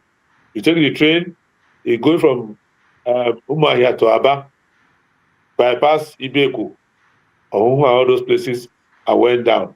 That rail line supposed to join with Makodi and join up. That rail line has not been developed, but the rail line is there, has not been developed. And when it's being developed, they have to remove the old gauge and put the standard gauge there. So that I know as a matter of policy. Now, when it comes to port development, there are only, since the 70s, there have only been 2 ports built. Remember that the last port built by military was Tinkan. We have Apapa Key, which was colonial time. Then you have the second Apapa port. Then they had which has Roro beneath. That's the second Apapa port is the one that has Roro, roll on for cars. Then they built Tinkan. Now, Lagos state government and the Chinese came together to take advantage of what they call the EPZ, Export Processing Zone, and build that Chinese port. Now, another one is about to be built there. So, in reality, in the case of Akwa Ibom State, there's a 2 deep sea ports being built in Akwa Ibom State. One is more advanced than the other. They are building ports there. Now, I don't see any reason why the Nigerian federal government cannot build another. There's a port in Koko. There's a port in Calabar. The port in Calabar has been concession to Bamanga Tuko. I hope you know that. Bamanga Tuko is the one Obasanjo and Co concession that port in Calabar to. He's the one running the port. So he's old now, in his 90s. So there's no reason why that port is not properly utilized. There's a port in Sapele, which is totally abandoned. There's a port in Koko, which is totally abandoned. So if you go to Koko Port, you walk on the port. There's supposed to be a port in Escrafos. There we have built ports in Bonny, port as carry LNG. We have built like 4 ports or so in Bonny around train 1, train 2, train 3, train 4. So it is possible to do. There's a port in Onitsha. There's a place in Onitsha we call port. just call it port because that is what it was. It's There's a inland. port It's inland port.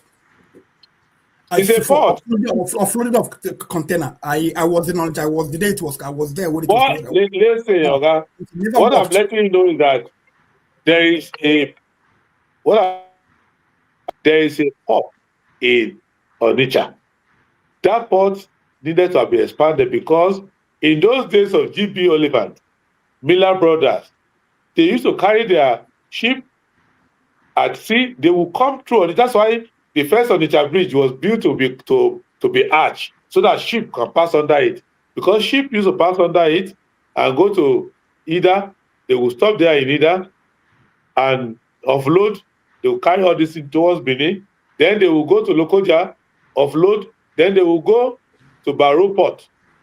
I visited General Salami Abubakar, was it last month? I paid a condolence visit because somebody died in his family. His sister died and his brother-in-law died. And as a former head of state, he was telling me, if you want to do anything that I will be impressed when you become president, you must finish Barrow Port. And I was looking at Baba like this. You know, I didn't want to be rude like, sir, but you were head of state. Why did you do Barrow Port? Why me? But since I'm the one looking for a job, I have to be polite. I said, okay. So what happened? I gave him the history of Barrow Port as I knew it and everything. So he said, look, right from the time they were young, they were thinking of Barrow Port. So all together and put together, there will be at least for port development, even if it's just for dredging, carrying things, carrying stuff, even for cabotage purposes, we need to build 32 ports across the rivers in Nigeria. I'm going to put a port in Yola as well because of the Benue River. If you dredge it, so we are supposed to put ports everywhere. But that, to me, is not a basis to leave Nigeria and go and join Cameroon or anything like that. It's a basis for you to know that these are the challenges our generation will have to give ourselves. We have to understand that development is not regional. And development is not ethnic. Look at Calabar Port. Who is running it? He is a man from Adamawa State, among Gatuko. So there's no reason why they put a port in Onitsha. I can't go and run it. So there's nothing there. So what we need to do is to realize that infrastructure in the Southeast is not only for Southeasterners. Because maybe the second Niger bridge, maybe I've used it more than all of you here because I use it all the time. And if the bridge breaks and I fall inside the water, it won't discriminate that I'm not from the Igbo land or anything like that. So in terms of discussing gaps in our infrastructure, I don't think we should use ethnocentric way to look at it. Anybody who knows that I spend more time outside where I was born than where I was born, any infrastructure you build favors me.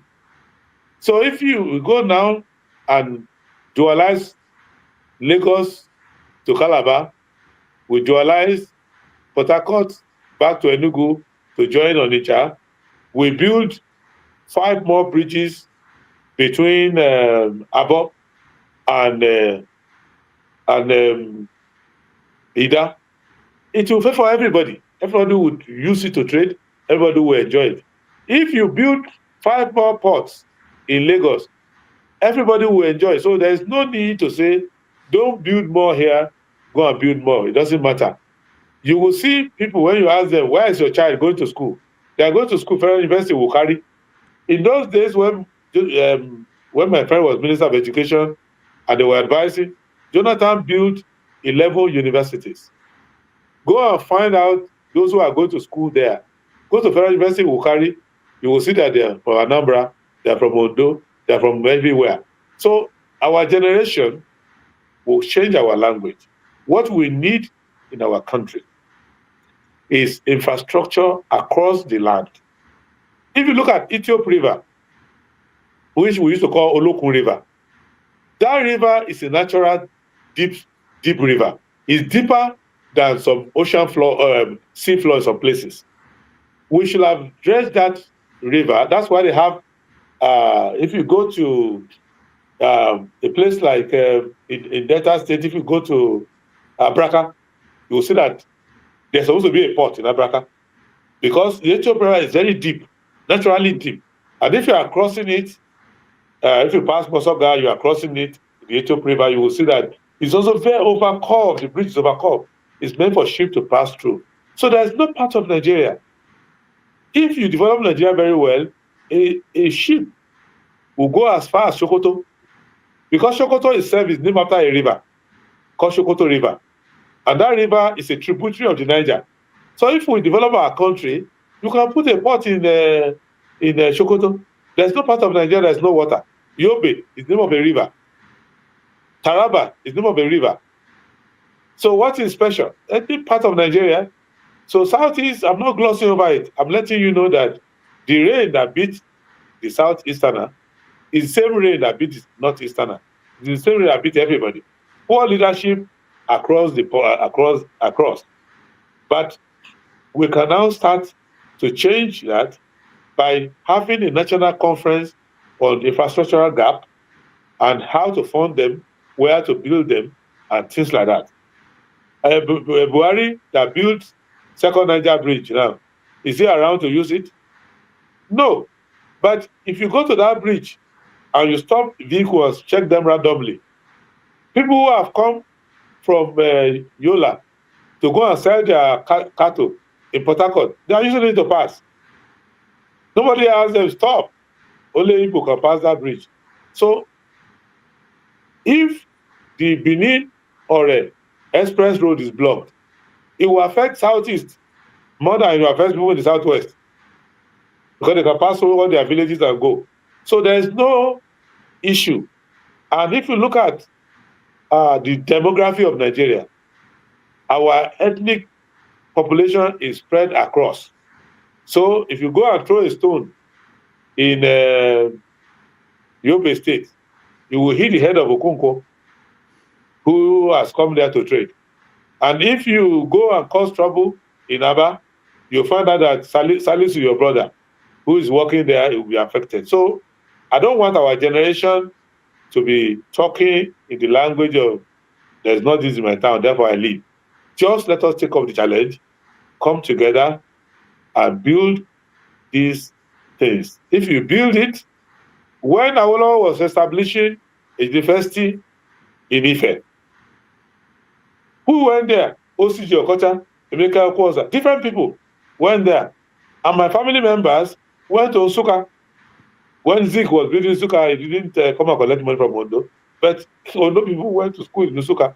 Many members of my family are Nsukka graduates. When we all sit down and we'll fight over school, they will defend Nsukka to the best of with all the arguments. Because at the school, they didn't go to Ife, they went to Nsukka. And if you see someone like Nkoyo Toyo from Calabar or Epic, she went to school in ABU's area, was a student union leader there. She will develop different ABU's area. That is the Nigeria that we knew. Bola Ige was a Kaduna boy. He grew up in Kaduna. Same thing with Justice Kayode Esho, and so many of these people. So I don't want the new generation now coming. You cannot, I mean, anybody wants to do competition with me about geography of Igbo land, I welcome you. You come distant third. So what is the argument? Because at the age of 11, I've been leaving Ondo to go to Ore and go and do Christmas in Ibeku or by myself. So checking everywhere, I know everywhere. So what can you tell me? Can't tell me anything. It's one country, it's one people with bad leadership. So let us fix it. So that's it. If you form Biafra Club, I will join. Because as you are going there, I'm going with you. So what will disappoint you is that when you create that your country, you will find me building a house there, next door. So who are you running away from? The Onanuga will come and marry from there. Onanuga's son or daughter will still come and marry from the place. So you can't escape from anybody. So let us understand that bad leadership is very bad, and we need to vote them out, and let us put the right people there, and then nobody will be agitated to go anywhere. Running from Musa. Thank you. Let's go to forefathers, and then I think we have two more people, Chim and Benson. Greetings, Prince Adewale, Adebayo. Thank you for joining us. I really appreciate it. And from what I've heard, you are better than most politicians that we see in Nigeria in terms of being a nationalistic politician. From the way you sound, I heard the way you speak to the Southeasterners, like they are part of you. That's how it's supposed to be.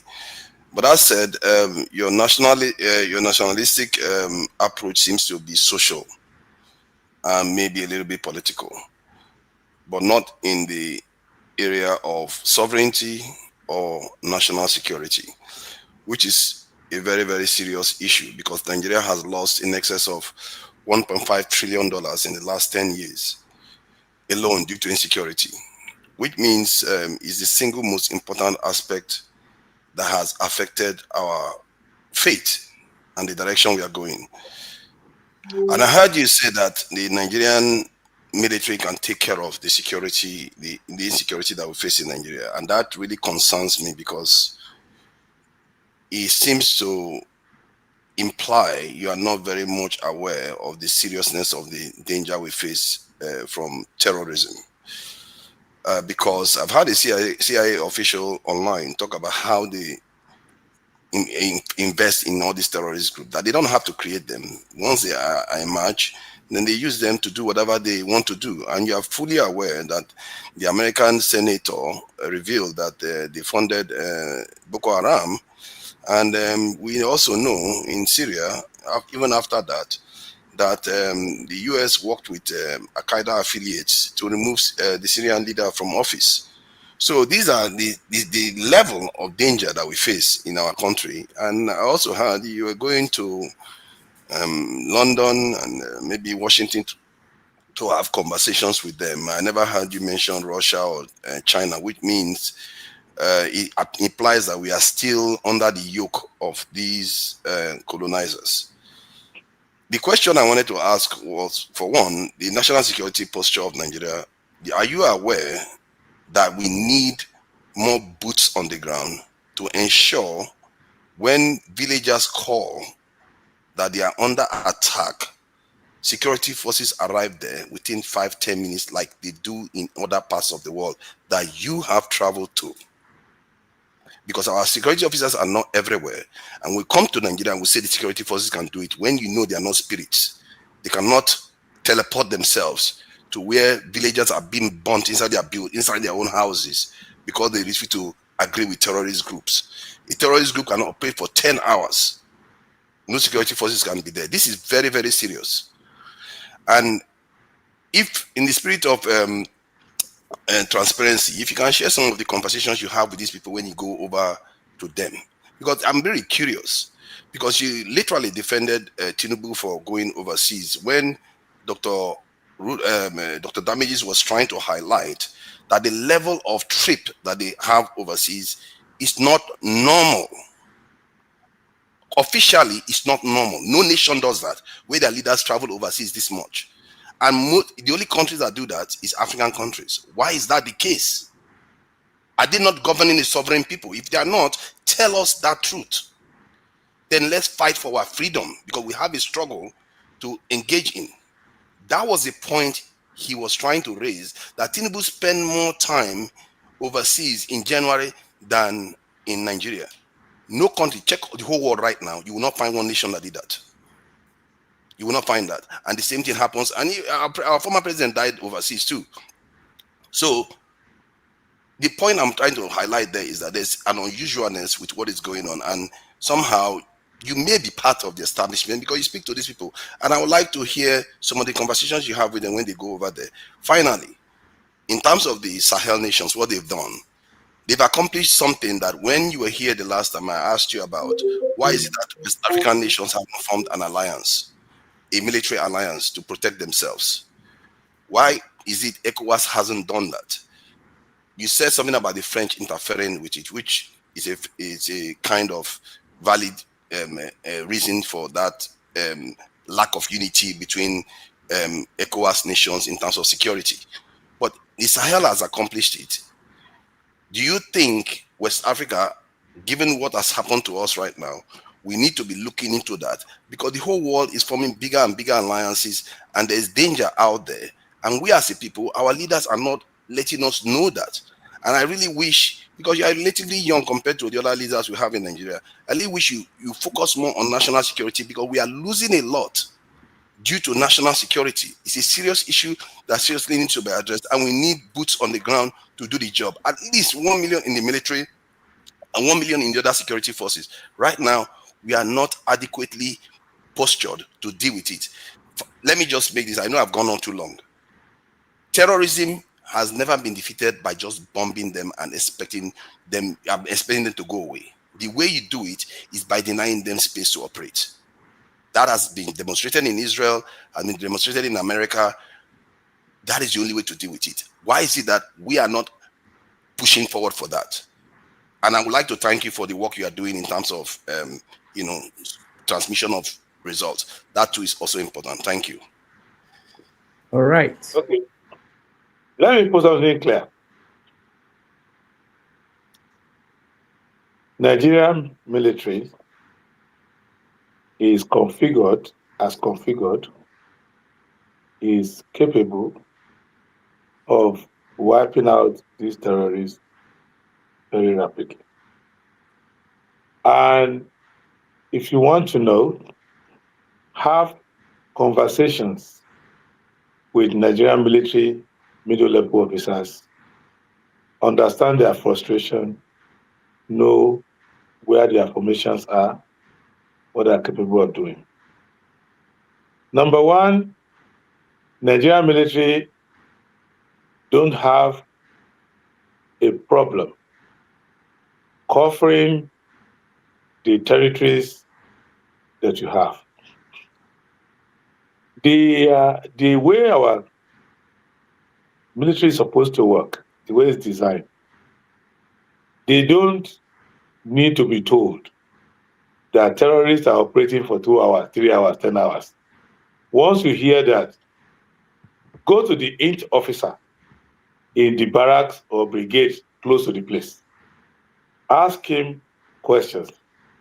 He will look at you like you're a complete moron. He will tell you, these boys you see here, 3 months ago, 2 months ago, hold on 1 second, please. I need 1 second to get somebody up my door. All right. While we wait for him. He's already doing it. It's impossible for a Nigerian military to be able to do it. He's already making the excuse again. They just slaughtered people in Kwara recently. They're just doing the same thing again. Forefather, you are in Nigeria. Form a militia. Stop crying. Form a militia. No. Accepted. Forefathers, why don't you wait for him? Let him explain after you can then maybe I'll give you a chance. You have to start from somewhere. He can form a militia in Nigeria. It's no more than in Africa. No, it's no more than my friend for Creek. Form a militia. Let's go to war. I'm with you. You're on ground now. Making efforts. So what effort are you making to make it different? That's what I'm saying. Recruitment. I'm with you. I'll be side by side. $1.5 trillion in loss in GDP. It's a very, very serious loss. We have to do everything we can to prevent that. I don't understand. Hold on. Who are the people speaking? That's the problem. The owners of the platform. All right. So hold on. She was here this week, and in fact, they wanted to come on the program to talk about religious freedom. And I said, I'm not going to give them. I'm happy to meet with anybody. Same here. But I'm not going to give them a platform to cover up what they're doing in Nigeria. And that's just what it is, a massive cover. All right. I think the guest, Prince, is back with us. Okay, so I was explaining to you, that you go around, you see Kwara State, for example, Yelwata, for example, other places. I've been there. This is not me staying in my house. This is me going to the community. After the president has gone, because we have to give other presidents. When the thing happens, president goes there if he wants to go. Sometimes he doesn't go. Or send somebody to go. When they go, we go there. We talk to the community. In some places, we give them resources to rebuild and all of that. You can go and investigate on your own.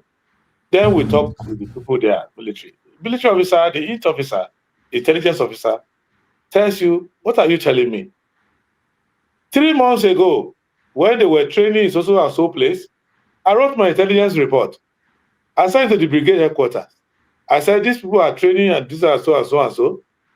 I sent my report. I give them I tell them what to do. These are my permission here. I can't carry troops out without instruction. Even simple budget, I wrote 18 million naira budget for them. Nobody sent me anything. The thing started happening. After it happened, they called me, command me to go and root them out. So I put my people together, go there, and the people ran away from me. What am I going to do? So now all I can do is chase them. I can't chase them past my own brigade. Because they run past outside my own brigade. You cannot be walking in 3 deep in Jos, chasing somebody, and they cross Akwanga and going towards Kafanchan. You have to stop because they are going outside your 3 deep. That's 1 deep now. So you come back. So what is it? So they're not stupid. They need a commander-in-chief who tells them, if you tell Nigerian army today, be on exercise, patrol. They want to do Python dance in the southeast. The same soldiers. Because they were told to go and do Python dance there. And they were there. They are doing checkpoint every second. Try and go from Oka to catch your flight in Enugu. You see how many checkpoints you will see. Then I went between Kente by the River Benue till I got to Gashaka, almost going to Cameroon. No checkpoint anywhere. So I don't know. There's army base in Takum, army barracks in Takum. There are different types. Up to Gashaka, where you have 30 barracks, where Babangida used to be commanding officer there, Abacha, all of them, they were there. So go past there, they are in their barracks. Because general order is stay in your barracks.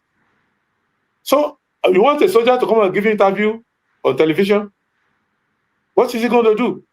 So the problem is the terrorist headquarters is not CIA. It's in the villa where Tinubu is presiding. I've said it many times on Nigerian television that the terrorists are in the villa. And when you are spending Boko Haram money, it doesn't smell like Boko Haram money. It smells like you are building a hotel. When you see a military colonel building a hotel, a politician building a hotel, doing things, buying things, that is terrorism taking place. So it is, what are you CIA? Who the heck is CIA? There's something special about CIA. If you are in your country and you hold your country firm, America, every country is going to want to influence you positively, negatively, somehow. The world is full of bullies. The world is full of people finding their ways. But they know where to go. Go and see what's happening in Casamance. So some countries, they have a compact military, but they're very strong. They know what they are doing. Nigerian military, if you lead them well, you let them do their regular training, regular order, regular patrol, and they are on the territory. But when the GOC wants to be a billionaire, the GOC eats all the money, does not let them do any patrol, because if they go on patrol, you have to pay them. So the 30,000 you are going to give the RSM for leading his troops, you eat it. So people are fighting in the military headquarters to become posted to finance officer, to all of this. So people are supposed to be in the front. You are promoting them. I don't want to attack people in person. But you could see, recently, the president wanted to promote his own ADC to general. And the ADC is also a traditional ruler in Kwara State, by the way. I want to let you know that it's a traditional ruler. It's also ADC to the president. It's also want to get promotion without going to staff college, without going to work college. So they're doing whatever they like. So that is the problem. Forget CIA, forget this. If CIA wanted to kill you, they wanted to kill you now, wanted to kill you yesterday, wanted to kill you. That is their stand. They don't change their policy. If America wants to invade you, they want to invade you, they want to invade everybody, they can invade. But when Boko Haram came under Obasanjo smashed them to pieces. They ran away. They will try again.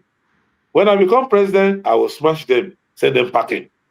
Now, let me tell you something. Look at the profile of the attacks. Number one, outside us, by the time you get to outside us, by the time you go past Maradi, there is no population to use. We are the population basin of Africa. Outside us, all the population, north, go and count all of them. First, immediately you travel 180 miles north of Daura. People you will be seeing, their skin will change. They will be Tuaregs. So you can't find black-skinned people to go and pick. The entire population of Libya is not up to the population of Akunonu in Enugu. So they don't have people to spare. Not to talk of the number of black people in that country. So where will you get the population to come to Nigeria, station here, and start making trouble? So what is happening is that they are even recycling locals. If you go to a place like Bama, you will see Nigerian military talk to them. They will say, these are the Boko Haram boys. See, those boys you see there, they used to work in motor park here before. So somebody came and carried them, that they were carrying them to go and work somewhere. Before we know it, these boys have all settled down now. They are giving them guns and everything. They are over there. But our order is they must not pass this place. So they don't pass this place, we leave them. Sometimes when they are weak, tired, disgruntled, whatever, we send an intelligence officer to their side to go and talk to them. Oh boy, why don't you go back to your village? Go back to farming. They will tell you, oh, I used to be a farmer. My harvest will not be good. But now, even if they don't pay us regularly, I get paid 200,000 every month. So how will I live? They talk to the Nigerian soldier like brothers. But brother, if it's you, how will you live? I'll stay here like that. So go and read court martial reports. Go and take it. When soldiers are being captured, are being arrested for desertion, for one misbehavior or the other, and they are talking to the court martial, telling them, you left me there. I reported this. I reported that you didn't answer me. So I left to go and call the other person. You said I deserted. How did I decide?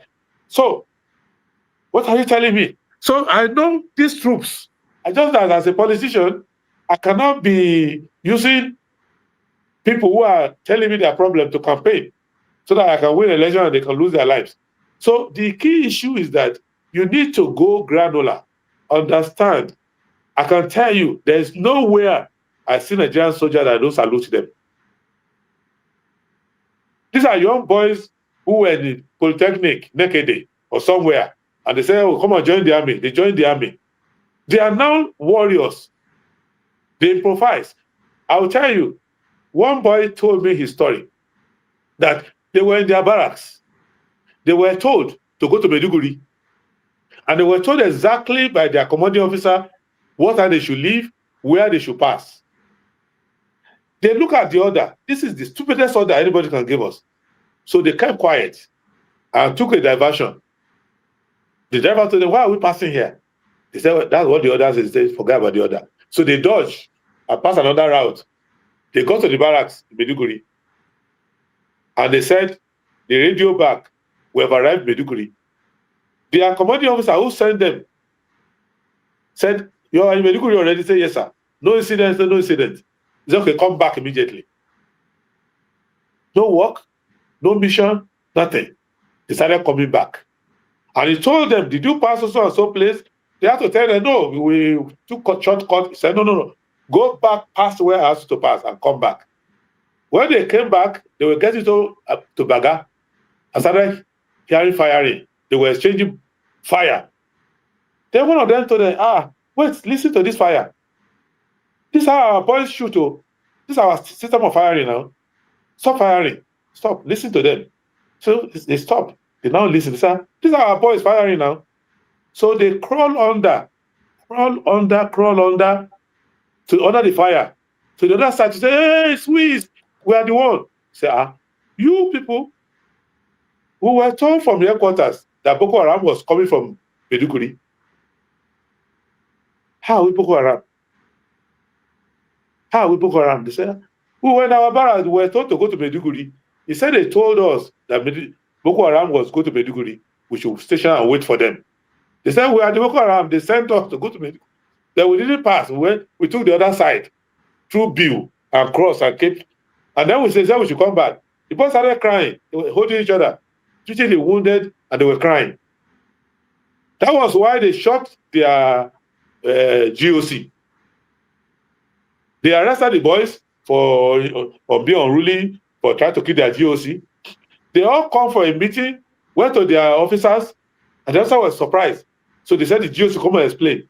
And the boy said he was out of anger because they had told the boy who was going to shoot the GOC to wait for him to come out of the vehicle. But because he was so angry, immediately the GOC opened the fire, he opened the door, he opened fire, he ran around inside the bulletproof and drove away. Because in the military, if you want to shoot somebody, you must let him take 3 steps. So that by the time you are shooting him, he can only take 2 steps before the bullet hits him. But the boy was too angry. So they took them for court martial. Falana became their lawyer and all of that, the story died. I'm not letting you know. I can read, classify. So talk to these troops. Don't just sit down. Oh, America. No, these Nigerian troops are very strong. They know what they're doing. And I can tell you why I'm confident. I was United Nations and ECOWAS appointed commissioner after the war in Liberia to resettle the country. I served in the TROC. I read war manuals. I read reports. I used my hand to go to where they bury people. So it's not just talking on the internet. No. So I know how the troops operate. I have seen operations in Central Africa. I know how the troops operate. I'm studying what is going on in the Congo now. So let me tell you, I'm not aware of any armed forces with better training and doctrine in Africa than Nigerian forces. But we are now under civilian rule, so they obey orders. So if you are a soldier, you are a military officer, you are in the headquarters, you are in policy and plan, you are in TRADOC, and the president who became commander-in-chief wants to send you Minister of Defense, and he sends you Matawale, what is he telling you when you are an educated officer? He says that of all the people, so if you now send your son to the police, and he joins the police and he becomes a police commissioner, and they want to appoint Minister of Police Affairs, and they appoint Evans, the kidnapper, as the police Minister of Police Affairs. So won't he advise himself that I am fighting against the system? Let me be sensible. I was in a place when there's a particular officer I was looking for. He was in position, and I wanted to talk to him confidentially. So I got a friend of mine who is in Nice. I said, call him, I want to talk to him. So he said, I said, no, don't get yourself, just call him. So he called him, and he was there, sir, so somebody wants to talk to you, one of our leaders wants to talk to you about the war on terror, the war on Boko Haram. So he told the boy his niece, shut up. Keep your mouth off what you don't know. Who told you we are fighting against Boko Haram? As far as we officers are concerned, we're not fighting against Boko Haram. Nobody has told us to fight against Boko Haram. So stop talking and tell the person, if he doesn't know what's going on, he should keep his mouth shut. When the Nigerian army is told to fight Boko Haram, they will fight it. But right now, nobody's fighting anybody. They're just doing contract. I don't talk about it anymore. Sorry, how does everything you said, how is that going to help people get intervention from security forces in less than 5 minutes? How does everything you said now solve that problem? Okay, let me tell you. You are going to have to understand that the armed forces, by our constitution, are under civil authority. Therefore, if you want them to be performing, you have to change the commander-in-chief and give them commander-in-chief that want them to perform. Because if you are the toughest general, if they post you from where you are, I don't know if you know the story how they created 7 div. Ejirika created 7 div. There was no 7 div before. When they created 7 div and they were setting up 7 div, they posted a GOC 7 div. Within a short time, that GOC had done the work that had not been done for the previous years. It didn't last in that place. They quickly recall him and put him back and send him somewhere else. What I'm bringing it to you is that the Nigerian military have the inherent capability to quieten and pacify Nigeria and do everything. However, the war on terror is the greatest contributor to politics in Nigeria today. It's the amount, if you go and see the way they wrote the budget, the 4 trillion that they put in defense, 4 trillion. If 400 billion gets to the army out of it, they will keep Boko Haram and they won't hear of anything. But this money is going to diverted areas, and the priority, if you look at this, if you haven't studied the spending expenditure, I don't know if you have studied ONSA, Office of National Security Advisor. If you see the way they spend their budget, what the money goes into, if you don't study it, go and read the EFCC reports about when Buhari first came and he was trying to investigate people and they brought all the documents out. Go and find out what happened when EFCC said they found money in a place in Lagos.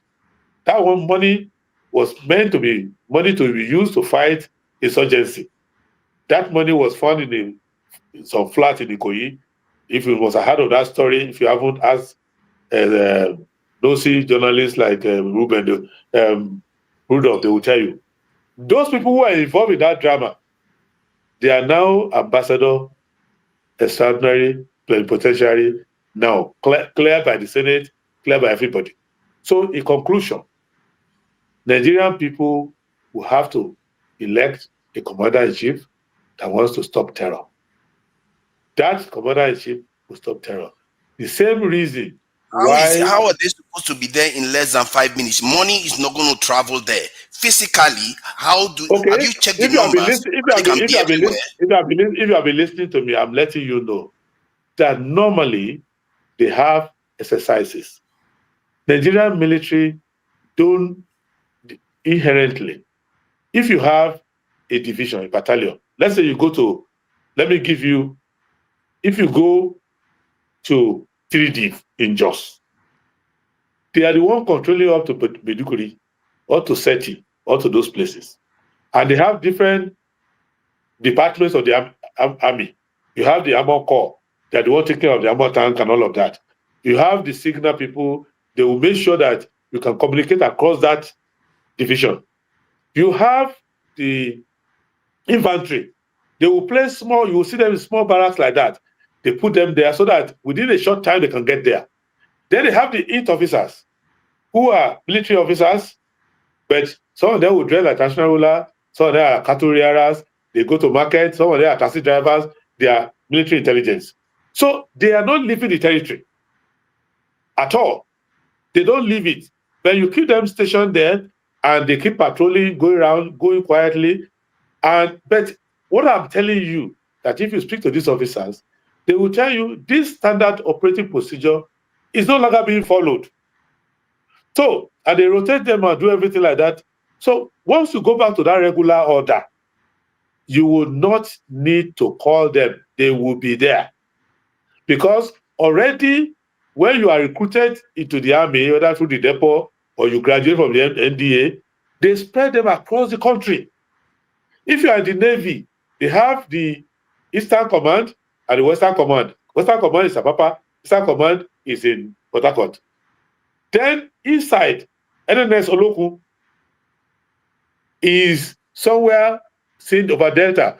NNS Omoloku is somewhere from Escafos, from Focados. So they are already in place. And they do the exercises.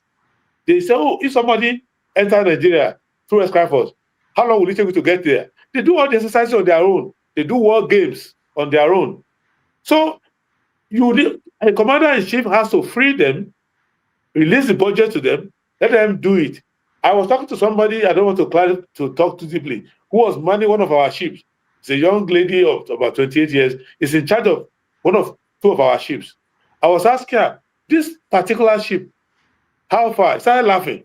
He said, Oga, let me tell you, the only time this ship sails and comes back is only if somebody from Abuja comes up. They will tell us, sail this ship like this, sail it back. After that, they just eat the money. They don't do any exercises. We don't do anything. But I'm in charge of it, as you know. I have all the parameters here. I know what to do with the ship, but we don't do anything with it. So basically, if your gate man is sleeping at the gate, or the person who's supposed to pay salary say, I don't want to pay your salary, I'll give you half salary, comes once in a while. That is what is happening. But when a good commander-in-chief comes, he will restore the army back to what it should be. He will make everything in regular order. There will be no gaps. You yourself said it, that you need to deny the terrorists a theater to operate. The only way you can deny them is that when they are coming, they see that you're already on the ground. But in Nigeria, you can play a game with your friend, a game of kidnapping with your friend, and put them inside a vehicle. In fact, you can drive past many parts of Nigeria with with people inside trucks carrying them. It is vigilante. Or some community that will stop and say, we see some people who are suspicious. Nobody in the armed forces is allowed to do that. So what we would do, not to be repeating ourselves, is that give them a better leadership, and you will see the stuff the army is made of. And I can tell anybody, if you are rascally, if you are a terrorist, whatever, I pray to God Almighty that one day you meet a fully fitted, motivated Nigerian army, they will wipe you out completely. So I have full confidence in the Nigerian forces. There are technological gaps that we have. For example, I know about 7 or 8 top Nigerian engineers that are supplying, designing drones, deploying so many other classified things for many armed forces in the world. Nigerian government hasn't taken time to go and look for them because they are not interested, because they like to buy some of these things from overseas and get their cut. I gave an interview months ago. I was expecting the army to be in my house the next day. What was the interview? My nephew was arrested, was missing in Egypt. The mother, to show you how young he is, the mother is junior to me. The boy is about 19 years old. Schools in the university in Nigeria. But the mother said he was missing. I was panicking, called me and said, Emmanuel is missing. I said, how is he missing? He said, well, he traveled to Egypt. To do what? Holiday? Or he went to Japan? He said, well, you know Emmanuel does this electoral? He said, yes. He said, Emmanuel was invited, and I saw the email, to come to Egypt to come and develop drones for them. And that he went, never found him. I said, So we were worried. We didn't find this boy for 3 weeks. No contact, nothing. Checking online, dead. Now, I said, okay, what are the people he went with? When they landed in Egypt, he took pictures of one person came from the US, one came from Egypt, and himself. 3 of them met. And the person who came from US, who came from California, happened to be from Ukraine, but he came from California. And they took the picture in the hotel where they were. So I started using contact and everything. To cut a long story short, we sent it to the Nigerian embassy, returned to different places. After a while, I don't want to give you long suspense. After a while, the mother called me and said, the Ukrainian boy contacted her and said, well, we were not killed by people who were arrested by the Egyptian military. And they've asked us questions. We told them Emmanuel is the one who is designing the drone. So they've released us, but they kept Emmanuel there. So I just want to let you know. Where are you now? I'm back in America. American government has come to pick me. So we started They call Abike Tabiri, they call everybody, the mothers call everybody. At the end of the day, we got contact from the Nigerian mission in Egypt that because we told them the information, they said yes, they confirmed that the boy is under the custody of Egyptian military. But we should not worry ourselves. So what happened? One day, the mother called me. They have brought him back. They brought him from Egypt, took him to Lagos, gave him to the mother, and gave him some money. Any question? Nothing. The mother, nothing. So I started the investigation. After a while, I allowed the boy to rest. I asked him, what happened? It happens that even though he lives in Lagos, he designs all these drones programming. And some of the drones he programmed were sold by the company to the US government, and they went to use it to fight, to do drone fight in Ukraine. And it was very effective. So they asked him to find him again to design another one. But because I don't know, for whatever reason, they said they should go and design it, they should go to Egypt to go and do it. Either for classification, but I don't know why. So the poor boy now got passport, tickets and everything to come to Egypt. So while he landed there, the Egyptian military captured him and took him. They didn't know who among them was the designer. So I asked him, what happened? What did you learn from it? He said, he didn't. He just said he broke Egyptian security law by coming to Egypt to design a drone. I said, so what did they do? They said they just sat him down, started giving him exercises of their own, how to design different things. Okay, how do you design this? That's the whole interrogation. What do you do this? They will come another person, they will bring another thing for him, calculate, okay, how do you design this? Okay, so they will detain him for that purpose. They almost empty his brain. They'll bring another thing. Then he got to a stage when he realized, I don't know how to do this one. They told him, no, you are lying to us. You can do this. So they extracted as much as they could extract from him. The boy is back in Lagos now. He came to Ondo recently to do Christmas with me. He's back in Lagos. Nobody from the Nigerian military has come to say, come here.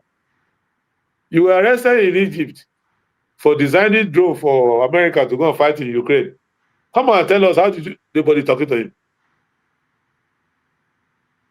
So, the same drone now, if it's designed in America, they will send lobbyists to go and buy it there. They will do round trip through Israel and all of that. So, to not drag this issue, the Nigerian military is competent, just like Nigerian university is full of competent teachers, but they won't fund them, empty labs. Just like Nigerian doctors are competent, but they cannot use their hand now to do operation. So they will go abroad. The same thing with the military. But unlike civilians, military cannot go abroad. They will arrest you for desertion. So they stay there and collect their rank. But go and interview them. When I was running for president, I had 87 generals working in my defense and security team. 87 generals, 87 who have left service, and they are young people.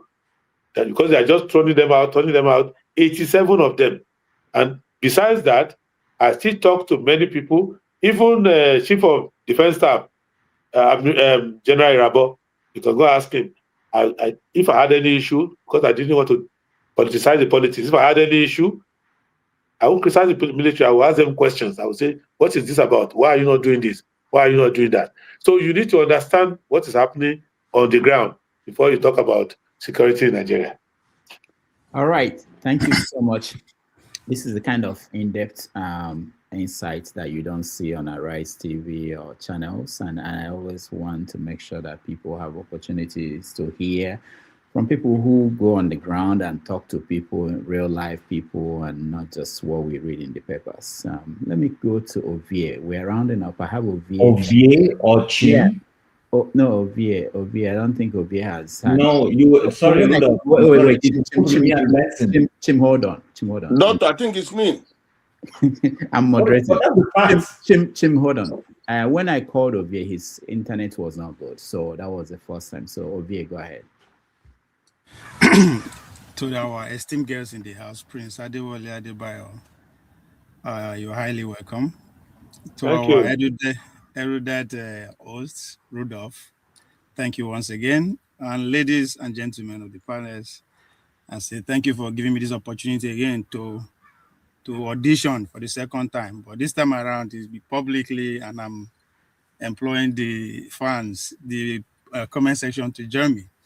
I've privately actually auditioned to work for Tafkan Television, based in Akure, owned by Prince Adebayo. That would have given me opportunity to be on ground now, to work side by side Shehu Gunkoya. Shehu Gunkoya is one of the finest sprinter the world of athletics has ever seen. From Akure to be doing community work, but is it I no qualify? So I'm here again. I've also secretly had an audition to be co-host of 90 Minutes Africa since Uduka be or the former host who has been consecutively failing his assignment, and I felt that I should take his position, but I was denied, so I'm here again. I also heard Rudolph saying that the City Boys movement is in diaspora now. They never reached out to me, so I'm also auditioning for that. Now, to my question, please, it was very, very informative and educative, in-depth, watching two Nigerian finance, having a conversation. What I take out from that conversation is generational. We have, and that's what you two have in common. You belong to one generation, but at the same time, belong to one class, because as far as I'm concerned, journalists and politicians are husband and wife. And for a community to work, the two of them have to be put in the same pedestal. So as a student of generational and class analysis student, I will start my question by saying that the generation that negotiated for our independence settled for regional governance. And coincidentally, that was when America came of age as a world power after the Second World War. So either overtly or covertly, they were able to provide with a different generation to rescue power for those that gave us the country as we have it. And either by persuasion or by muscle, those generations adopted the presidential system, to which we still have today. And unfortunately, now so that same generation see they in charge of the governor. So their bragging right over these past 50 years is that they fought to keep the country as one through the Civil War. They gave us a constitution. They gave us a political party that we have today.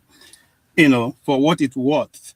So my question to your generation, because even though the generation who are practicing the system are actually entrenched into your own time, because as far as I'm concerned, you people should be the one living power now, but you guys are still struggling to get into power.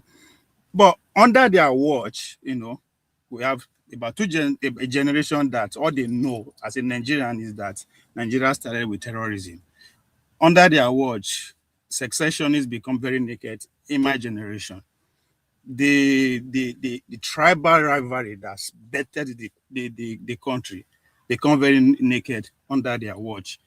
We have seen boots on the ground under their watch. The first time that territory experienced that was in 1800. So with this, that's the baggage that comes with the presidential system.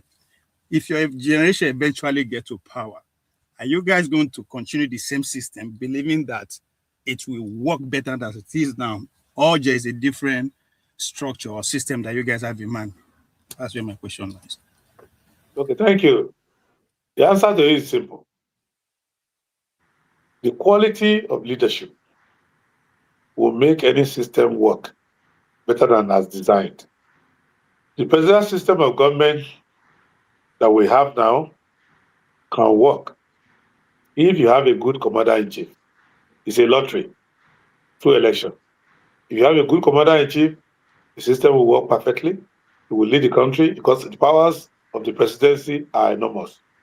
And there are 3 missions in that office: head of state, head of government, head of military. So these are the areas we're having problem. Head of state to make sure that everybody feels at home in Nigeria, that secessionists will be jobless because the president is president of everyone. And even under Obasanjo's government, you will see that tribalism, everything didn't go far, because if you enter Obasanjo's villa, is mini Nigeria. If Obasanjo's head is mini Nigeria, so his team advisor are mini Nigeria. So division will not be there. The competence of the head of state knowing what to do was the reason why Boko Haram, they have been trying, but they didn't succeed until we started having weaker, less experienced head of state, less determined. And the economy is the answer. Economy. Forget about every other thing. If the economy is good, people will change their tone. The day your daughter graduates from medical school, gets a good job offered by someone from another ethnic group, that's the day you say, I didn't know these people are so good like this. The day your son goes for an interview, comes first, and gets the job, that's the day you change your mind. There is no ethnic division in Nigeria because every weekend you go for wedding. When you get invitation card, somebody from as far away as Bauchi State will say, follow me to Abia. I want to go and marry Ngozi there. And when you get to Abia, they don't say, why is your name Yunusa? They will just ask the Ngozi, do you like him? How did you meet? Oh, he's so at work. They do the banco. That's the end. Ngozi goes to Bauchi, no question asked. So people don't give their children to their enemies. People don't marry their children to their enemies. So the country is united at the base. But when you create artificial scarcity, everything is scarce in Nigeria. Even things that are natural have been made scarce. People, jobs scarce, housing scarce, market stall scarce, placement for government college scarce. So that is the reason. So conclusion is that our problem is not about the form of government. Our problem is about the content of the government and the quality of leadership. Let's also address that first. Once we address it, then we'll start using efficiency tools to measure the co-efficiencies of our system of government. We can now decide that, okay, maybe water management should be localized. Maybe we should do, even in England, Scotland prints its own pound, the Scottish pound. As long as inflation in Scotland has convergence with inflation in England, the UK doesn't mind because it doesn't matter. So let us have good people at the table. They have good people working. And the advantage of having good politicians is not for the good of the politicians themselves. It's the fact that a good politician will appoint a good permanent secretary, who will lead a good set of directors. So the civil services become more efficient. And many of the things we quarrel about, they will be met at lower level.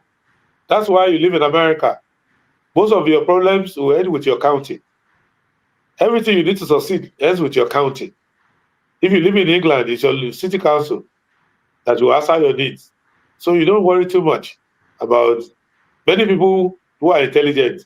If you ask them randomly, who's the governor of your state? They will scratch their head. Who's the governor of this state? Because most of your problems can be solved. You don't need to go to the governor to solve them.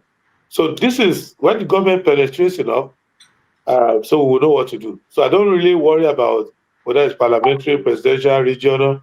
What matters is that put good people to run this constitution that we have.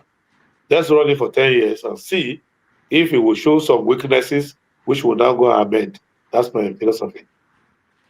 All right. Thank you. Chim, you are next. The Super Bowl has started. So we hope you will.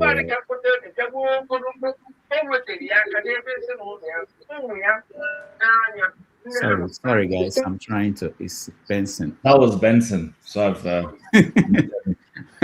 All right, go ahead, Chim. All right.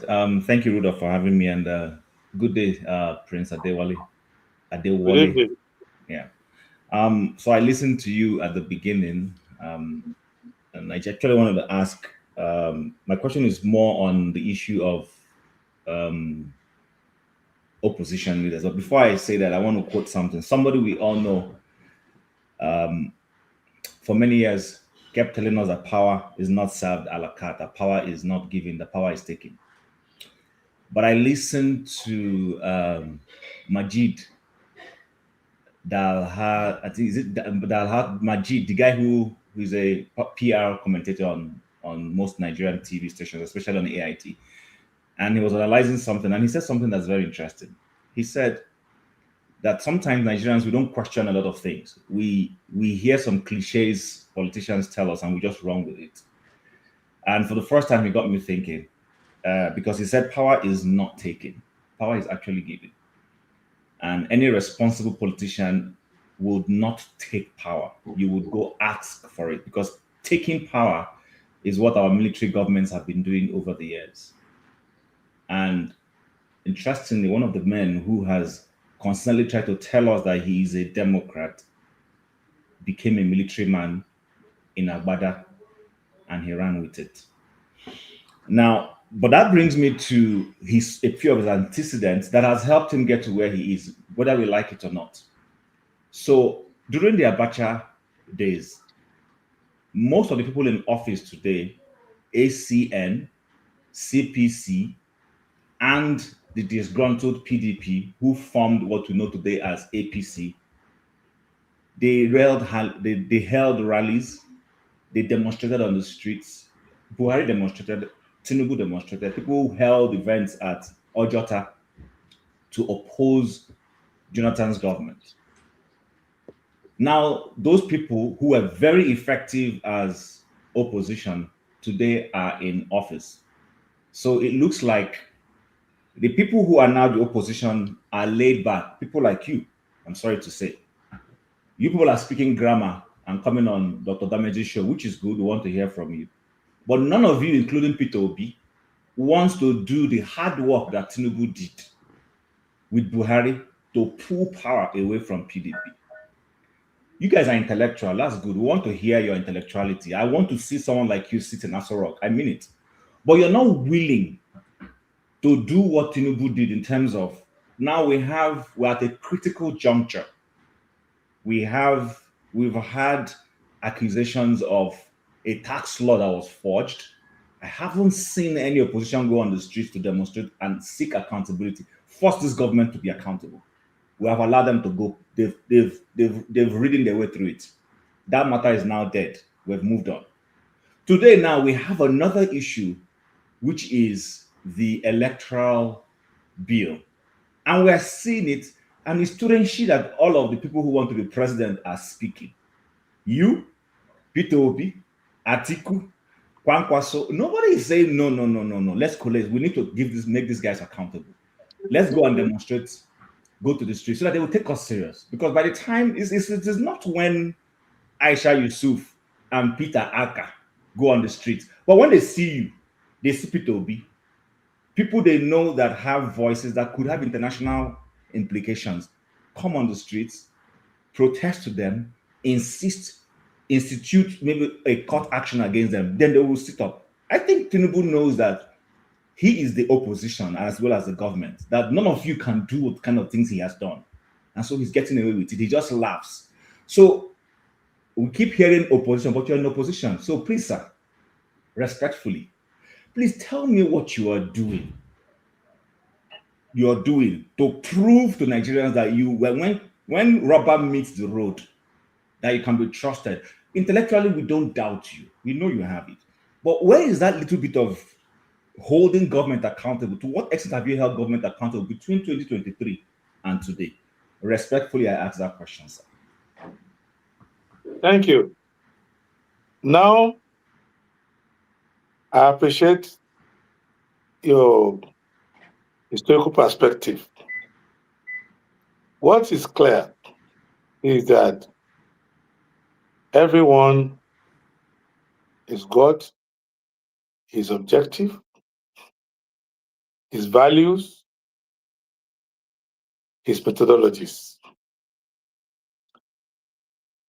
What Buhari, Tinubu, Atiku joined them at that time, Bukola Saraki, different people, did to Jonathan with Lai Mohammed and the all of that they did,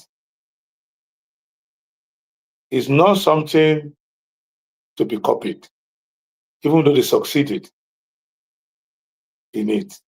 That is why they have put it in the government, their mouth, they cannot swallow it.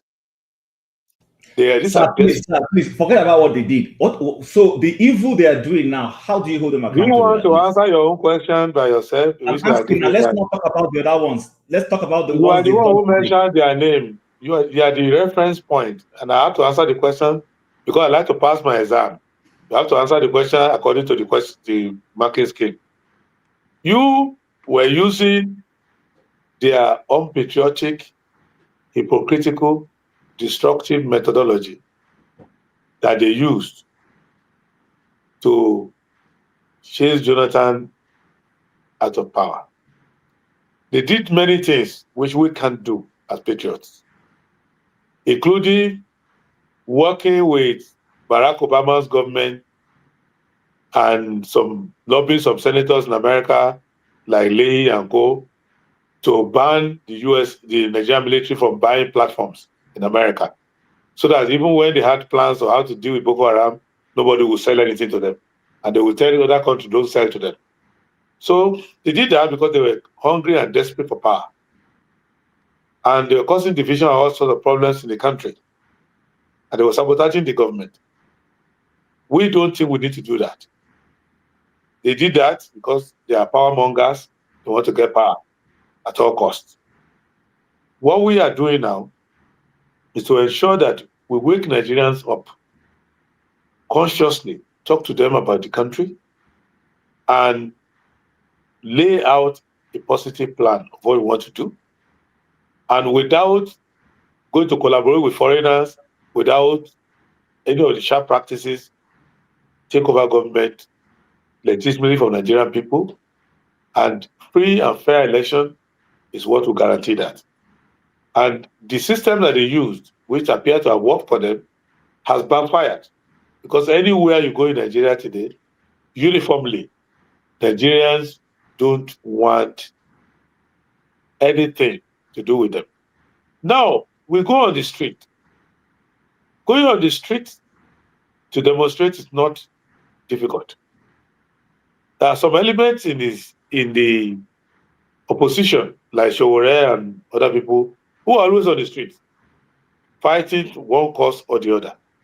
And there are plans that from tomorrow now, for example, we are going on the street to make our case clear to the government that under no circumstance will they get away with sabotaging the amendment of the Electoral Act to accommodate and to mandate the electronic transmission of results. So we can do that. But the work of the opposition is not to be demonstrating on the street up and down. The work of the opposition is to work with the people where they are, to penetrate the communities and to educate them and to see that the people themselves, when they have a democratic opportunity, they will vote out the government, and that when there's need for the opposition to speak out.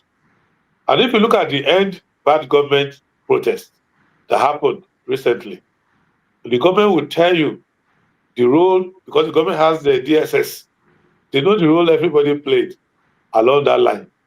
And so we are also managing the fragility of the country. So we're taking our time. So it's not that something we did as student leaders, something to do when we were young, that if all it takes the opposition is wake up in the morning and go to Eagle Square and lie down there.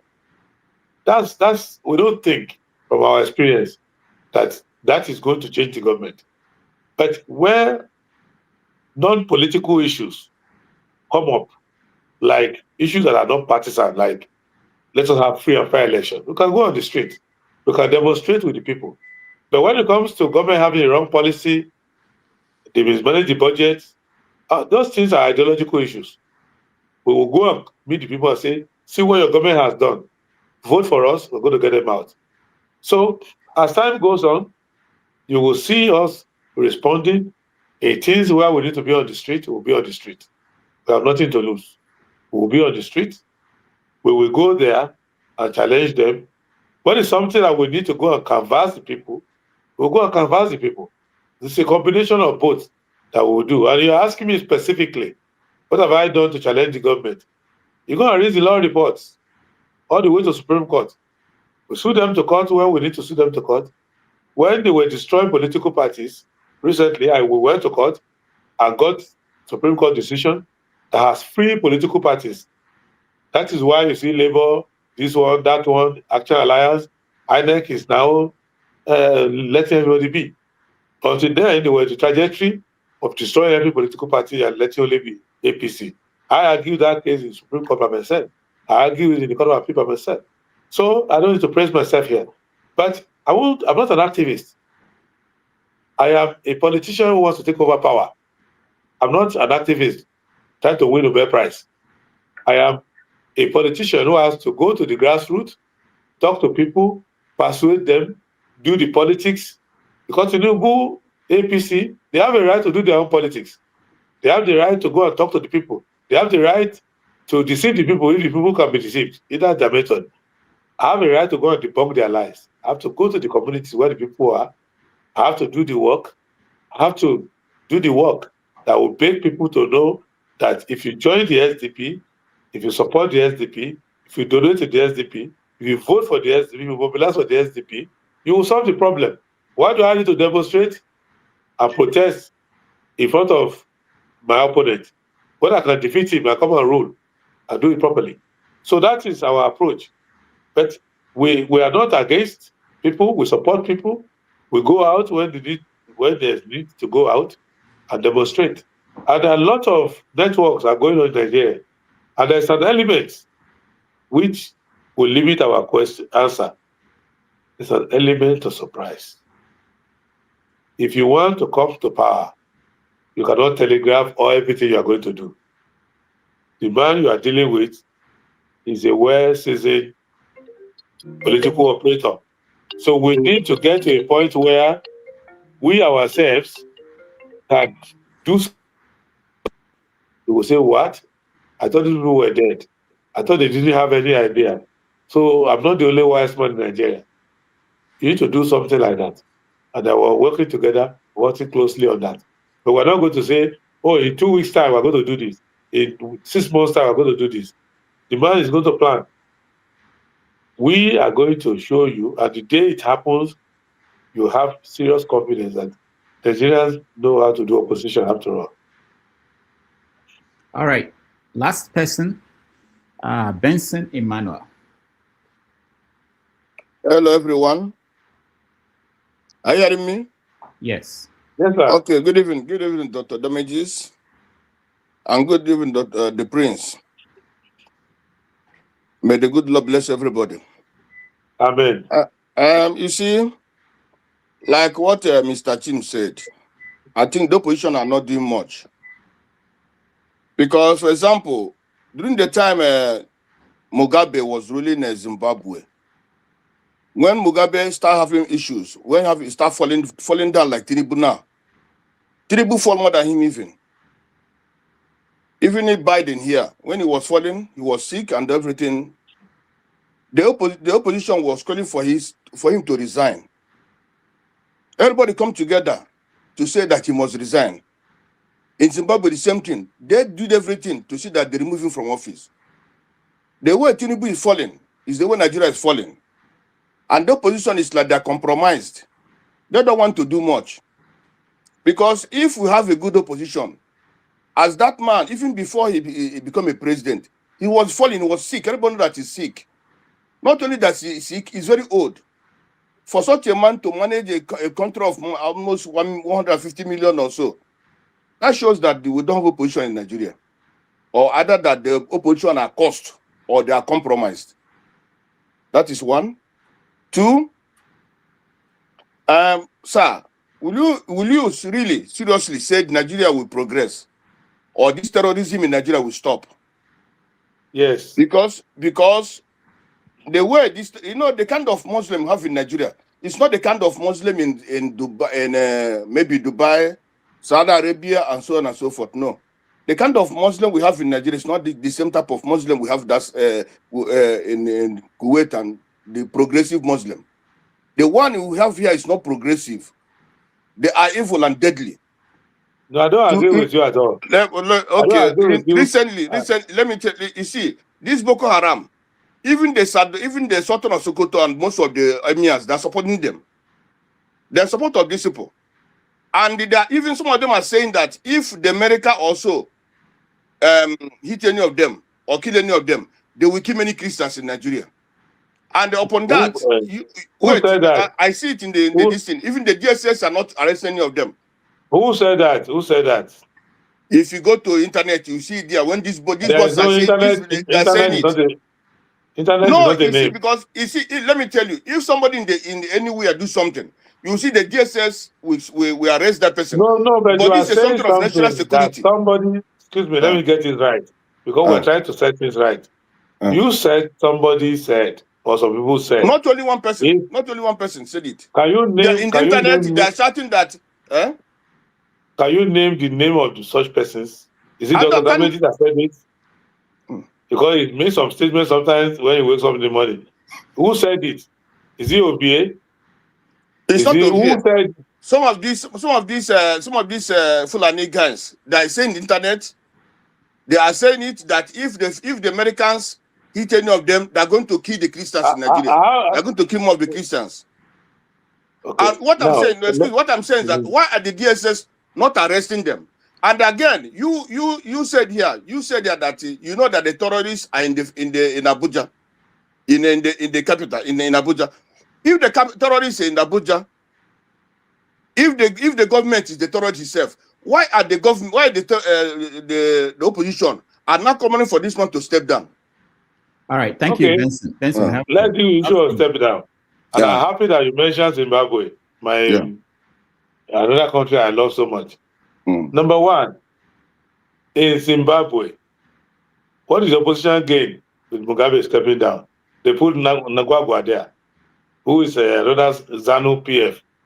So, if you say Tinubu should resign, I've said it many times. So, probably if a guest is coming, you should try to do some research on the guest, what he has said recently, what he has said a long time. So, I've gone out, even APC have reacted. I've said in public that Tinubu should resign. There are things that he needs to resign for, but the entire case of the opposition is not to get Tinubu to resign so that Shetima can take over. Our job is to vote them out and put a good government there. So it's not our job to say that Tinubu should resign and then Tinubu type or somebody worse than Tinubu or somebody deeper than Tinubu should take over. What the job of opposition is to criticize the government. Where they violate the law, the person has to resign. Where they do something drastic that is against the spirit of the country, they can resign. But when you disagree with them on policies, you disagree with them on efficiencies, you converse to the people and say, the next election, vote for me so that I can go and correct the error these people are committing. That's what we can do. But to say somebody should resign so that his vice president can take over and they appoint another, so what happens? If Tinubu resigns, Shetima takes over, appoints Akpabio. What have I gained? As a president, vice president, the whole thing continues. So the job of opposition is to go and win elections. The job of opposition is to take over power legitimately. And that's where we are focused. We want a situation where in the next election, Nigerians who are talking like you are talking, they will support us, we will vote Tinubu out, we'll put a better government. But if along the line, Tinubu commits a crime or a felony or misdemeanor that is against the Constitution, I will call for him to resign. But my main objective is for us to defeat them in an election. That is the real work of opposition. Criticize them, hold their feet to the fire, think through policies, so that I can tell you at any point in time what I would do differently. Anybody in government, even when I talk to them, when I meet them at the airport, anywhere, even when I meet senior military officers, they will say, you know this country better than a president. You understand the military and the issue going on more than the commander-in-chief. So that's what opposition is. Be better at the, like SDP, we're writing the SDP alternative budget. Last time, we came out with our alternative budget. If you look at our budget, it's better than Tinubu's budget. So our school policy is different because the essence of opposition is to be in government, not to be a critic. All right. Thank you so much, Prince. We end with this video. There's something that Benson said that made me to remember that someone sent me 2 videos, but we didn't have time for you to watch them and get your reaction. This is one of them. Let me play.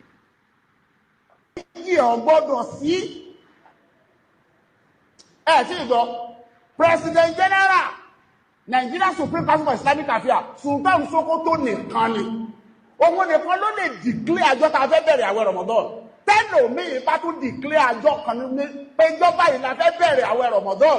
Yálà kí Sultan tó sọ ni o, àbí lẹ́yìn tí Sultan sọ tán, in tó ń sọ ni pé ó ń declare rẹ̀ gẹ́gẹ́ bí president àwa Mùsùlùmí Nàìjíríà. Ẹ̀sìn wa sọ pé ká pa á. Ẹ̀sìn wa sọnù òfin ẹ̀sìn wa lákàáyí.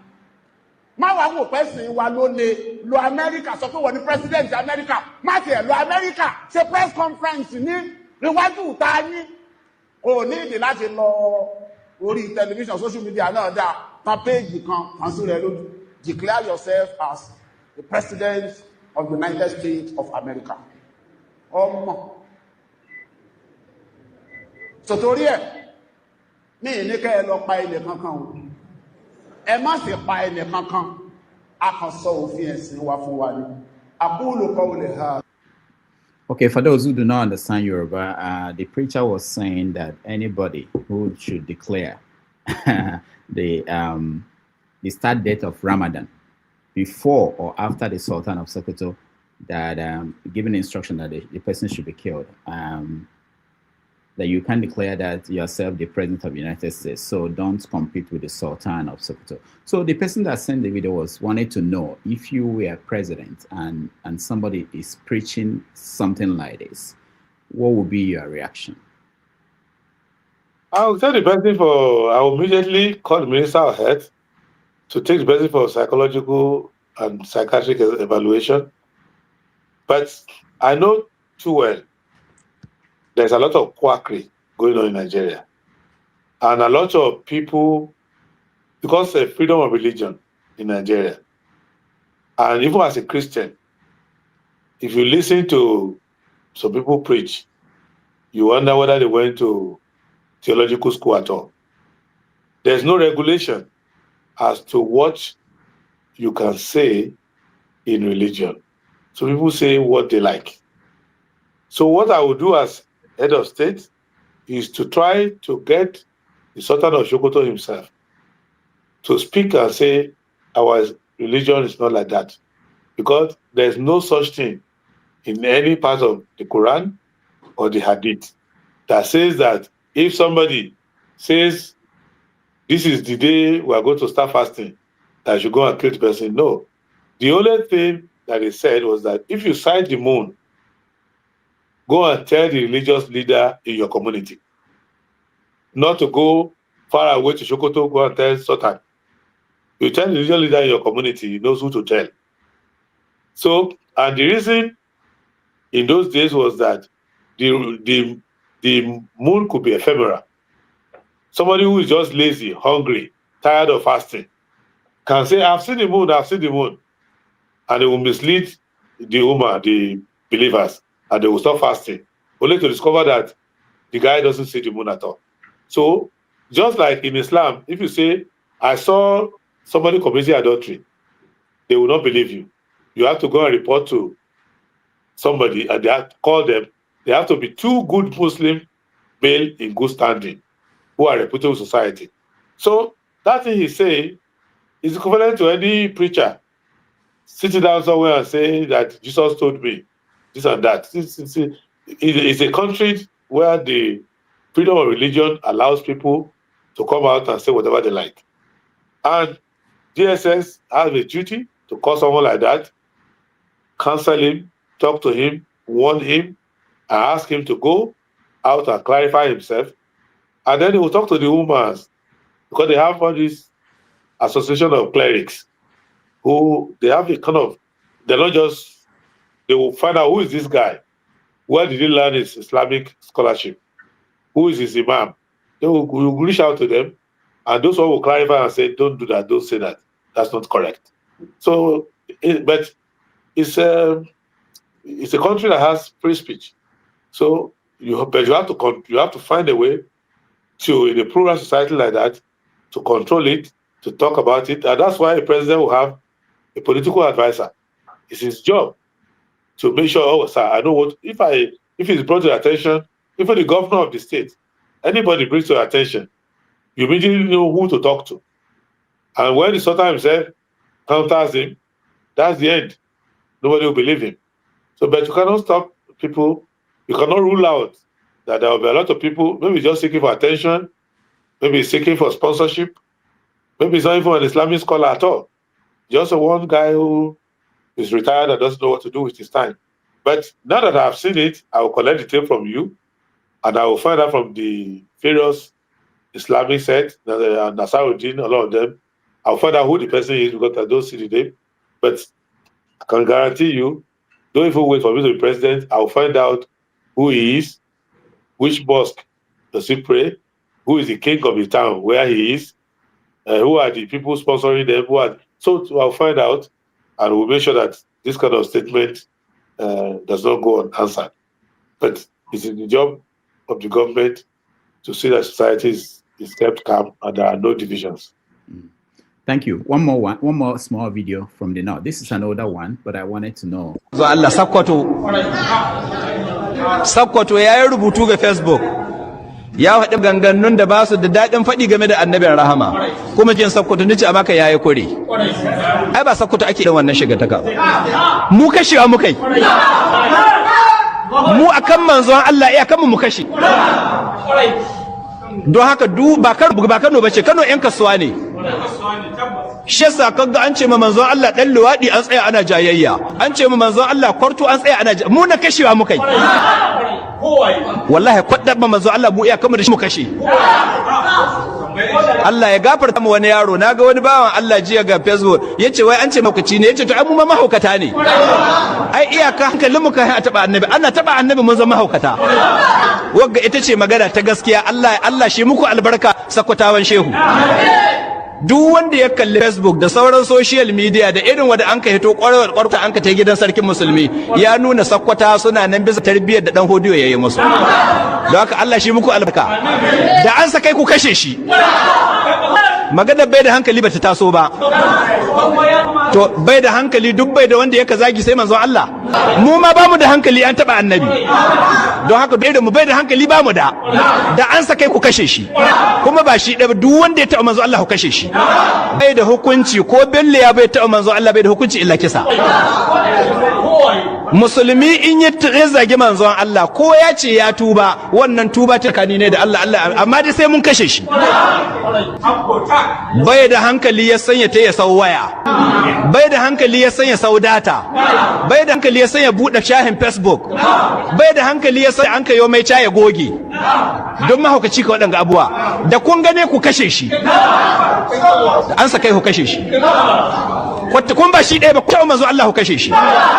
Babu wani hukunci ga zai manzo Allah illa kisa. In ka tubu wannan tsakaninka da Allah can in ya ga dama ya ga, amma dai muna an ce mu kashe ka. Ku taba manzo Allah ku kashe shi. Kada ku tsaya faɗa ma hukuma a kashe ɗai. All right. So I know you saw the bad man on your Facebook. Who's speaking? He said, sorry, Prince. That's for you. It's one of the videos I got from some people who wanted me to play them for you, but Benson was the one that made me remember. So let's round up your comments on that, because it's something that is still there. This is very simple. Yeah. clear. If you have young children, tell them. If you have somebody who is deaf, use sign language to tell them. If somebody who is blind, write it in the braille, let them touch it and read it by themselves. Anywhere in the world where Muslims are in large numbers, it is suicidal to insult the Holy Prophet. It is very serious. It is not a matter of opinion. When we were growing up, we had a case of satanic verses by Salman Rushdie. He was living in the West. That did not save him. He's going all over the place. So in Saudi Arabia, but what did he do? What did he do? I don't care what he does. I'm telling you, I'm telling you. Hold on, Okija. Can you let me answer the question? When you want to be a guest, go and be a guest next time. I'm telling you. Okija, let him answer the question. Listen to me. You can sit at the house and say it, but me, I will get the number of your wife, and I will buy her a bed to tie your leg. The day you say you want to go out and insult the prophet, they should put sleeping tablets and let you sleep. It is suicidal because that is the reality. In the Islamic tradition, it is a written rule that you cannot insult the Holy Prophet. And the religion of Islam is different from Hinduism, Shintoism, Christianity, any other religion. In that particular religion, there is an obligation on a Muslim to attack you if you insult the Prophet. Therefore, if you are in any country, whether Nigeria or outside Nigeria, where you are in the community where the Muslims are in charge, learn that. And if you are in a place where the Muslims are not in charge, if you are a responsible person, you have no business criticizing the Holy Prophet and that religion. You don't belong to their religion, manage your own religion, don't comment on their prophet. I think it's not too much to ask, because there are communities in the Caucasus that if you come there and insult their father, they will kill you. So that is the culture. If you go to Uzbekistan, go to all these old Soviet places, if you go and insult their parents, there are some communities. If you look at Zinedine Zidane, somebody insulted his mother.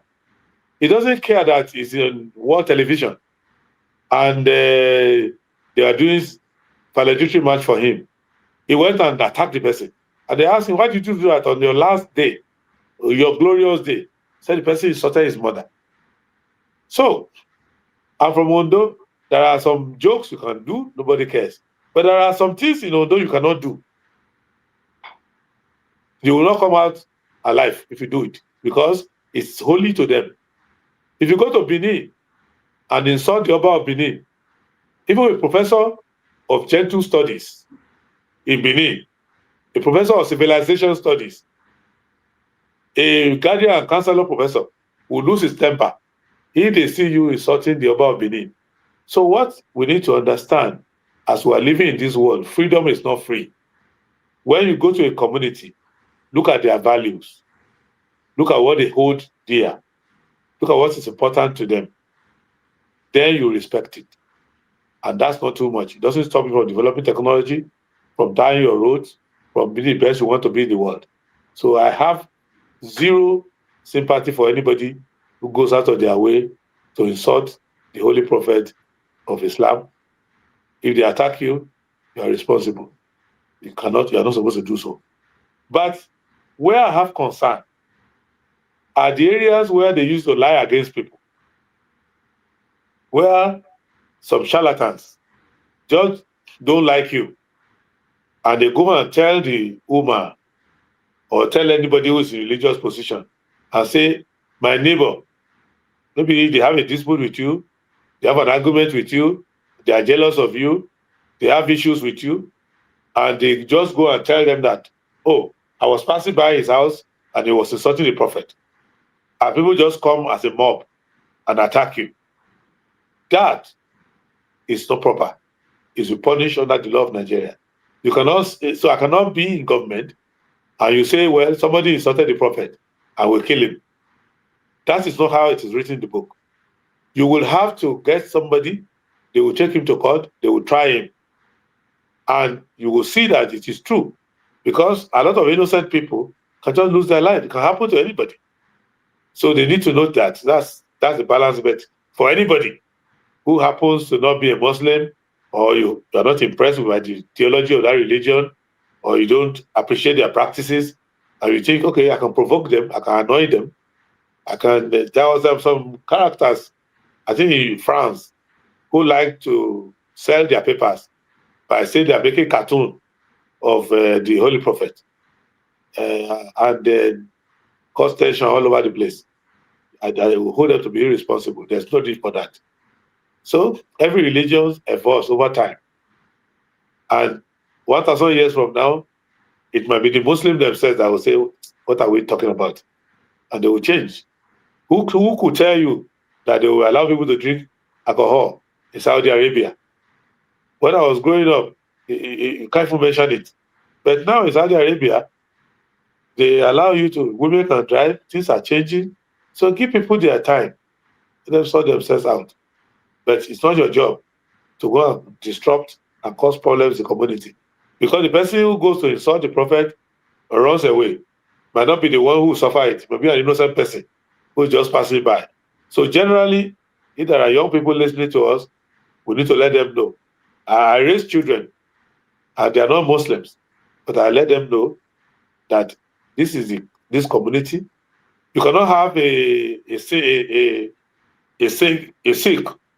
with his headgear. When I was in some communities, when I'm in Australia as a lawyer, I see some people they used to call, I don't want to even repeat it, there's some lawyers in our law firm that are Sikh, and they like to tie their head like that. They don't expose their head. And one of them was calling them some name. I caution him that if you don't have respect, the Sikh movement is thousands of years old. They're not stupid. They know why they are covering their head, and it's not your business. Because you don't have enough understanding of anthropology, it's not your business to be calling him that name you are calling him. So it's like that. You have to have respect. Doesn't mean you are not free. You have to have respect. All right. Thank you so much, Prince. And I don't know if you have final words to tell us. Can we ask him? I don't know if the Muslims should have No. If they should have respect for our farms. They should have respect for our farms. If Gideon Akaloka, who was killed by, and one of the people that killed him is the MMA, and they still no one has been held accountable. And you're telling me that Nigeria will work? Okay, well, my final word is that my final word is that Nigeria will work if we want it to work. But Nigeria will work doesn't mean that we're all going to become the same name, the same dress, the same language. What it means is that we have a small piece of land called Nigeria, which is about the size of Texas, just maybe slightly bigger than California. And that's where all this ethnicity, thousands of them, several languages, that's where they are going to cohabit. And if you want to split the country according to linguistic thing, it means that the whole of Southeast will be about this, maybe a little about the size of Oyo State, will be a country on its own. Even at that, somebody will say, I'm not happy. Let the Ugo have their land. Let somebody have their land. But what is wrong? If we have a beautiful Commonwealth like Nigeria, and we have good leaders leading us, we set common objectives, and we continue to improve ourselves. People don't know how much journey Nigeria has taken. In 1977, when we started planning transition, one of the things that people thought was going to be impossible was to allow women to vote in the North. Because in the First Republic, women were not allowed to vote in the North. And Obasanjo wanted universal suffrage. How was he going to do it? It was Sultan Abubakar, the father of the current Sultan that is there now, that says, don't worry, don't let it come from the federal government. I know what to do. And they started talking to the ulamas, and they started preaching in the mosque. Nothing's wrong with women voting. Doesn't do anything. I mean, by the time it came out, we had elections in 1979, and women voted. And now nobody raises that question again in the North, whether women can vote. If you raise it now, they will say you are un-Islamic, you are very nonsensical. They will fight you. So let us give ourselves time. Let us show tolerance. Let us understand that where God has created you is where you are. What of you God has created you in Sokoto? You will not be shouting Biafra. Our people will not agree, Akaluka. No, you yourself will be trying to kill Akaluka too. But over time, as time goes on, there was a time there was no single Catholic in Igbo land. At times, Father Shanahan, Ajayi Crowder, all of them came to Igbo land. There was no single Catholic there. And they used to think that the Catholic people were bad people. But now, Catholics are bouncing around. It's our land. So, there was a time there was no single Christian in Ondo. If you go and read the colonial records, and the records, you will see when Bishop Charles Phillips, he wasn't a bishop then, he was just a Reverend Charles Phillips, came to Ondo to meet my great-great-grandfather that he wanted to preach Christianity, to get permission. He had to get a letter from my great-great-grandfather's friend, Governor Glover. He wasn't a governor at that time. He was just a Navy officer Glover. They were friends. I said, I want to go to Ondo. I'm told that the ruler of Ondo is your friend. Give me a letter. They gave me a letter. And they came to Ondo in 1873 and said, I want to preach. Now, Ondo people who are Christians, they are even commanding God what to do. They say, God spoke to me. Jesus said this. But there was a time there was no single Christian there. So let us give ourselves time. Let us, if people like Father Shanahan, young girls like Mary Slessor, his husband was a young girl, 25 years old, left Scotland, came to southern Nigeria, preaching, going all over the place. They were gentle, encounter prejudice, encounter attacks, but they gradually comforted the people. Why can we not be pioneers in our own country and be gentle with it? Understand where your brother is suffering from ignorance, try to shine light, don't ridicule them. When somebody has temperament, don't aggravate them, irritate them. Just calm down. Gradually, we'll build a country. And then we can go to the rest of the world and expand the frontier. And I think that is our chance to do it, because there's nowhere else a black man can be a big man than Nigeria. And he has to be a big man, has responsibility. And that's why we're in politics. Time will get there, and God bless Nigeria. All right. Thank you so much, Prince Adebayo, for making me miss the Super Bowl, which, at the beginning of the Super Bowl, which is big. It's a very important guest that you are, and your performance is always enriching to all of us,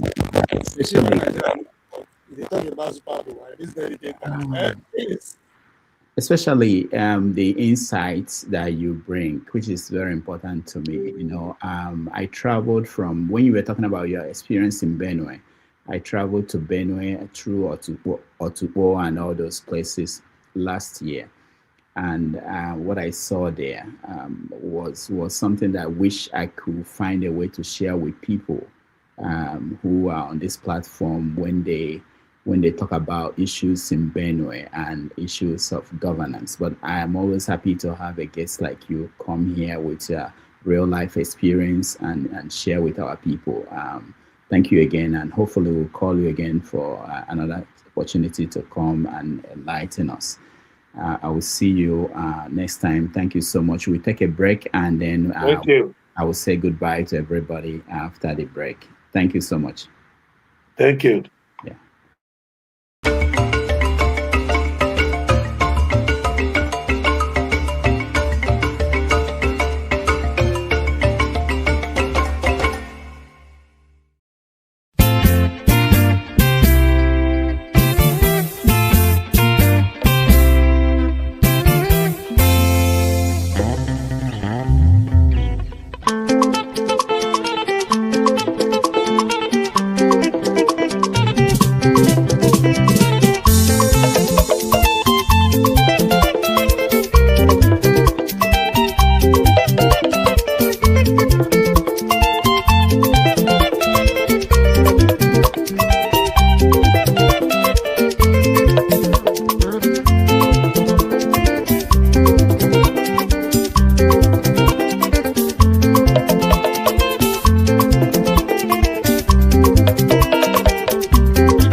right. Thank you, everybody, for watching and being with us today. I appreciate all of you. I see you. Nobody's smiling. What's going on? So be smoking. Wait. No. Why would anybody smile at that? It's not good. We must be honest about it. I have to remove Ovia. Ovia, you can't be smoking on air. Okay, let's quickly. KJ, are you doing a show after this? Yeah, I'm thinking about it. But don't you think we've had enough for today? I don't Since know. 12 o'clock. I want it to be 7 hours, 6 hours. I know. So people are going to watch the Super Bowl. So, but yeah, that's what I'm planning. Yeah, so find out from them if they are ready to go another hour. Speak Super Bowl. I don't think so. I don't have any business with Super Bowl. I don't have any business. I don't have to, but majority of Americans like Rudolph. Who wants to watch Super Bowl to go and watch Super Bowl now? Yeah. KJ, it's up to you. Or Tim can take over from you. if KJ. Yeah, but I still can't believe that he defended taking a Nigerian's life because of offensive words. Yeah, just leave that matter for now. Leave that matter. Okay, so let's kick it off. If I get tired, I can handle. All right. So what will happen is that KJ, you can start it, and then Chim can take over if you're tired. Chim can. Yeah, because been sitting here since. Yeah, me too. Chim, you can log on as moderator, so you can take over. When he sets it up, no problem. Yeah. It's set up already. That's why we are weak. That's why I started. Your audio is very bad. I can't hear. It's bothering me. Ovia, you are using earphone. Remove the earphone. Right. That's why it's making that noise. All right. Let me just quickly just say a few things, and then we can. We don't have time to go around everybody, and you guys will have enough time to discuss when KJ comes on. So let me thank those that supported us. It's always important. At the same time, one man, thank you, Guy Owen, thank you. One man, Kulata, thank you. Let's see, Aja, thank you. Oscar Blackburn, thank you. And Nana, thank you. Sulak, thank you. Sulak. Man, thank you so much. Next week, we are going to have another guest. I haven't confirmed with him. So I just want to wait. Maybe by Monday, I'll confirm and I will share the information across the platforms. But those that watch at home, thank you so much for joining us. I always appreciate all of you. And those that came into the panel, thank you, Chim. Thank you, Forefathers, for joining us from Nigeria. Thank you, Ovie. Thank you, Okija. Thank you, Jefferson. Thank you so much. If he's the only lady that joined us and asked 3 questions, I allowed her because she was talking to all the other 3 people that didn't come. And everybody that came into the studio, I appreciate all of you. I know it's not ideal. We went over 3 hours, which was our limit, but this is a special case. We know Prince is always willing to talk. I hope that all our politicians will be willing to come and engage and talk to us in details. And we learn something from that, every encounter. So again, I appreciate everybody. Thank you, guys. Anybody, just allow one person. If there's anybody who wants to say something to me. Let me just say something quickly. I have to thank him for coming in.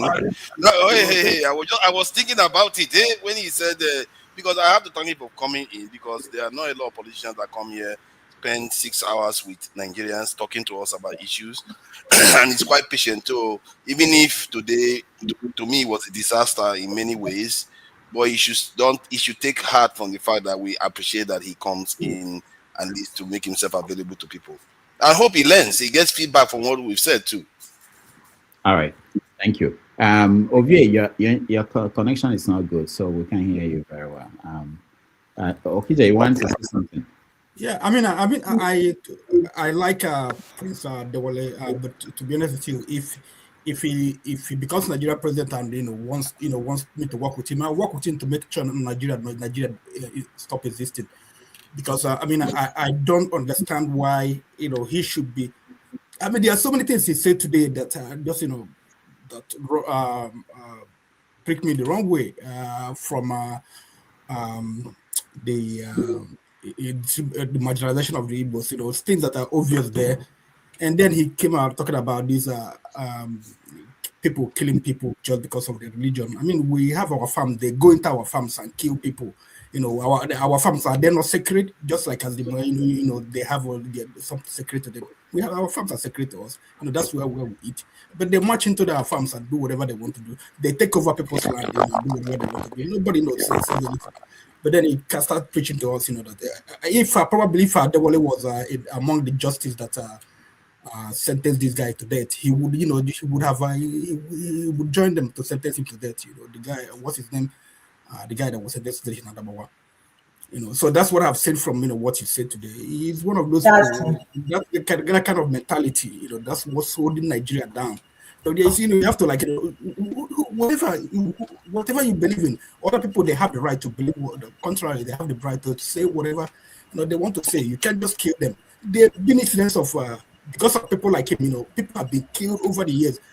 Even before Gideon Akaloka, the teacher that was the students attacked and killed in her classroom. Because of people talk like this, that's why you incubate, make the environment, conducive for them to just whenever they get angry. Are they the ones that get angry? Don't we get angry? But we hold ourselves, knowing that, this is not, we can't do this. But them, justified, he's saying to them, oh, whatever, if you say something against, their man, they will. No, you have to tell them that it's wrong, that they should not do things like that. People say things about against Jesus or whatever. Nobody goes about or Okija Shirai. People say things about Okija Shirai. Have I taken arms to killing people? All right, Okija, thank you. Life should be sacred. You can't take life because you are offended. No way. Period. All right, thank you for this. If he final word, I'll let Ify end it because. Are we doing another show, please? Yeah, we're doing another show. KJ is okay. So Papudoka, to be honest with you, sometimes I get lost with what is going on in the country. I don't know why it's so difficult for us to have a free and fair election in Nigeria. I don't know why. But it's up to Nigerians. They're having a protest tomorrow. So for those of you who are in Nigeria that'll be able to join, if I am in Nigeria, honestly, I will join. Let's see what's gonna come out of it. But I don't know what to say. As of now, I'm talking to you, I am short of words. I'm confused. Sometimes I feel that these people, they don't take us serious. Because we come on social media and rant, we haven't done anything, that can push them to do something. So they will never take us serious. But if you're in Abuja, anywhere you are tomorrow, and you feel that you can be there to join Pitaka and Mama P and the rest of them, please do. We are gradually losing our country. If we lose this country called Nigeria, God forbid that we might have civil war in that country again. God forbid. But if care is not taken, we might get to that point. All right. Thank you, Ify. On that note, thank you, everybody, for watching. Thank you to my people, production team, people behind the scene, executive producer show, all my writers and researchers who helped to produce this show. We appreciate all of you. See you guys next Saturday. Let me say my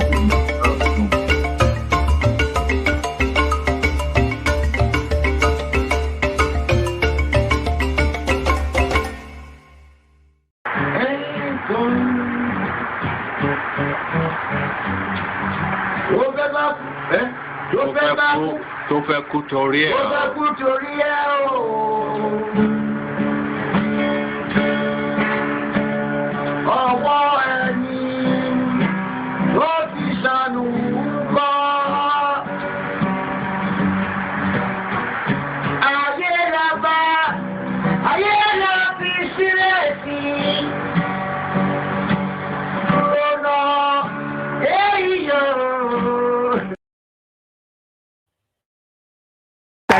Thank you so much for watching. Thank you. Have you subscribed? Yes, you. Have you subscribed? You. Yeah, before you go, click. It's free. Click.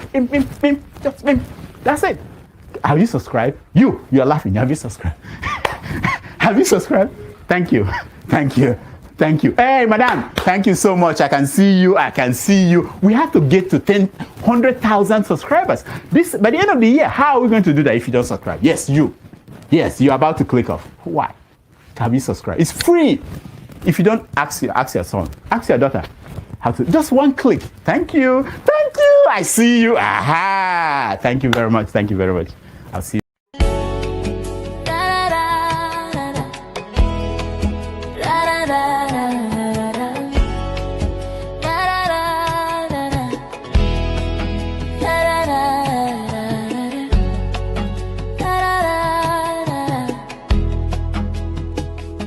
When trouble sleep, young guy go wake up.